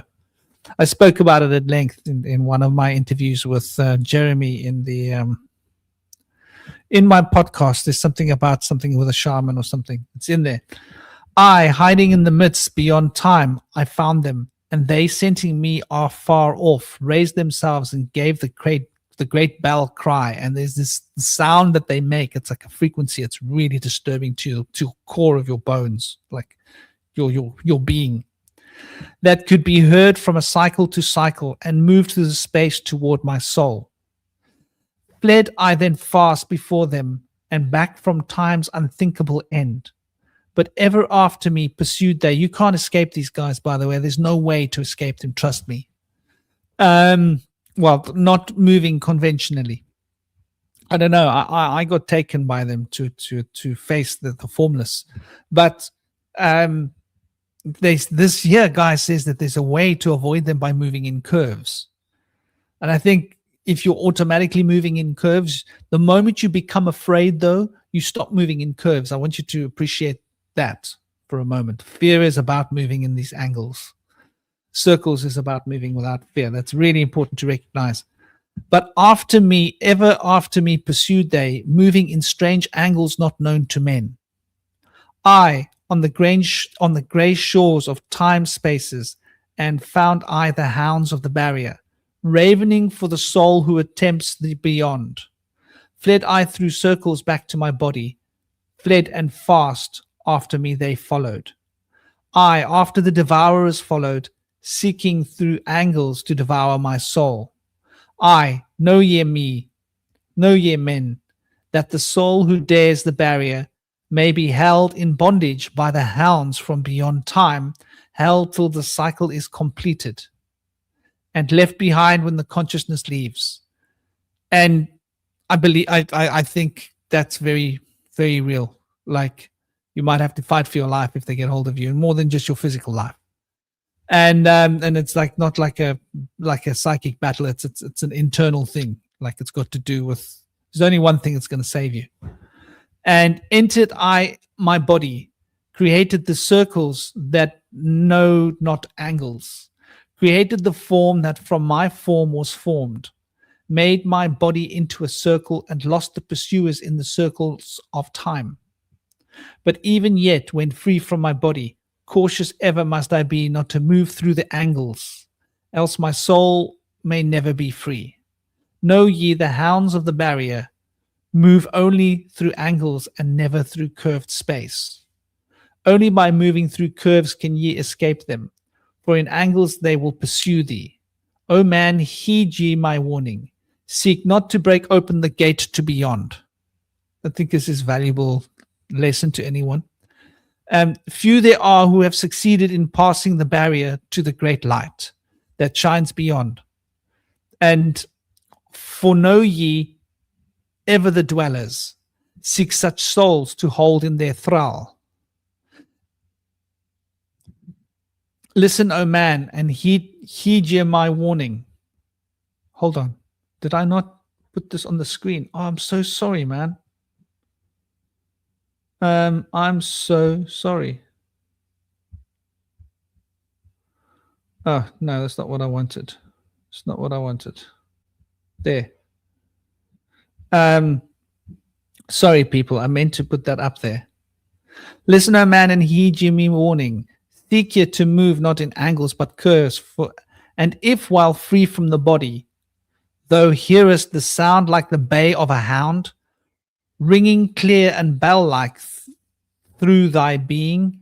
Yeah, it's like it resonates through your, like it feels like you got bones, and it's like it's ringing with the sound that they make. It's like a shrill. It's like, it's not even a sound, it's something else. It's like a frequency. Flee back to thy body through circles. Penetrate not the mist before. You'll be trapped there for a long time at best. But I didn't know. I was pretty sure I was a goner. When thou hast entered the form thou hast dwelt in, use thou the cross and the circle combined. The cross and the circle combined. Open thy mouth and use thou thy voice. Utter the word and thou shalt be free. Only the one who of light has the fullest can hope to pass by the gods of the way. And then must he move through the strange curves and angles that are formed in direction not known to men. Listen ye, O man, and heed ye my warning. Attempt not to pass the gods on this way. Rather should ye seek to gain of thine own light, and make thyself ready to pass on the way. Light is thine ultimate end, O my brother. Seek and find ever the light on the way. So, phew, that's a lot, huh? What do you guys think?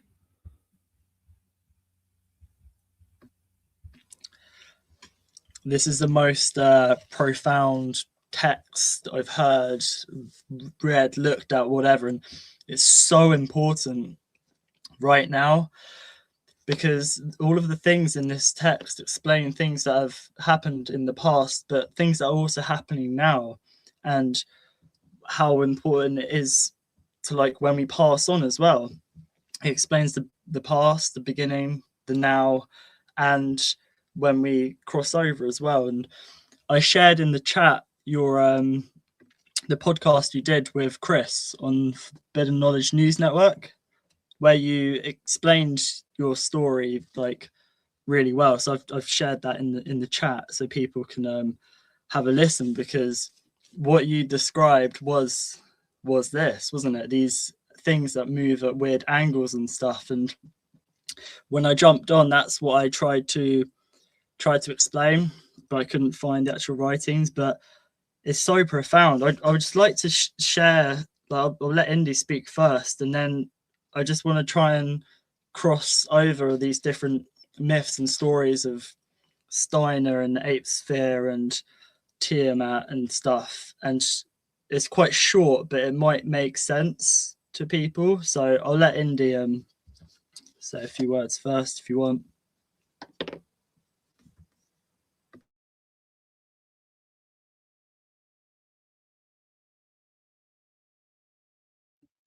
You're muted, Indy. What was the topic again? We were asking about the reading. What were some of the themes here? I'm just gonna freestyle.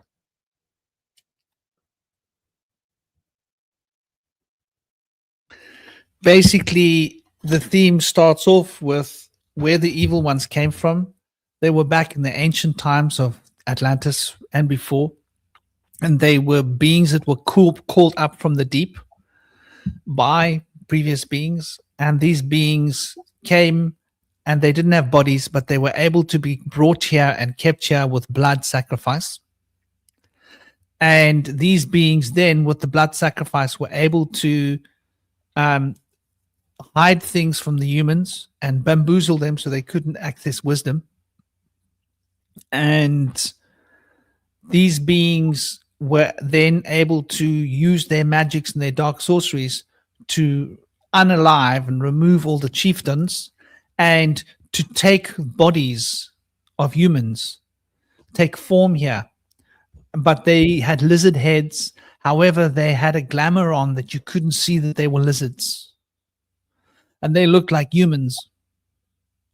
And the only way you can see that this being's not a human is if you use magic or sound. Sound can drop the glamour. And they removed all the chieftains, and they took places in offices of like power on Earth, and they acted as chiefs after removing all the chiefs. Like, let's say the royal family and all the associated royal family bloodlines that are basically the presidents and rulers of Earth, just as a hypothetical like metaphor. And these beings are basically not exactly human, but they come across as human unless the glamour. And my thought was maybe all of the sound frequencies and the internet and the broadband and all of these frequencies that are subacoustic fields make it easier for them to, and 5G, maybe that resonant frequency field makes it easier for them to to stay hidden from us. Because a lot of people, did you notice before 5G, a lot of people were talking about seeing lizards. And then 5G came and it's not so common anymore. I don't know if you noticed that. Yeah, that's true. Yeah, this so is where were you getting this from? This wasn't out of the Thoth material, was it? This is what I just read now. All right, this is incredible. Now, you know what this brings to mind for me? Besides adrenochrome and the stories of the reptilian skinwalkers, shapeshifters, etc. This makes me think about the devil's interval. Now, if they can be called out by sound and they can their disguise will fall away, it would make sense why they would take the sacred harmonics away from our music. Because no matter what song is playing, their disguise is going to be up. Hardly anybody ever uses those sacred harmonic sounds in their music. So those ones aren't mainstream, I don't think. And they're not going to be playing on a radio. So unless somebody's playing underground music, their disguises are going to fool us. That's what I think about it. I really feel like that could be a situation there. You know, it could just be the case that they made the devil's interval because they didn't want us to heal. the reason why they took away the bells. Or maybe the bells have something to do with being able to take down their disguise. Maybe that's why they took those bells away. So I think you are really onto something there. Yep. I think There, I put it on the screen, by the way. This is incredible because it also makes me There think they're talking about the serpent-headed, when the glamour was lifted, but appearing to man as men among men, crept they into councils, taking forms that were like unto men, slaying by their arts, their magic arts, the chiefs of the kingdoms, taking their form and ruling over man. Only by magic could they be discovered. Only by sound could their faces be seen. Sought they from the kingdom of shadows to destroy man and rule in his place. Depopulation, yeah? Yeah, spot on. And also mud flood reset. You know, I mean, there's these people that have taken back the halls. They've taken back the temples. They've destroyed that basically with all of these large structures that were supposedly built in the 1800s. They said that there was multiple fires every time when they founded them after they had built them in a year, which is completely preposterous. For one thing, there's not even one image of anything ever being built. They show them up on a ladder, painting stuff that's already there. They said they built up these huge structures in a year or 3 years tops, and then there was a fire a couple times. Well, hell, if that was really what's going on, they probably burned the people out of there, and then refounded the building, re-inhabited it, and then took over. Can I shout out quickly? Yeah. My lunch break. Guys, go and check this dude's channel. I love this. Me and my girlfriend will watch. You know him. He's hilarious. He's brilliant. He's got a sense of humor. The way he presents information, you'll be giggling. It's like watching it. It's like watching stand-up. Sorry, brother. I didn't mean to interrupt. Very entertaining. No, but that's spot on. Everybody should check him out. Also, John. What is his name? I can't think of his last name. There's another guy named John J-O-N. That I can't think of it. I'll think of it later. But he also does stuff on the Tartarian mud flood reset. And basically, the thinking goes is that they use sound weapons to create putrefaction of the mud. I think that's the right word. I'm not sure if I'm using the wrong word. And they were able to maybe like sink the buildings into the mud, and then the people probably fell in there too if they tried to get out of the building. And so that those sound weapons that they had used, there's actually images of some Nazi weapons, sound weapons that they had made that are very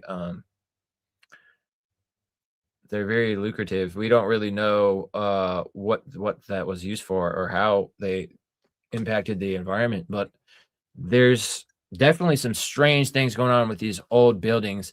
And I've always had the impression that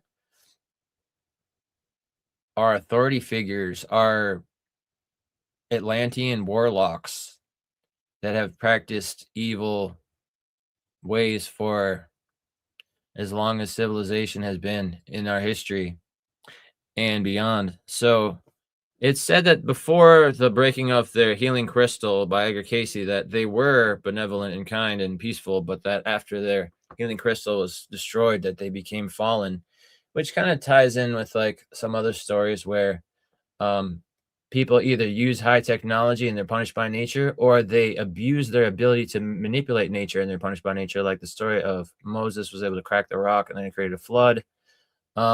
So like there's these various stories, but they do tell about like an evil race of people that had came over to rule over mankind. And so this is basically like the telling of the story of the lost matriarchy, where like a fallen patriarchal regime came over, destroyed all of our sacred wisdom, replaced it with nonsense that's like leading us into like confusion and our detriment, gave us a food and medicine and hygiene product weapon system, so that everything that we use makes us weaker and more desperate for help. And then we have to go pay to be able to be healed. We have to pay to be able to live on a building.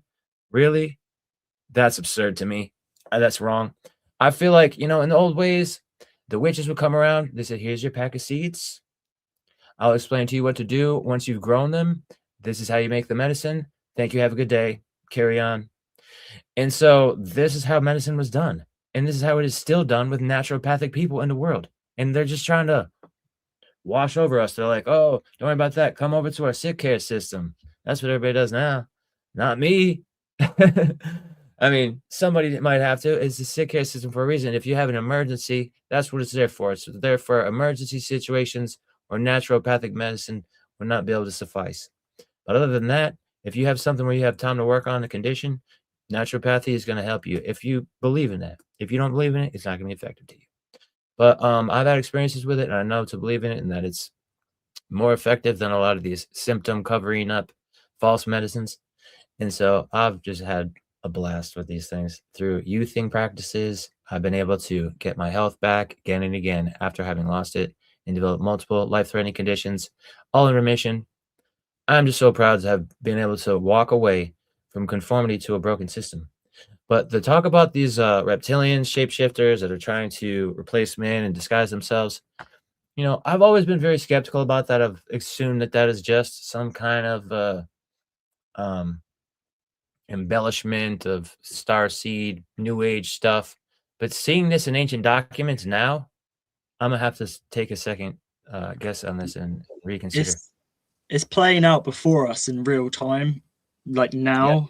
This what they're talking about with this artificial, and I just like to share some notes I've written down, which sort of connects everything, and I'll try and get it across as coherently as possible. But so just back to Apsu briefly. Fresh water, which is less dense, and then you have Tiamat, which is salt water, like ionized water, which is plasma, which is ionized gas, which would be the firmament. And there's the story of Marduk slaying Tiamat, which would be cutting the firmament in half, therefore allowing things from the astral to get into this realm, because whether we like it or not, the firmament, this dragon, is there to protect us. We were talking about dragons earlier, protecting the gates. That is a gate, and only our light can pass. We can't get through the barrier, the firmament, via matter, material. And this is what the powers that be are trying to do. They're trying to get past the firmament in their rockets by piercing a hole in it. So Marduk would be Elon Musk now, which is, just play around with it. Elon Musk, alien Mars. Elon, alien. Musk is Mars.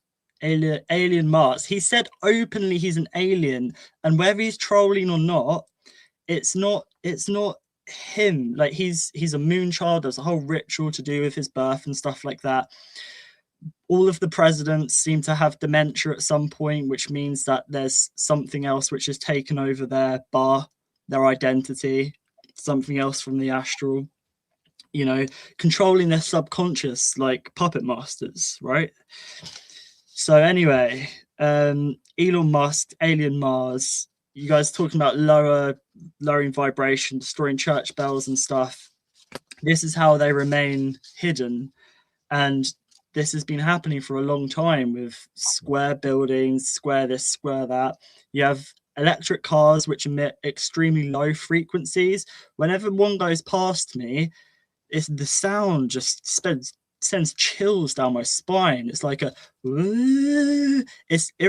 sounds like a discarnate spirit. And I understand that the heart of this vehicle is a cobalt battery, which is mined via child slaves. This is why I sense the energy of this discarnate spirit from these cars. They emit extremely low frequencies. So do wind turbines, probably so does electricity.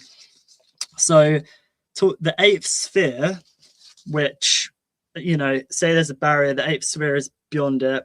The eighth sphere is 8 Sophia. Sophia is wisdom. So for the eighth sphere to come into this realm, wisdom needs to go or be eaten, say, by electricity. A distortion needs to be created for the eighth sphere to come into this realm. So that ties in with the slaying of Tiamat as well, because I just view Tiamat and Sophia as the same essence, just the mother that births something, right? So There's basically beings that want to enter this realm. Steiner spoke about it, and this sort of this Ahrimanic force, the Demiurge, Marduk, it all has the same essence. And in 2020, we saw a lot of people who died suddenly, and we were told it was because of the cowpoke, but perhaps it was that. Perhaps it was also signals, and perhaps why that happened is because other entities were trying to get into this realm via people as vessels, but you can't have two in a body at the same time. So that's why they just went like that. It was kind of a test run. Steiner, of course, spoke about, jabs as well, and the eighth sphere, which is happening now. The Lord of the Rings spoke about one ring to rule them all, which is one reality, which is a false layer of reality, which would be the megaverse, the metaverse. In my book, it's the megaverse, because I play on everything. So the metaverse is the one ring to rule them all, the one false reality layer, which would be created by this alien Mars, Marduk, Demiurge, Ahriman, Elon Musk, now on our timeline. And they're trying to create a false layer, but first they need to make this one as unbearable as possible, so people want to go into this different realm, this amazing virtual reality where you can be and do anything, because they make it so difficult for you to dream in this world. So step into their dream world where you can see a better reality. So the story of the Demiurge, perhaps it happened in our past, but I just view it as it was a warning, and it's happening now. And this book, this shows us that it comes and goes in cycles, and we really need to realize that this is all playing out before us right now. The powers that be are trying to create a rip in space-time. Let's talk of us going from 3D to 5D, from a lower density to a less dense reality. We're going from one yuga to another yuga, Pisces to Aquarius. We've just been through some major shifts of Pisces going into Aries at 0 degrees, and there's a new rebirthing energy. And this year is an X, a 10, or it's a kind of, we're still at a number 9. Well, we're still in a snake year, really, which in Hebrew, the Tet, the number 9, is a paradox. And we were talking about paradoxes earlier, and we're just going through this paradox right now, and there's very powerful energy to birth stuff. And I think that there's a lot of untapped potential. It's our subconscious, where if we don't sink into it, go into it, and don't merge with our subconscious to our conscious mind, which our subconscious is about 95%, give or take. The dormant junk DNA is also 95%. It's one and the same. We go into the subconscious, we go into our DNA, which are light codes, which is our DNA is light, which is in water. Our subconscious is water, the underworld, the rivers of Pluto, the rivers of Hades, whatever. And then we find the gold. So where I'm going with this is that when I'm hearing Thoth speak about all this stuff, it's just some dots I've kind of connected, because I always go for the essence, not like, oh, there was this date and that day. It's like, no, it's just energy, and there's just all one energy. So timelines don't matter. It's just happening now. But we can kind of see how things have happened with the old world, Tartaria, which may have been built by giants, Nephilim, who are more connected to the realm of Nephilim. And that's why we have giant doorways, lots of curves, powered by the ether, which witches are more connected to. And there's a correlation, a connection between witch and ether, because you go, which one or either one? Witches were more tuned into the ether. That's why they had to get rid of them. And then we can follow the timeline down of the Flexner report, getting rid of homeopathy, which is more feminine. You know, you take little circular balls. It's about remembering. Get rid of that. Bring in the more masculine, you know, jab, inject people, suppress, keep pushing, suppress it down, get rid of the dragons, don't tap into your subconscious. This is how things get into this realm, I believe, is when the mind is split. That's how they enter, through the third temple that they're trying to rebuild right now, because there was the first temple, the second temple. This is the third time when things can come into this realm, and it's not just nefarious things, there are good things too. And I've heard that things outside this realm, gods or whatever, they can't come in and help us. They just have to help guide us, I guess. But it does seem like the powers that be on the world stage, who these beings have managed to enter, if they were to be killed, if Trump, Elon Musk, whoever gets killed, this entity will just go to somebody else. That's not how it's won. I think that what I view is there's a lot of mind, a lot of mental gymnastics on the world stage. How we get through this is by balancing it with the heart and going inwards, because that's where our spark is. It's inwards. We're not going to find it by outsourcing our power, looking outwards, going out to space, looking into AI or the artificial. Have to go into the ancient and let it come through us. So yeah, that particular bit you read, Franklin, is so powerful. And I think it's so important. And also Thoth mentions dying many times.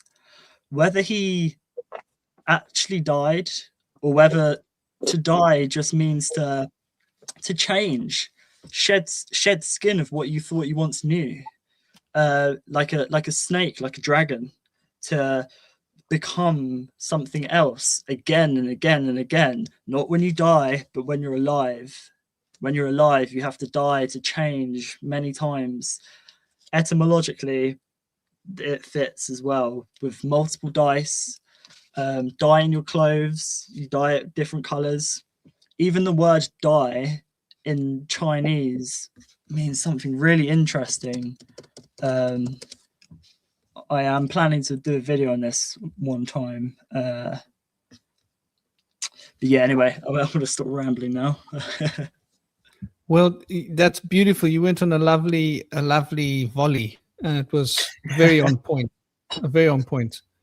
I was trying to find, and I don't think this is correct. I don't think that she suggested 2/3 were. So this scented letter is based on the Mahatma's letters to AP Sinet, often associated with the scented letters from Madame Blavatsky, right, which were often received or managed by Blavatsky. It was suggested that a very large portion of humanity was soulless, with a commonly cited figure being that 2/3 of mankind are or were in that state. Now, I don't believe that's the number. I seem to recall reading about it being more like 25 or 30% kind of percentage. But anyway, that's what Google says. I'll take it with a pinch of salt. Now, this is a letter that she never disclosed. It was a very secret letter. She had only handed that letter to certain people. I forget which occultists had the letter, the actual letter. It was scented. She had spelled this letter. She was so afraid of this information getting out. I think she knew that if she let this out, she would be assassinated. This is what my gut says to me, right? Because she knew who these people were. Now, the story of the soulless is basically, it makes me think about the repopulation of the earth, because we got all these photographs of the empty cities and like nobody on earth, mud flood, right? Prior. We've got all these empty cities, and you guys have probably seen it, that just don't add up. Old photographs, even older paintings where there's just huge, massive cities with nobody in them. It just, that's not how this works. You don't build a huge, massive city and it's all there looking new and perfect and there's just nobody. That's not how this works. So I wonder whether there's more truth to the Tartarian story of, the Cabbage Patch Kids. You guys have come across, if you've looked into it, it's a head trip, as well as the girls that were born under rose bushes and the boys were born in the cabbage patches. And there were all these orphan trains, and the numbers have been hatched. And when people do deep research into it, they find out there were a lot more of these orphan children. And then there were these adverts and these photographs and all sorts of evidence and in the newspapers about people buying children, and that these children were engineered and put into special boxes. They weren't born of humans. Like, who are these soulless ones that are taking over the earth? Right? You look for it. These beings coming from over there, like the idea of the soulless. Like, if you take this idea of Blavatsky and you apply what she's saying, and Steiner mentions this, I think, in passing once. He's very careful. He doesn't even speak about the eighth sphere very often, because it's such a heavy story. And these beings are coming from the eighth sphere to populate Earth, and they want to take over the Earth, but they need to get a consensus vibrational field. They need to get the consensus vibration. And so it's sort of, if you look at just exactly how deranged humanity has become, you can almost see that maybe there is a huge contingency of humans that aren't exactly humans. Maybe they're hybrid. And maybe they are hybrid and they are part of this other creature. And maybe this is what part of the whole story of them trying to terraform the earth is about, with all of this pollution, right? Maybe they want to come here in their original form, but they need a different kind of air. And maybe in the ancient times when they were on Earth, there was volcanoes everywhere and the air was different. And then the Earth cooled. Maybe they need a hotter climate with more toxic. Maybe they don't breathe air like we breathe. I don't know the answers, but I just thinking about this piece that we're reading here and the Blavatsky story, and it just seems really like interesting, what we are witnessing, like you were saying, Toby, and you just scratching by the way, Toby, I did some research into what you were talking about a year and a half ago when I was having a conversation with my love. And so the graphene, right? Graphene is a single layer thick, 6 graphene nanoparticles grafted together in a hexagram form, right? Graphene oxide. Sorry. Now, those water filters that they're putting into the UK are graphene oxide water filters. If you Google, does graphene oxide dissolve in water? The answer is no. Technically, it doesn't dissolve, but it does leave a colloidal element in the water of graphene oxide, which is monatomic graphene oxide from those water filters. Just by the way, just so you know. And then when you go and Google like 20 years of drinking colloidal graphene oxide, the stuff gathers in your organs, your spleen, your kidneys, your liver, your lungs. It affects your central nervous system. It basically disrupts your DNA. There's a whole host of things. And the graphene mining in Africa is a big thing. Graphite mining, right? Where is that? Close to South Africa. So what is all the graphite for? My girlfriend was asking me because she used to live in this African country. And I said, well, it must be for making graphene. Because I believe that the contrails in the airplane fuel might be graphene. And graphene, when it's in its monatomic form, I'm sure it can travel through cell membranes, through skin, through lungs, enter into your blood system. And so graphene has got interesting electrical properties.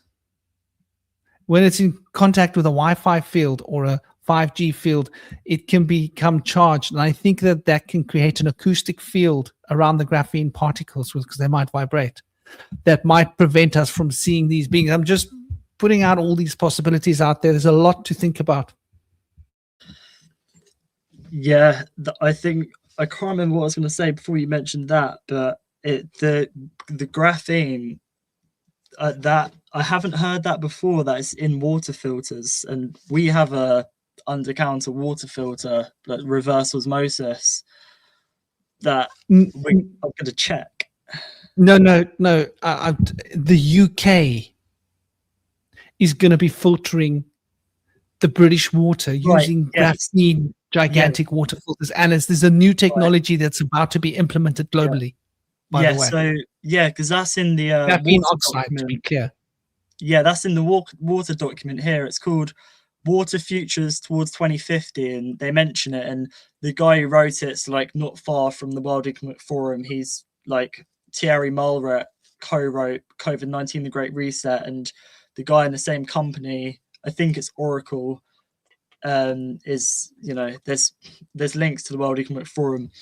But I think that, well, graphene oxide or graphene is a 2D like atom, but it can be programmed from a distance.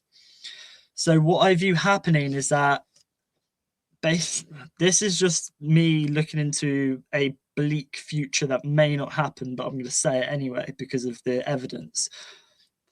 If people don't go into the metaverse and plug themselves into this false matrix layer that way, perhaps they'll make a false layer in actual reality via graphene oxide and smart dust, because smart dust is linked with 6G, and with smart dust, I believe last January, there was a worldwide fog which had bits in it, and those bits were smart dust, probably. The reason why I think that is because shortly after, people got respiratory issues. So what can happen with this? What happens with the smart dust is it has a thin shell, a layer, and it's activated via ultrasound. Ultrasound is 5G or 6G, etc. So when they amp the signal, the structure of the matter will change, which they'll be able to program, because these forces that have been unleashed are so like obscene that they want to be able to control matter. I view it as this, I'm going to say it's a masculine energy wants to be the mother. Like this man wants to be a woman, and we see it reflected in society of the masculine wanting to be the feminine. These people, or this force, wants to be the creator, be the mother of this world. It wants to become matter, and also it wants to come into matter. And what I wrote down when you were talking was that there's talk of 3D to 5D, that there's less density, perception, dimensions, whatever it is. What's just occurred to me is that, say the firmament is a dense layer of liquid water, like plasma, liquid water, ionized gas, ionized salt water, it's dense. What if beings in the 8th sphere up there, their reality is getting less dense or more dense, and here we're getting less dense, so they have to try and go up, which is coming into this realm.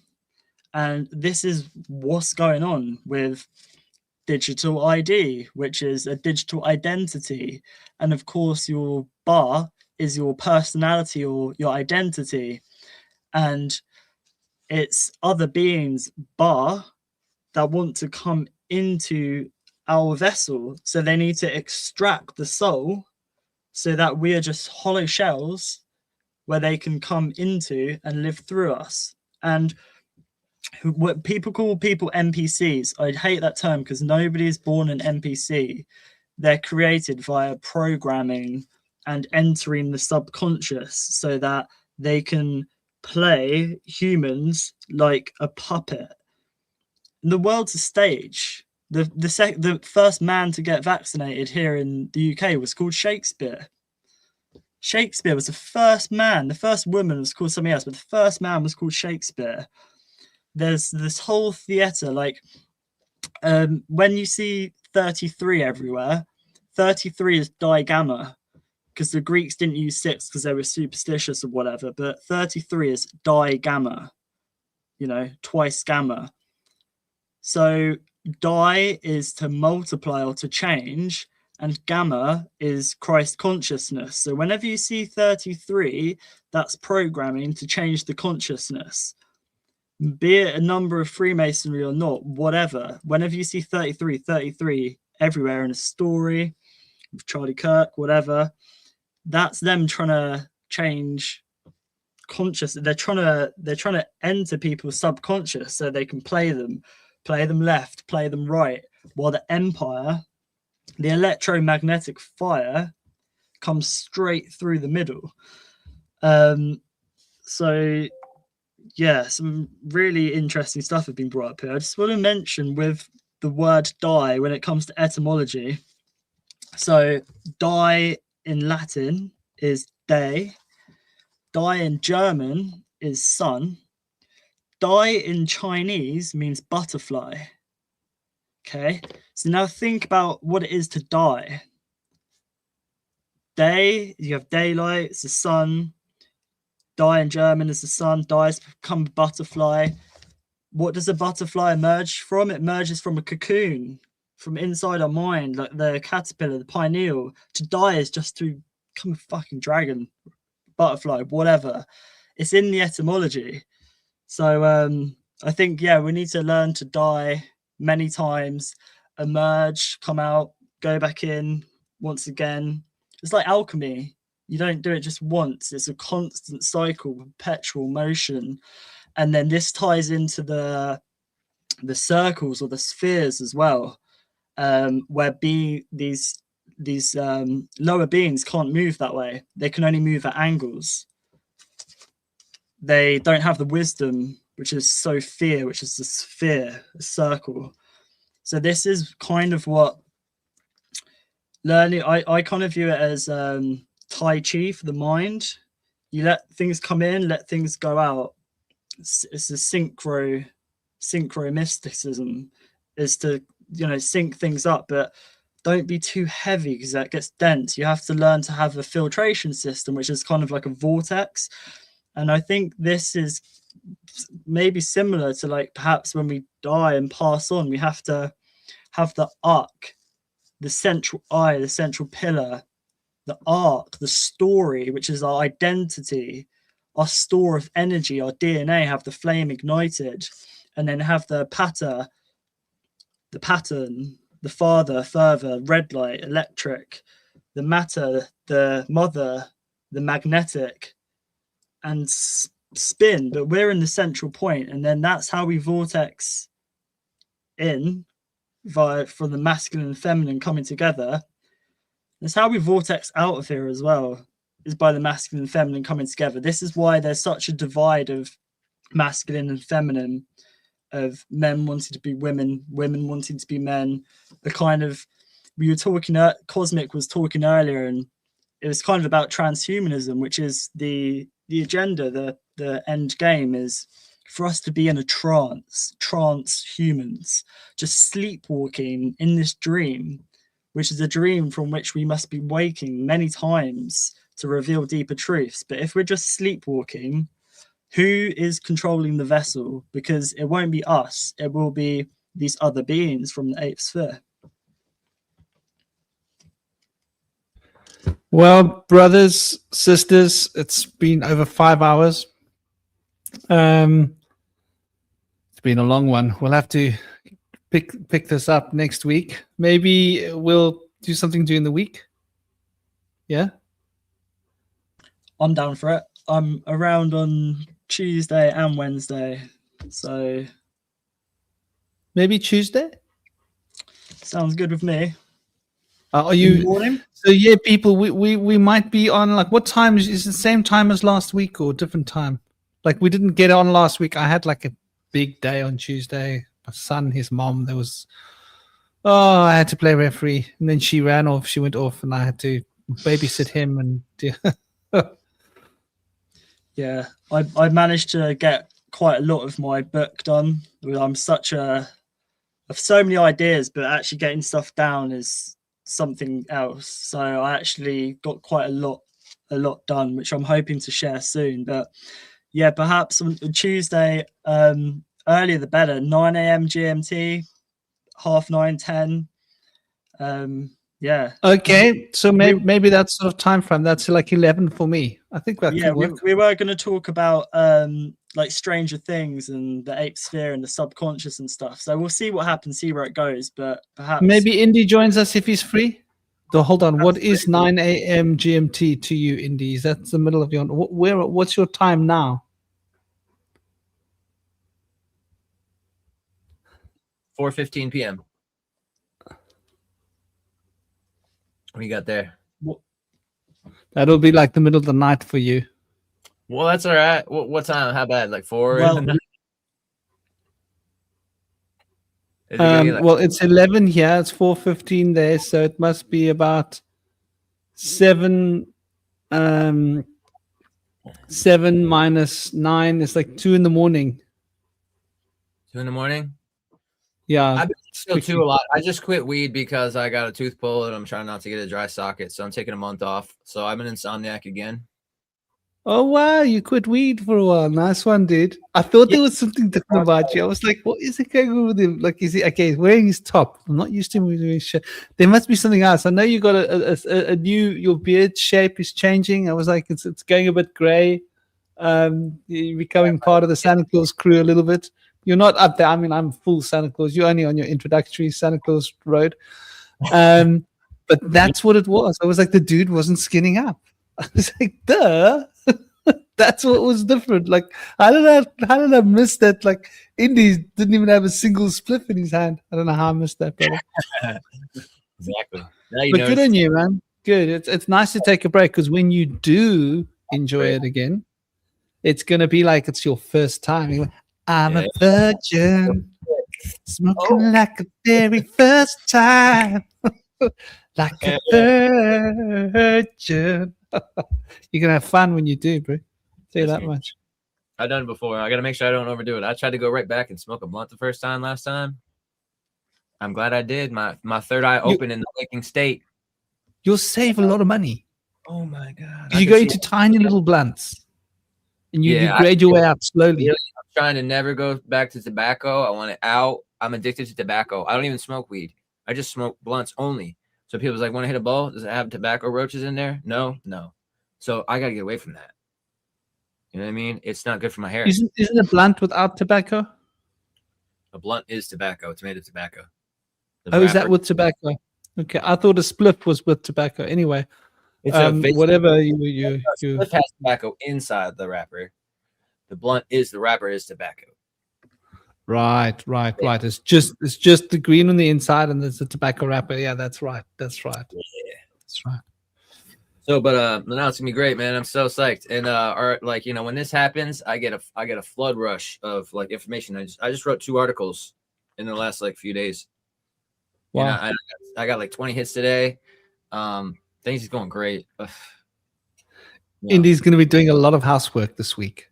Yeah, reorganize everything, put everything up. I'm on it like a bonnet. I'm about to pick everything up, come underneath, put it back. Indy's gonna be busy. He's got a busy week. By the end of the month, he's gonna be like, I don't know if I want to smoke again, man. I'm much more productive without it. I don't want it for my own sake, but for me to be around other people, I'm gonna need to smoke unless I do some serious spiritual work and work on my fury. It just comes out. Little things piss me off when I'm going through tobacco withdrawal right now, so I'm extra sensitive. Yeah. But I gotta use nicotine is your enemy. Yeah, I gotta use the cannabis isn't the problem. It's the nicotine, man. The withdrawals from nicotine is hectic. The weed, like you can turn it on, you can turn it off. God. It's like, you know, it's mild, but the nicotine, you know. I've heard nicotine's good for parasites, though. And I take this and I'm good. But if I don't have this, I'm like yelling at everybody. I'm like, let's see what it's got in there. What is that? I'm struggling to see it. It's going to be homeopathic, so you're not going to recognize the Latin names, but it's flowers.